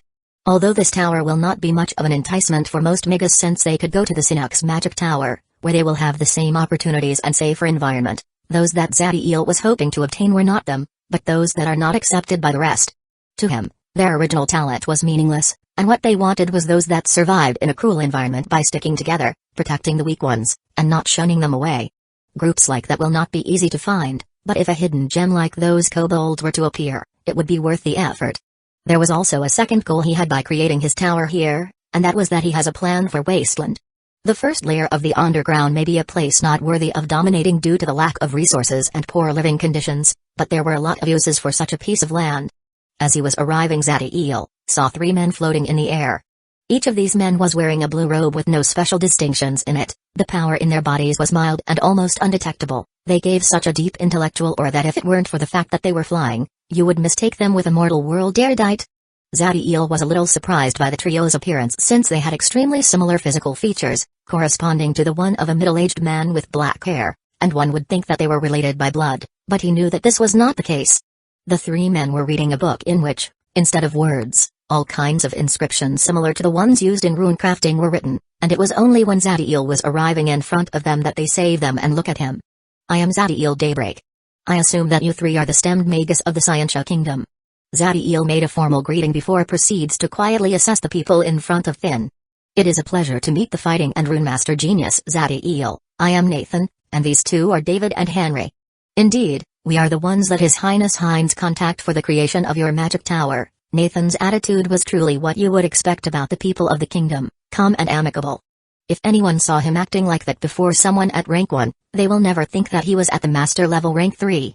As for David and Henry, they were both at peak rank 2, and it was a matter of time before advancing, and despite remaining quiet, it seems that their personalities were similar to the one of Nathan. What Zadiel found it interesting was the path of power that they trained. It was the Magi path but not one of the 4 more mainstream directions. It was a more profound version of the arcane path. The fighting power they could express was vastly inferior to the rest of the Magus in the same rank. They have replaced battle power for increased cognitive abilities. The 3 of them do it, and if everyone in the kingdom follows this path, then as a whole, they are fragile, compared to the empire and dynasty. There must be a reason for the lack of hostilities against them. Although Zadiel was thinking all that, there was no expression on his face. There was definitely a great mystery about the kingdom since they could be an enemy that no one wanted to offend despite their military might. By seeing how the 3 people in front of him look and behave, plus some knowledge about the kingdom's history, Zadiel was able to formulate an idea of what the secret of the kingdom was and why every single one of their members is so valuable. Still, he did not bother to think too much about it since it did not affect him. Yes, I want to use your services and construct my tower right in this place. Oh, we don't have a problem creating your tower wherever you want, but according to my knowledge, this place can be considered under the circle of influence of the Sinuk's magic tower, and constructing any stronghold here could be considered an act of aggression or at least of provocation. Nathan's pacifistic attitude was not only with himself but among others as well. But due to Zadiel Hines' relation, his fears were unfounded. I thank you for your concern, but do not worry, I have already informed Hines about the location of my tower. Since that is the case, I will speak no more about the subject. We can start immediately, but before we do, we need some specifications about the type of tower you want and how many funds you plan to invest.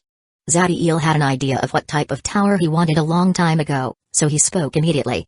My tower need to be able to withstand a great amount of damage, have ample spaces where all kind of experiment on large creatures can be performed. His residence will have a size of approximately 4 to 5 meters tall, and the most important thing, I need something in the top of this tower that can contain high amount of unstable energy and can be released with precision in a determined area, plus large-scale surveillance equipment. Zadiel took a ring from his hand and sent it to Nathan. In here, there are 30 million magic crystals. Since the amount of fallen star he obtained in the excavation was immense, Zadiel chose to sell a quarter of it, and by selling all the treasures in the spatial rings of those 2 Isle Lords that he killed, he was able to amass those crystals. If we follow your specification, with this amount of resources, we can build you a low rank 3 magic tower. After making some calculations, Nathan gave that answer. Zadiel was a little surprised when he hears that. 30 million magic crystals were not a small amount since normally, a rank 3 magus could only obtain a mass wealth of around 2 to 3 million crystal a year, and that is if they do not use any resource at all and save everything they earn. But Zadiel knows that Nathan was not lying, and the price of magic towers has always been immense, especially the ones constructed by the kingdom people. What rank of a tower could I get if I perform the inscription of the formations? From the beginning, Zadiel was planning to inscribe the runes into his tower since he would make it possible to enhance them in the future, and it will be safer since that way, he could be sure that there was no tampering made at all. When the 3 men hear those words, a peculiar expression appeared in their eyes, but it was not disdain or anything similar, it was curiosity. Since the inscription is the harder part, we can make your tower at high rank 3, but... Nathan looked at his partners, and once they nodded, he spoke again. If you let us see your work and analyze your rune inscriptions, then we could make the tower at Suido rank 4. When Zadiel hears them, a strange light appeared in his eyes. So it's true, they seek knowledge wherever they go, and they do not care for resources or loss of wealth as long they can obtain it. A pseudo rank 4 magic tower could cost at least 50 million crystal. That is not considering the price needed to pay for inscribing the several runes formation it needed. I have no problem, but I can only inscribe peak rank 2 runes for the moment.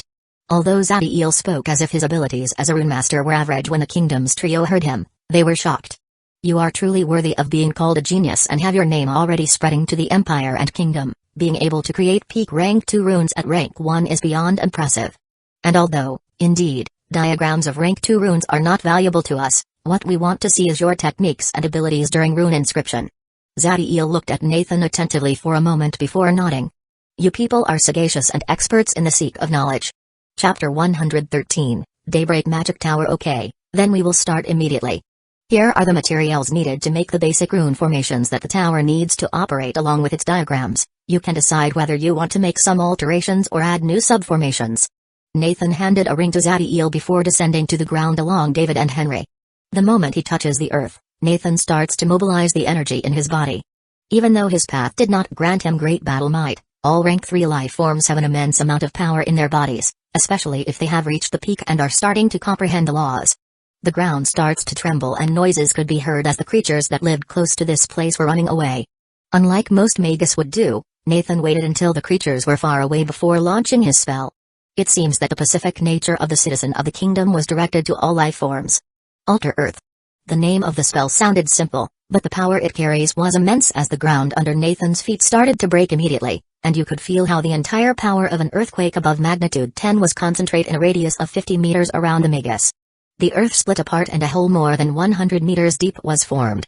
Once the hole was created, the earthquake stopped, but the spell didn't, and now David and Henry made the energy of the body burst and the 3 focused their energy in the spell. The earth starts to change, compressing itself. The base and walls of the hole were becoming uniform and you could see a metallic luster in it.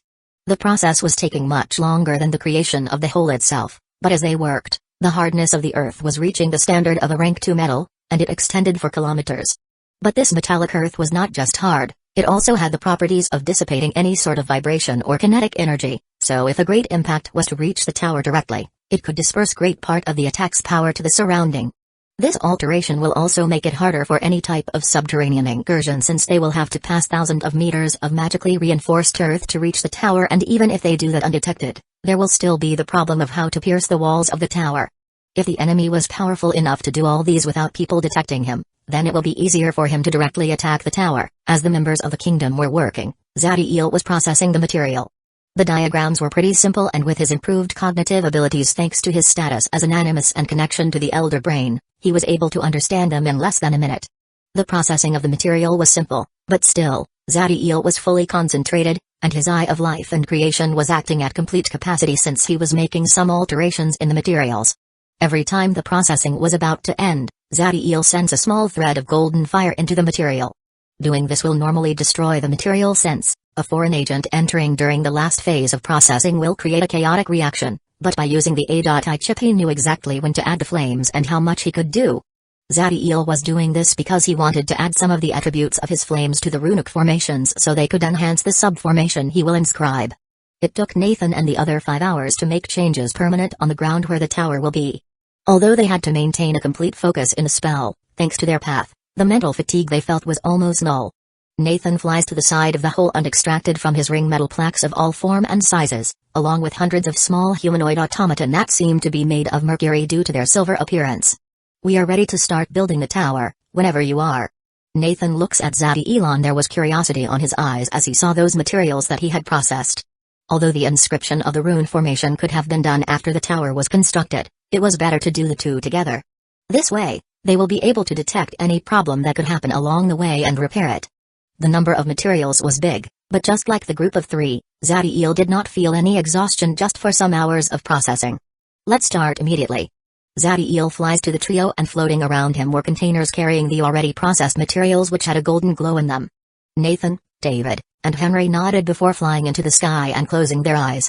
The moment they do that, the hundreds of automatons started to move and carry those metal plaques. Even though each of them weighed more than a ton, those automatons moved them as if they were weightless. They started to assemble the metal plaques with perfect precision and coordination among themselves, and the moment those plaques joined together their conjunctions disappeared, making it seem as if they were one from the beginning and not letting any physical entrance from the outside, besides those designed as such. Zadiel didn't lag behind, and as those automatons built a piece of the tower, he inscribed the corresponding runic formations in it, and the entire time he had his eye of life and creation and golden flames active, improving the quality of the runes. As he worked he felt someone watching his every movement, and knew that there were those 3 magus that were focusing the part of their consciousness that was not controlling those automatons on him. He had agreed to this from the beginning, and since they make sure to not let their consciousness reach his body, he just continues working.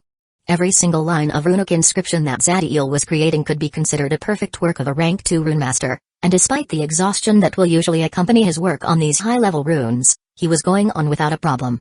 Zadiel and the trio continue working for more than 12 hours before taking a break, and even then, it was less than 30 minutes before resuming the tower construction. Whenever they rested, Zadiel used his mind force to enhance his metabolism and replenish his lost energy, before using it again to reduce the mental stress and fatigue. It was after a week that the construction of the tower was finished. It was obsidian black with all sort of runic formations on it that appeared to be forming a golden path. The part of it above the ground was more than 250 meters tall, and it gave the impression that it could pierce the sky. In the peak of the tower, there was a spherical object of 5 meters in diameter, constantly spinning, and inside there was a red glow due to a magma nucleus. This is a special artifact known as Perpetual Dynamic Core created in the kingdom, and it could work as a container of unstable and always growing energy. Seeing that the construction was over, Zadiel finally rested and deactivates Mind Force, and after doing it a wave of exhaustion attacks him. The magic of the Elder Brain's mind was a virtually endless source of fuel for his power, but he needed to use his vitality as well, and even though it was great, it is not unlimited. But there was good news, as he could feel the changes in his mind growing and was sure that he one step closer to be able to use his own mind magic. Here is the control core of the tower. Send a part of your consciousness inside and you will gain authority over it. Nathan passes Zadiel a dark core covered by runes. Zadiel took it and did as the Magus instructed. Once he sent his consciousness inside and took control over the tower, this one started to glow as the runic formation starts to activate.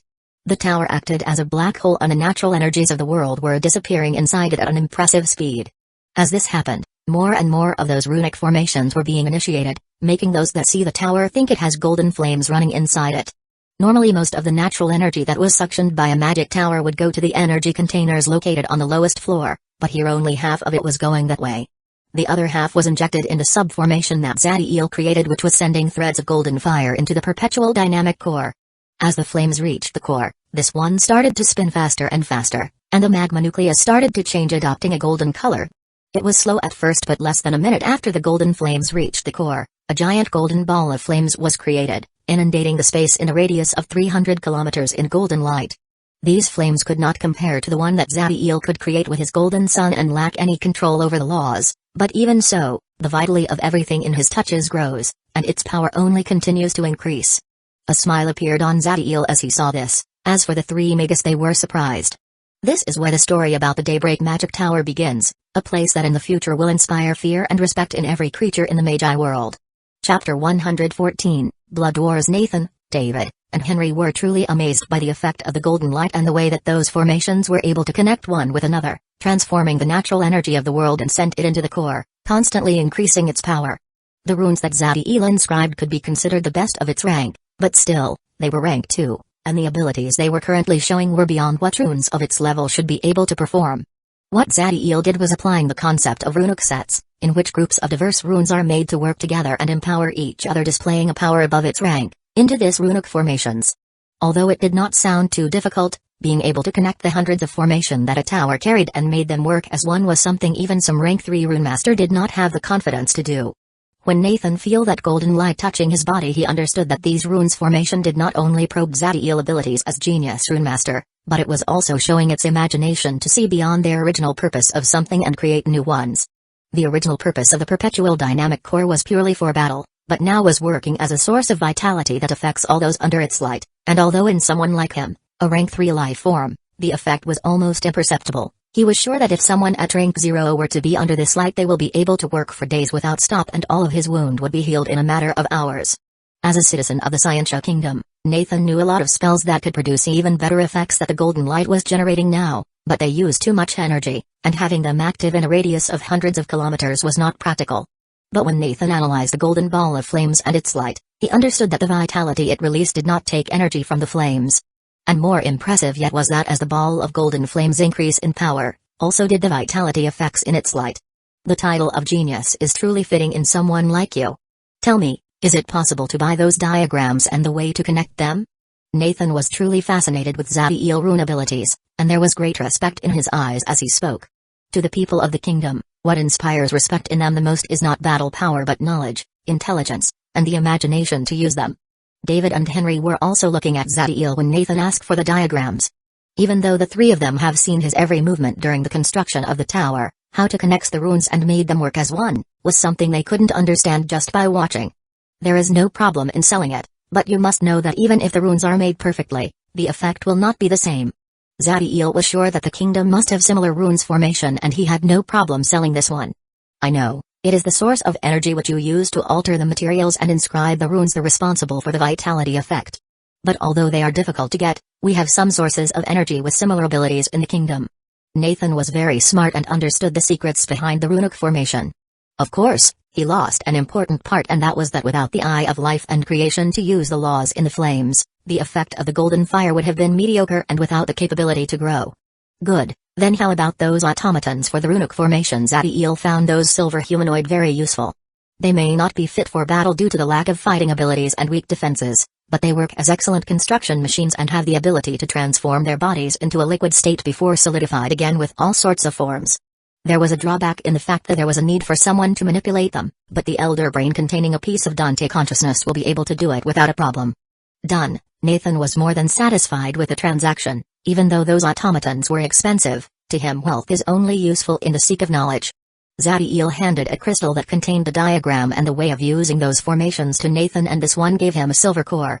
The moment the crystal reached Nathan's hand, he along David and Henry sent their consciousness inside it. The reason for their actions wasn't that they thought Zadiel could be tricking them, but due to the immense temptation that new knowledge represented to them. Zadiel also did not waste his time, and sent his consciousness in the core, making all the automatons enter inside the magic tower. The trio could have spent hours researching the diagrams and communicating with each other about the ideas that this information has brought them, but knowing that they have still matters to attend, they stopped. We have finished our work here. If there is not anything else you need, then we will be leaving. I do need something. Tell me, does your kingdom also researched important events in the history of the universe and the current state and geography of some high plains? Nathan was a little surprised for Zadiel's request, since he could not think a reason why someone that has not reached rank 4 could want that type of information, but he still answered. There is a branch of the kingdom that does that type of work, and although I am not a part of it, I could contact them for you. Excellent. I want information about the blood wars happening between Abyss and Baatar, especially the period known as the Blight of the Nine Hells, and the current state of those plains. Zadiel's expression was solemn as he asked the question, and great interest was present on his eyes. There was confusion on David and Henry's faces when they hear Zadiel's request. Although they known about the blood wars, they have never heard about the Blight of the Nine Hells. But Nathan was different, and his eyes narrowed when he hears it. Any accurate information related to the Blight of the Nine Hells is extremely expensive to obtain, since it was a period that generated repercussion through all the planes and worlds in the universe, and it involved fall of several being of laws. Nathan was very curious about the interest of Zadiel for this information, but since it could be considered a polite ask about it, he did not say anything. We have that information in the kingdom, but it is not something that can be bought with just wealth. Zadiel was relieved to hear that the information he needed was in the kingdom. As for the way to obtain it, he knew what they want the most, and he has plenty of that. I have a compendium describing the 100 most uncommon breeds of demon that exist. It includes their bloodlines, anatomy, fighting strategies, and evolutionary paths. I can trade it for the information. When the Magus hear this, his eyes brightened. Research on demons is very useful, as their bodies itself are treasure troves, and the amount of spell and techniques created by studying them are countless. Can I have a sample of that information? Nathan knows that the man in front of him wasn't simple, but the type of information he was mentioning was extremely rare, and it shouldn't be possible for someone at rank 1 to obtain.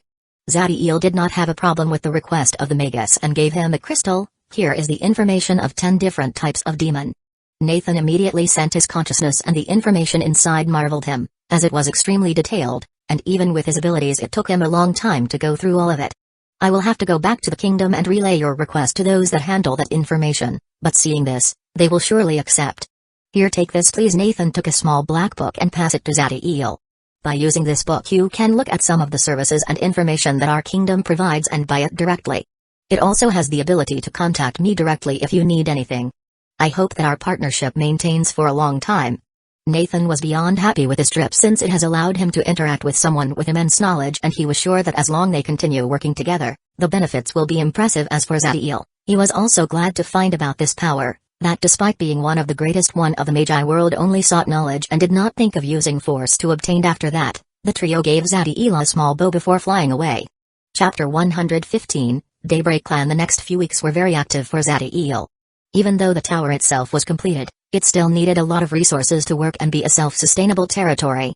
He had bought some basic necessities a long time ago, but there was a need to have items that could be useful to a Magus. To get such items, Zadiel made some incursion into the Endless Forest and started to hunt rank 1 and rank 2 magic creatures for high-energy food and materials useful for all kinds of professions and spells, as well magic herbs of different kinds and in great quantities. Due to his power, he did not face any sort of real danger as he hunted, since he always remained outside the inner area of the forest. It was only after 4 weeks of hunting and gathering all sorts of material that his ring was almost full and he returned to the tower. Once Zadiel was in front of the tower, he sent a message through his chaotic core. "You can come now." A couple of seconds later, 4 individuals appeared out of nowhere in front of him. They were Heinz, Sophia, Ezequiel, and Dandy's elder brain body. The 4 of them were covered with the cultivator's consciousness since he teleported them here. Zadiel contacted them since he had things to discuss with all of them, and now that his tower was finished and he completed the things he needed to do outside, Sophia, Ezequiel, and the elder brain could move in. The moment the 4 arrived, they were immediately attracted by the black magic tower that was filled with lava-like golden inscriptions and an impressive sphere of golden flames on its peak. After a moment, Sophia, Ezequiel, and the elder brain came near Zadiel's side, and they smiled at each other. "I must say, brother, your magic tower is truly impressive. Although the material of the Sinuk's magic tower is of higher quality, when it comes to runic formations, it certainly is inferior despite being done by a rank 3 rune master." As a soul-forging existence, Heinz could see the impressive power that the sphere of golden flames contained, and although it was not a threat to him even if it landed directly on his body, the power it generated was growing with each passing moment. Sometimes it is more important about the way you use your runes than the rank of the rune itself when it comes to displaying its power and abilities. Although the rank of the runes itself was not great, Zadiel was very proud of the effect they were displaying, especially as he felt the vitality in the light growing. "Tell me, did you obtain it?" "Of course, it was pretty simple. Here is the contract to make the position of the Daybreak clan official in the Eternum Empire, and also to mark the lands surrounding your tower and any other land that you take, which does not have a ruler yet, yours." Heinz smiled as he passed a parchment to Zadiel in which all sorts of inscriptions could be seen proving its authenticity. Although Heinz made obtaining the contract appear to be easy, the truth was completely different. Normally before starting to be considered becoming a clan of the Empire and obtaining the rights that title, one needs to have a magic tower that could work as a stronghold and at least have a peak rank 2 life form as the head of the clan. But when someone with the power and background that Heinz has was the one who requested it, things were completely different. Zadiel scanned the contract and was very satisfied with it. Normally, all sorts of clauses and requirements would be on the contract, forcing the new clan to do a lot of heavy work for the Empire, but the one that Zadiel had was different. In essence, the only thing he needed to do was continue selling a high amount of runes to the Empire, and in case a conflict with another powerful organization was to happen, he will have to join the battles. Zadiel has been selling runes to the Empire for a long time and did not plan to stop now, and with matters regarding battles between powerful organizations inside the Magi world, that will only happen when those law beings that ruled them were to shred all pretenses with each other and fight. And he knew that the probability of that happening was very small since fights among law beings of the same world were very complicated. The main reason why Zadiel wanted to form his clan was the fact that now he could make all the individuals under him obtain the status of a member of the Eternum Empire, giving them the same right that a Magus would have, no matter what race they may be. Zadiel saved the contract before looking back at Heinz. "How are the preparations for war going?" "I already have the world gate connected to the coordinates that you gave me, and the war resources that we will need are already in my possession. Now comes the hard part. I will have to search for those rank 4 individuals that will join us during the invasion," replied Heinz. Heinz knew that having no partner was much better than picking a bad partner, so he was very careful in selecting the candidates. "Be alert, we can never be too careful, especially considering the threat in the shadows." Zadiel gave a meaningful glance at Heinz when he said the last part. Heinz becomes serious when he hears Zadiel's words and nods. "I will contact you when I have found our possible partners." After saying those words, Heinz teleported back to his tower. Zadiel turns to see the trio and when he scans them, he realizes that the 2 neo-demons have advanced a lot in the last month, especially Sophia who was already peak rank 1. "Sophia, how much have you advanced in the creation of your new rank spell?" "I have already started to charge my consciousness with Abyssal, but I have had problems in mastering my rank spell since I want it to be able to fuse with my previous one." When Zadiel heard this he nodded. Although merging the rank spell obtained in rank 1 and 2 wasn't necessary, it will greatly enhance the effect of the spell. Of course, it was extremely difficult to do and only those with great talent and control over the natural energies were able to do it. With this information, Zadiel already had a plan and a task of everyone. "Dante, you will choose 30 kobolds and create a search party that will explore Wasteland in search of tribes that are worth nurturing and you will offer them the chance to join my clan. Tell them that they will get the status of a member of the Empire and a path technique if they join us." "Yes, father, I will start right away." Any information that Dante's consciousness obtained was shared with the true body, so the boy was able to start working immediately.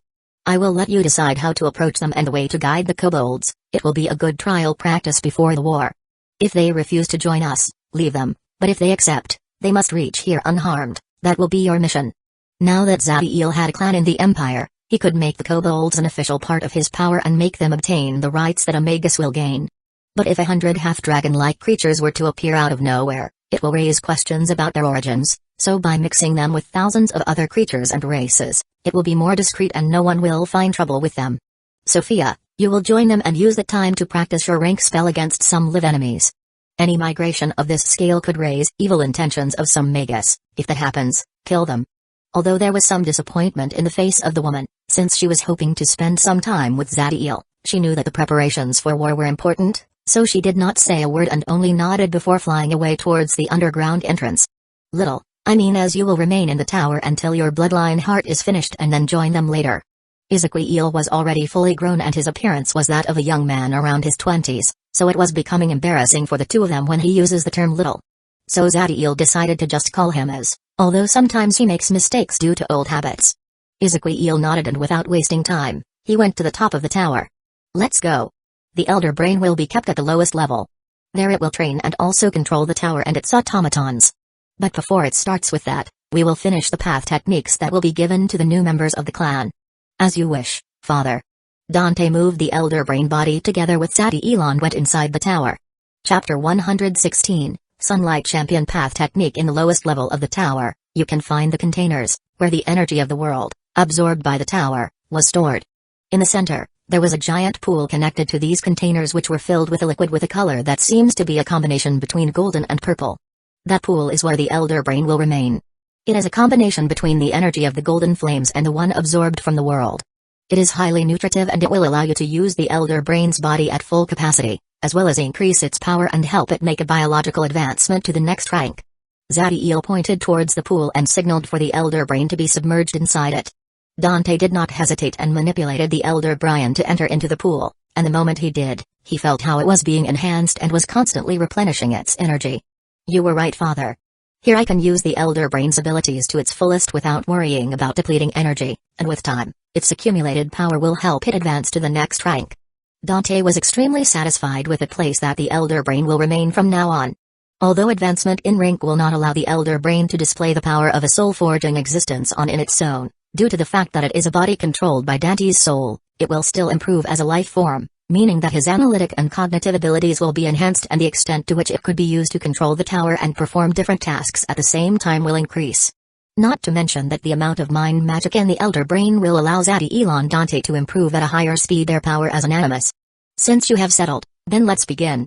The path technique I am designing is called Sunlight Champion, and it will work by absorbing the radiation released by the sphere of golden flames in the peak of the tower, that we will now call Sunlight Core.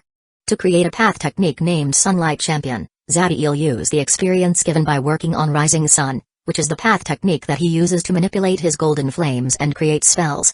Thanks to that he was able to save a lot of time, but even though he has been using the chip's abilities to figure out the path technique, from the moment he scanned the golden light, it was still taking too long.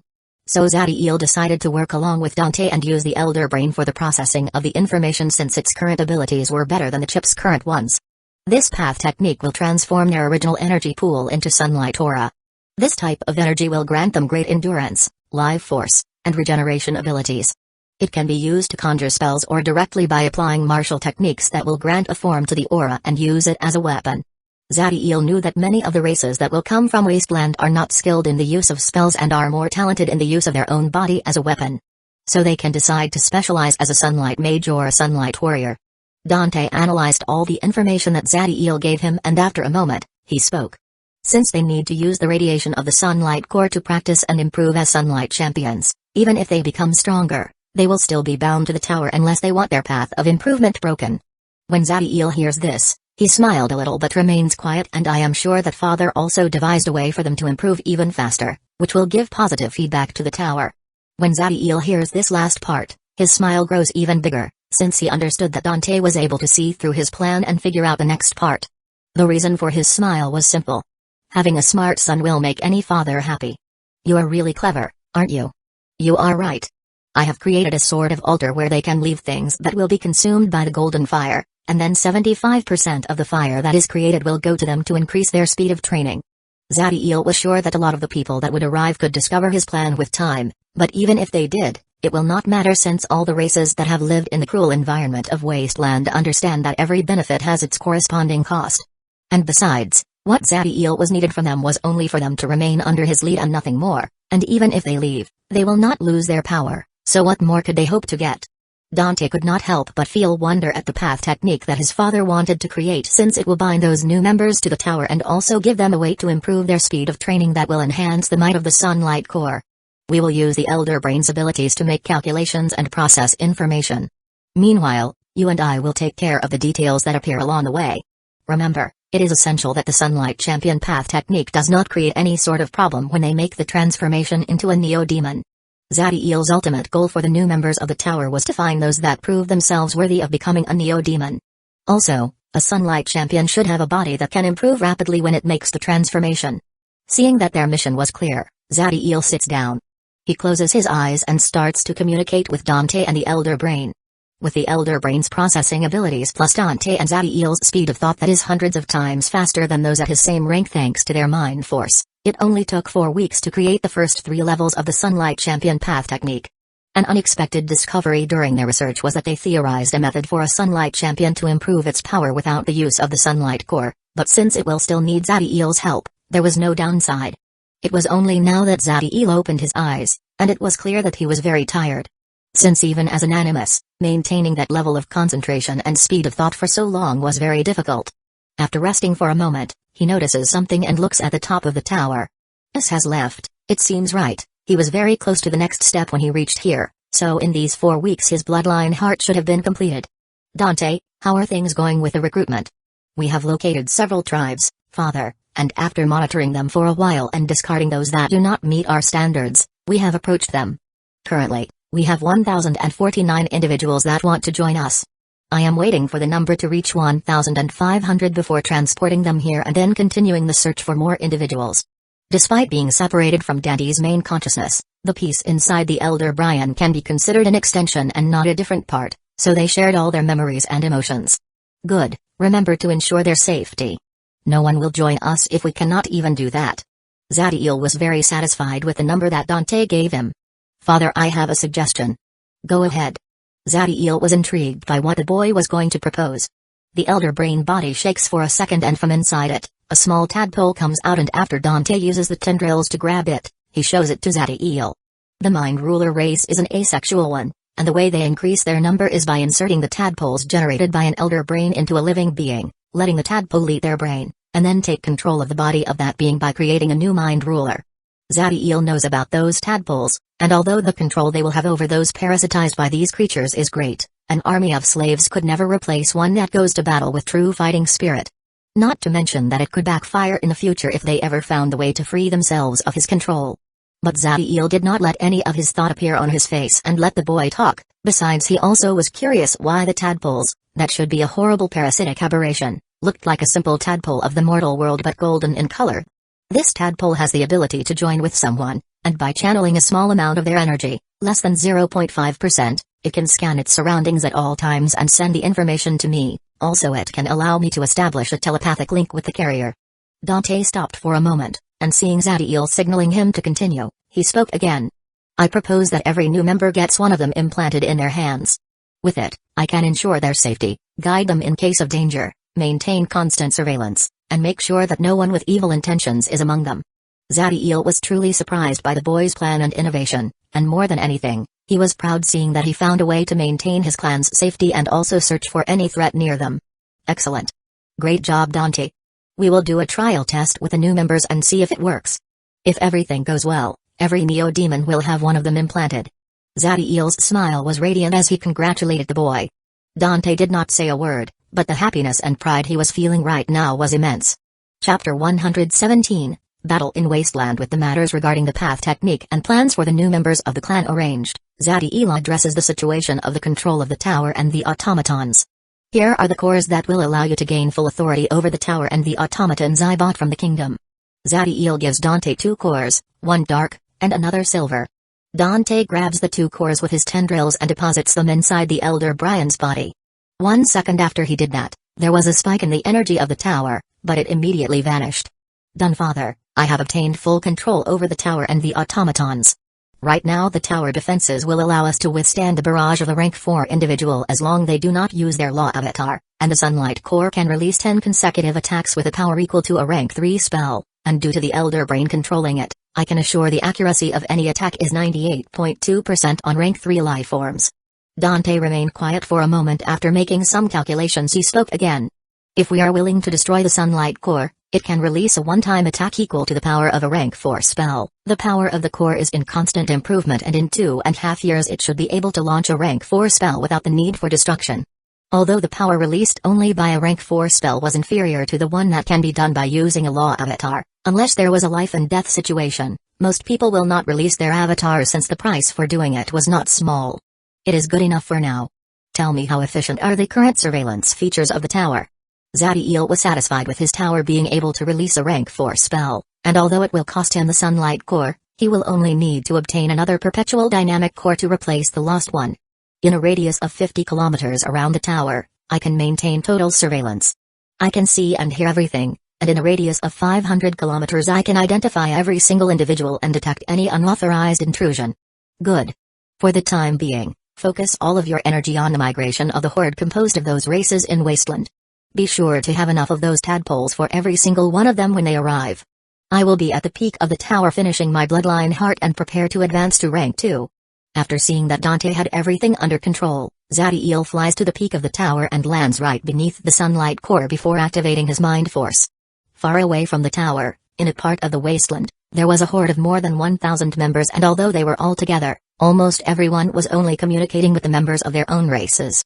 Among the races found here, you could see dark elves, grey dwarves, frog people, centaurs, gnolls, and moors, among others.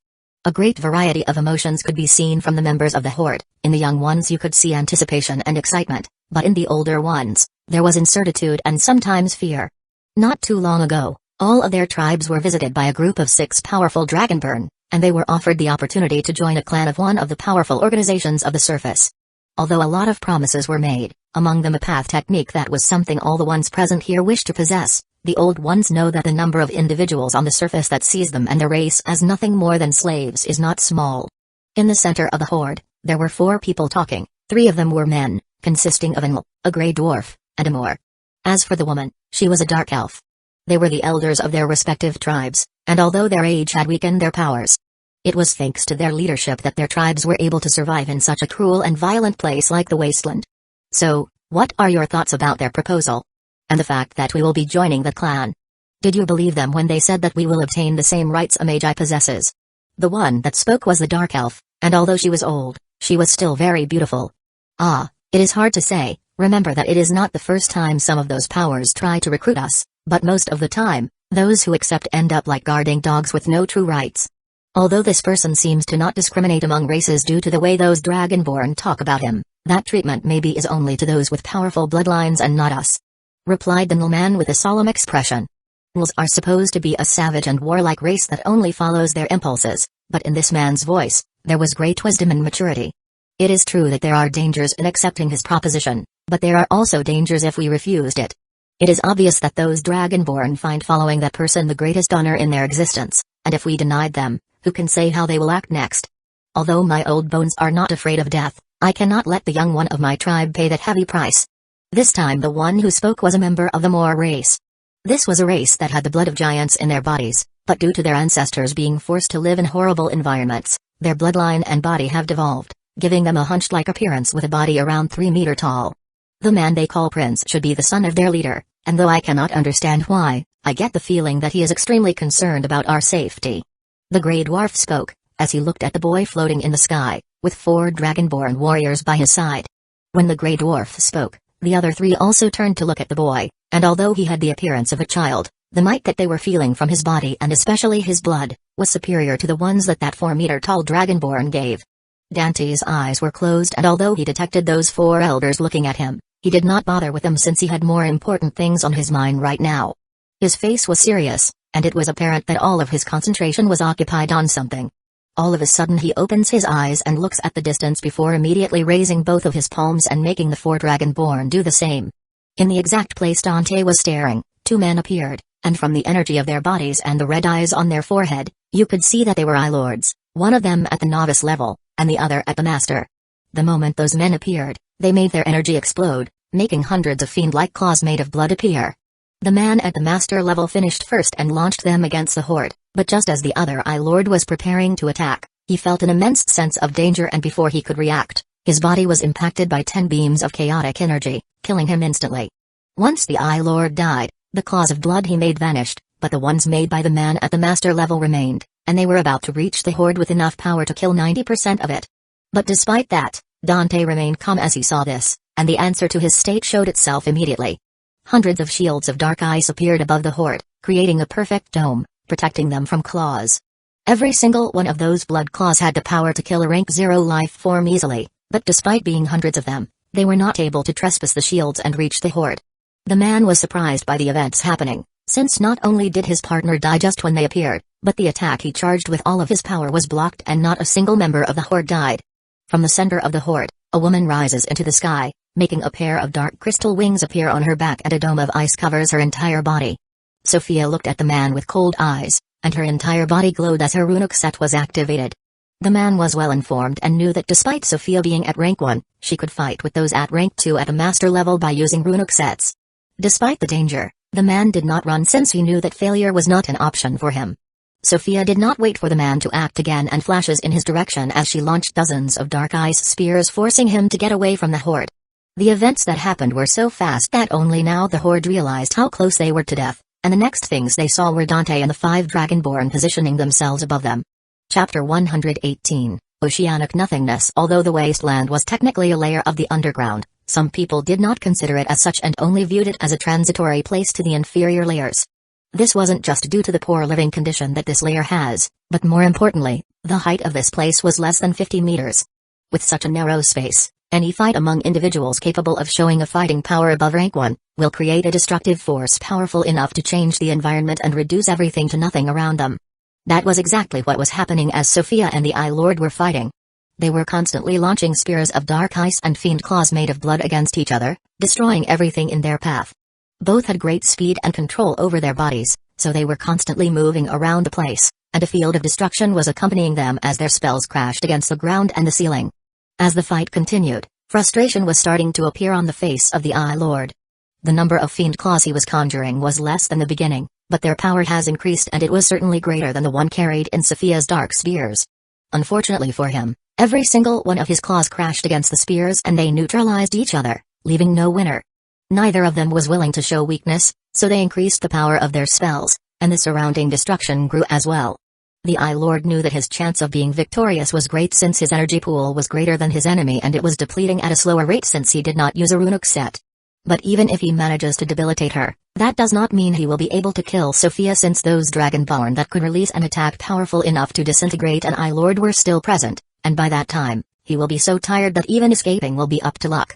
After a moment, the Eye Lord became resolute and his red eyes started to glow as he channels all the energy in him before launching a spell Blood Fiend form. Blood started to appear around the Eye Lord's body, transforming him into a 20-meter-tall creature with claws, horns, and a tail that seems entirely made of blood. The power of Eye Lord increased tremendously, and without delay, he launched himself against Sophia.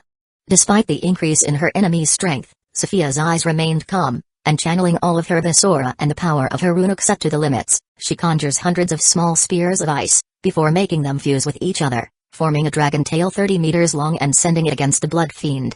The moment the dragon tail and the Blood Fiend crash against each other, a shockwave is generated that makes the place around them tremble and the ceiling and ground break apart.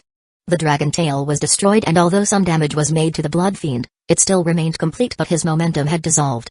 The Eye Lord was preparing to resume his attack when he felt 2 crimson-colored eyes looking at him, and for the fraction of a second, his mind was clouded. Sophia's oblivion eyes only affected him for an instant, but it was enough to decide the battle. When the Eye Lord was able to focus again, the thing he saw were 2 dark beams, carrying the same chaotic energy that killed his partner, clashing against him at point-blank range, right in his chest. A great part of the Blood Fiend's body chest was destroyed, showing the Eye Lord in its center, and sending him to crash against the ground with impressive speed. The Eye Lord's condition was serious. He had lost his right arm and his chest was severely damaged. Seeing the poor condition of his enemy, Sophia's eyes become colder and she channels her energy again, creating another dragon tail. Just as she was about to send the dragon tail against the Eye Lord and crush his body, a great sense of danger assaulted Sophia. Behind her, outside her dome of ice, a man covering in shadows appeared, carrying a grey dagger in his hand. The moment he appeared, he acted immediately, destroying a part of the dome of ice with the dagger, before launching an attack against Sophia's back with the same weapon. The actions of the man were ruthless, precise, and experienced, demonstrating great skill in this type of surprise attack. The power behind the dagger was by no means simple. It had the ability to kill a rank 2 life form if the attack was precise, but despite realizing that, Sophia did not lose calm. She channels all of her Abyssal, but this time, she was using her consciousness to launch the spell, and she was doing it with such an impressive speed, that it seems like she was waiting for this to happen. The dome of ice repaired itself immediately and its thickness and density increased greatly. Once that was done, a typhoon of Styx water was released from Sophia's body, completely filling the interior of the dome. The figures of Sophia and the man in shadows disappeared, and the only thing you could see were the incredible powerful current of Styx water moving through the dome, displaying an impressive corrosive might and destructive pressure. The power that those waters were displaying should be enough to break the dome immediately, but thanks to the two of them working together, it was able to contain the typhoon and increase exponentially his power by concentrating it in a small space. 3 seconds later, the Styx water calms itself before disappearing, showing the interior of the dome. Sophia's face was extremely pale due to the severe depletion in energy, and her left arm was bleeding badly due to the laceration that extended from her shoulder to her hand. As for the man in the shadows, the only thing of him that remained was the broken skeleton that she was holding in her right hand. It was only now that the Eye Lord was able to stand up, and when he saw the skeleton on Sophia's hand, he was shocked. Despite the man covered by shadows being weaker than him, the Eye Lord knew of his impressive assassination skills, but now he had been reduced to a set of bones in less than 5 seconds. Although he saw that Sophia's condition was poor, he wasn't better, so, despite the fact that the punishment will be severe, the Eye Lord prepared to escape. Just as he was going to run from the ground, next to him, a man covered in lightning came out, breaking the earth. The Eye Lord wasn't able to react before the man pointed his palm at him and fired a blast of energy, destroying his upper body and killing him. Despite achieving the amazing feat of giving the finishing blow to someone an entire rank above him, Ezekiel did not show any emotion and just took his spatial ring before flying to where Sophia was. "Are you okay? That injury seems to be affected by some sort of poison." Ezekiel looks at the laceration on Sophia's arms and detects a type of energy inside that was trying to continue its destruction but was stopped by an invisible wall. "I am fine, thanks to my bloodline. My resistance to this type of injury is very powerful." Sophia took a vial from her ring and splashed the liquid inside it on her wound, making a grey gas expel from it. Seeing this, Ezekiel nods. His bloodline gives him an incredibly powerful body, but he knows that when it comes to resistance against altered states, Sophia's body was better. It seems that the members of the Blood Eye clan, from the Eye dynasty, are set on getting revenge. I searched for other people as you were fighting, and it seems that the only ones present are these 3. Yes, it was to be expected. After all, the person that Zadiel almost killed during the expedition seems to have been special. There were not just people from the dynasty. Since this person is someone we both know, he is Clive. Sophia raises the skeleton in her right hand for Ezekiel to see. He may have been reporting information about the movement around the tower, or he may have been contacted by the Blood Eye clan to hire him for this assassination. Either way, they are dead and no more threat should come in the near future. I will stay here, helping Dante. You should go back to the tower and focus on advancing to the next rank. The Typhoon of Styx water was Sophia's new rank spell known as Oceanic Nothingness, and now she only needed a place with a high amount of energy to help advance to the next rank, and the tower was the perfect place for that.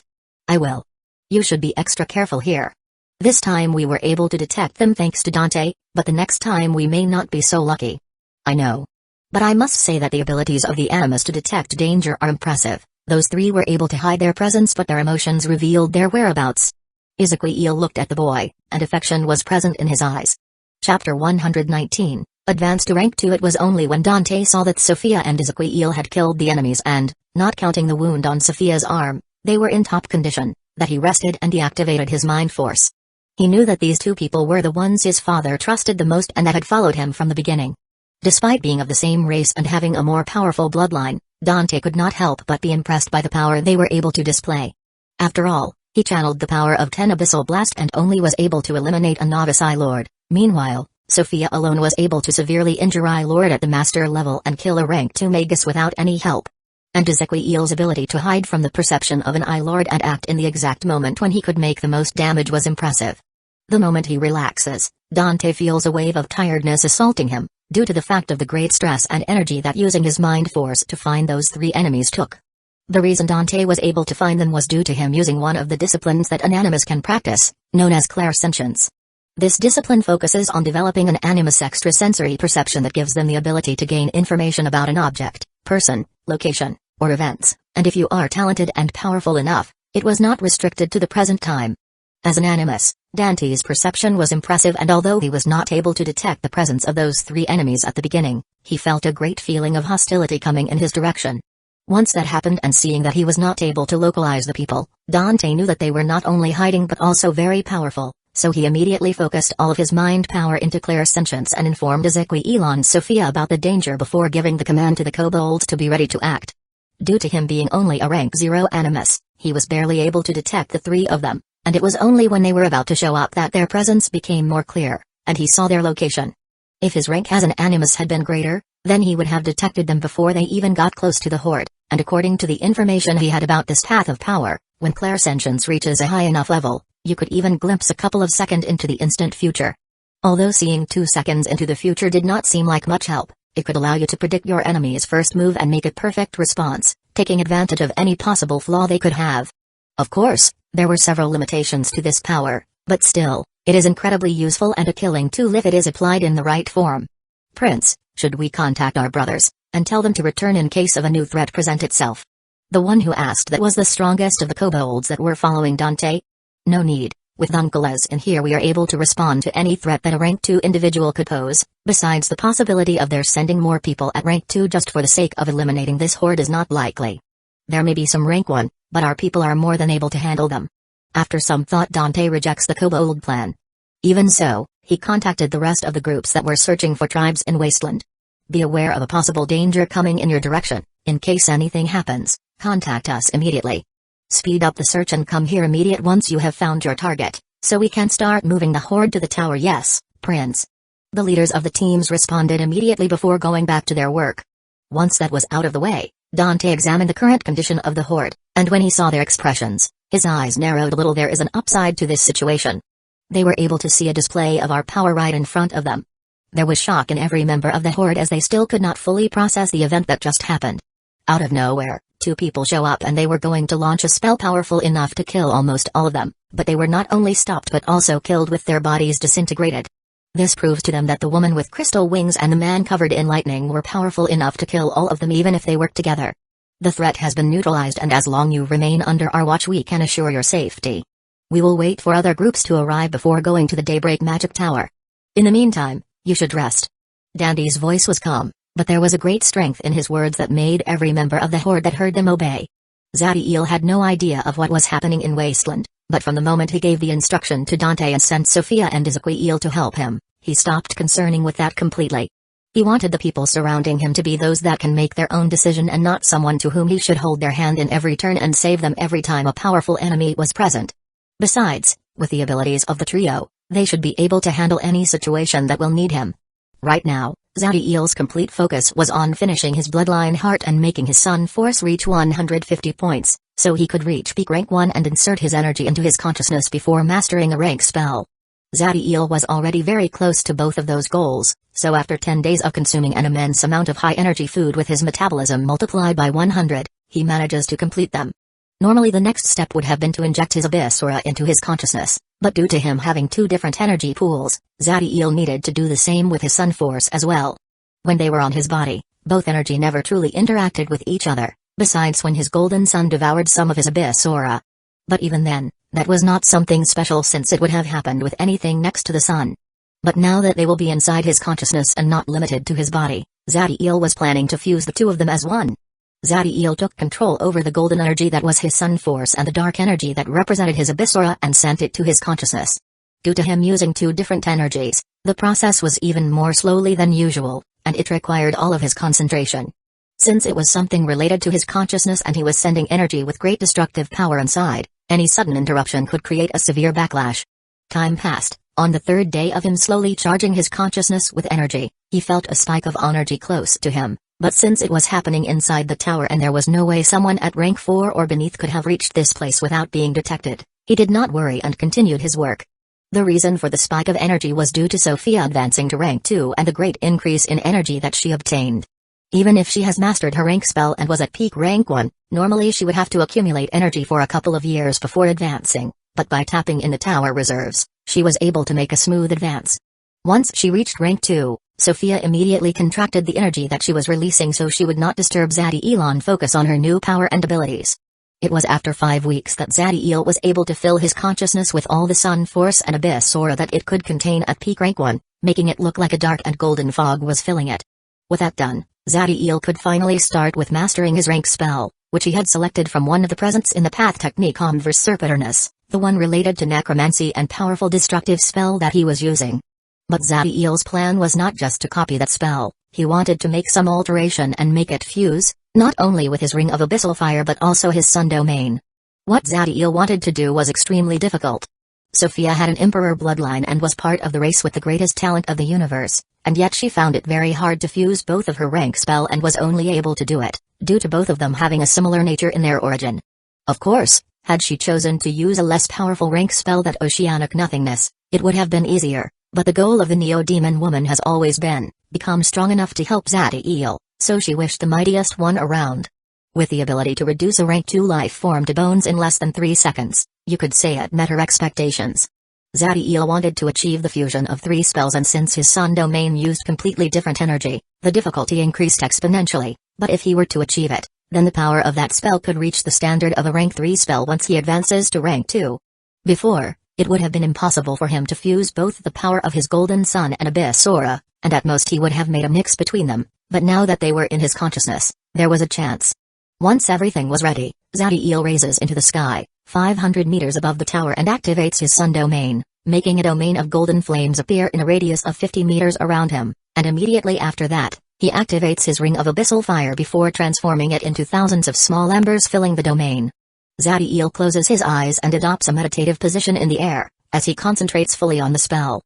The hours passed, one after another, but Zadie's focus continued the same and did not diminish for an instant.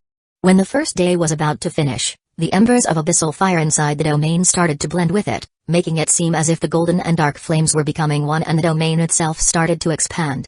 When this happened, the skeletons of 2 creatures began to form inside the domain using the dark golden flames as material. Chapter 120, Undying Leviathan and Nethercrow. A great horde was exiting the wasteland by the tunnel close to the Sinnoh's magic tower, and the number of individuals forming it reached close to 2,000. This type of scene was bound to call the attention of those magus that were nearby, and some of them were so terrified that they flew away immediately after seeing it. Of course, those that run away were mostly novice rank 1. As for the rest, they chose to see from the distance. A rank 2 magus was watching this horde as well, and although he was curious and had the intention of approaching it, when he was about to do it, he felt a pair of eyes looking at him, which immediately made him stop. The rank 2 magus traced the origin of those eyes to the young man at the lead of this horde, whose body seemed to contain a demonic storm inside it, and despite discerning that the man was only at rank 1, the magus did not dare to tempt his luck and he remained still. At the head of the horde, there was Ezequielon Dante, and flanking it by its side, there were kobolds, displaying their mighty dragonborn constitution. The number of kobolds accompanying the horde was almost 300, with 80% of them being very young and had not reached rank 1 yet. Due to Zadie's order and Rak's careful management and systematic promotion, the number of neo-demons that were born inside the cave was more than 200. Dante had chosen to bring these children first to the tower, since the appearance of what will seem as several hundred rank 1 dragonborns will raise some questions. The rest of the kobolds that remained inside the cave were the members of the first generation that were transformed into neo-demons and were using the formation that Zadie had constructed to increase their power. To them, remaining inside the cave longer was not something that truly matters, but to those children that had never seen the exterior, it was entirely different. Those first-generation kobolds will be joining the clan systematically, with small groups mixing with each new horde that they will recruit from Wasteland. As Dante guided the horde to the magic tower, there was annoyance on his face, and the reason was that they were delayed. In his original plan, they should have exited the Wasteland 3 weeks ago. The reason for this setback was due to the other groups that were searching for tribes were also attacked by Eye Masters of the Blood Eye clan. Due to them having a numerical advantage and thinking they were just fighting Dragonborns, those Eye Masters were careless. And by the time that they understood that their enemies were not merely Dragonborns but Neo-Demons with the bloodline of Metallic Dragon, it was too late. Every Eye Masters was massacred, and although the kobolds ended with several degrees of injuries, with some having suffered significant wounds, There were no casualties and Dante was able to heal all of them when they returned. Dante was sure that when the news that 2 Eye Lords and more than 50 Eye Masters died during this attack reaches the Eye Dynasty, the leaders of the Blood Eye clan will be furious, but since they were already enemies, there is no point on being polite and the best way was to just kill everybody they sent. And now with the presence of the tower, and the fact that they will not dare to send a rank 4 individual against them due to the threat that Heinz represented, there was little that the Blood Eye clan could do in terms of direct confrontation. The Daybreak Magic Tower was very close to the entrance of Wasteland, so, despite the Horde having a great number of children and old people, they were approaching it very fast, and in no time they were able to see the tower at the distance. As they got closer, curiosity was among the integrates of the Horde due to the 2 sources of light they were seeing above the tower, one smaller but brighter and another bigger and whose light had a dark golden color. After a couple of hours of marching, all of them were able to see clearly the magnificent might of the tower and the origin of those 2 balls of light, and they were shocked. It was not the imposing magic tower with inscriptions that resembled golden lava or the mighty flames of the sunlight core the reason for their surprise.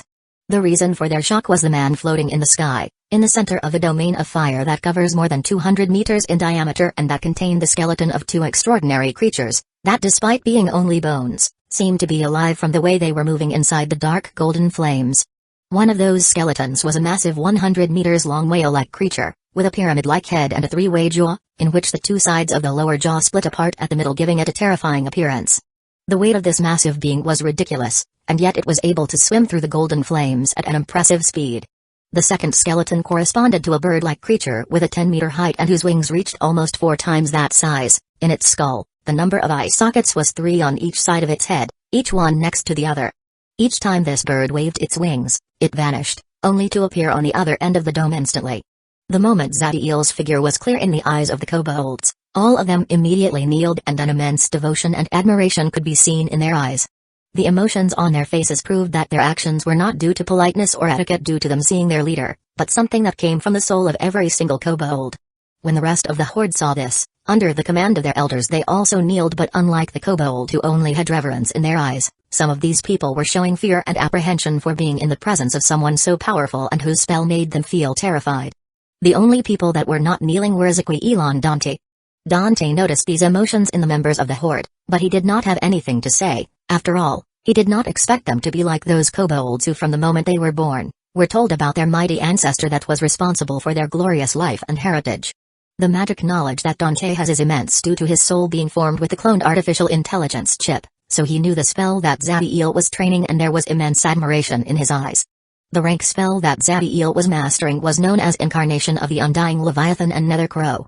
Just like its name says, this spell will allow you to summon an incarnation of those creatures to fight by your side, but there were several flaws in the original spell.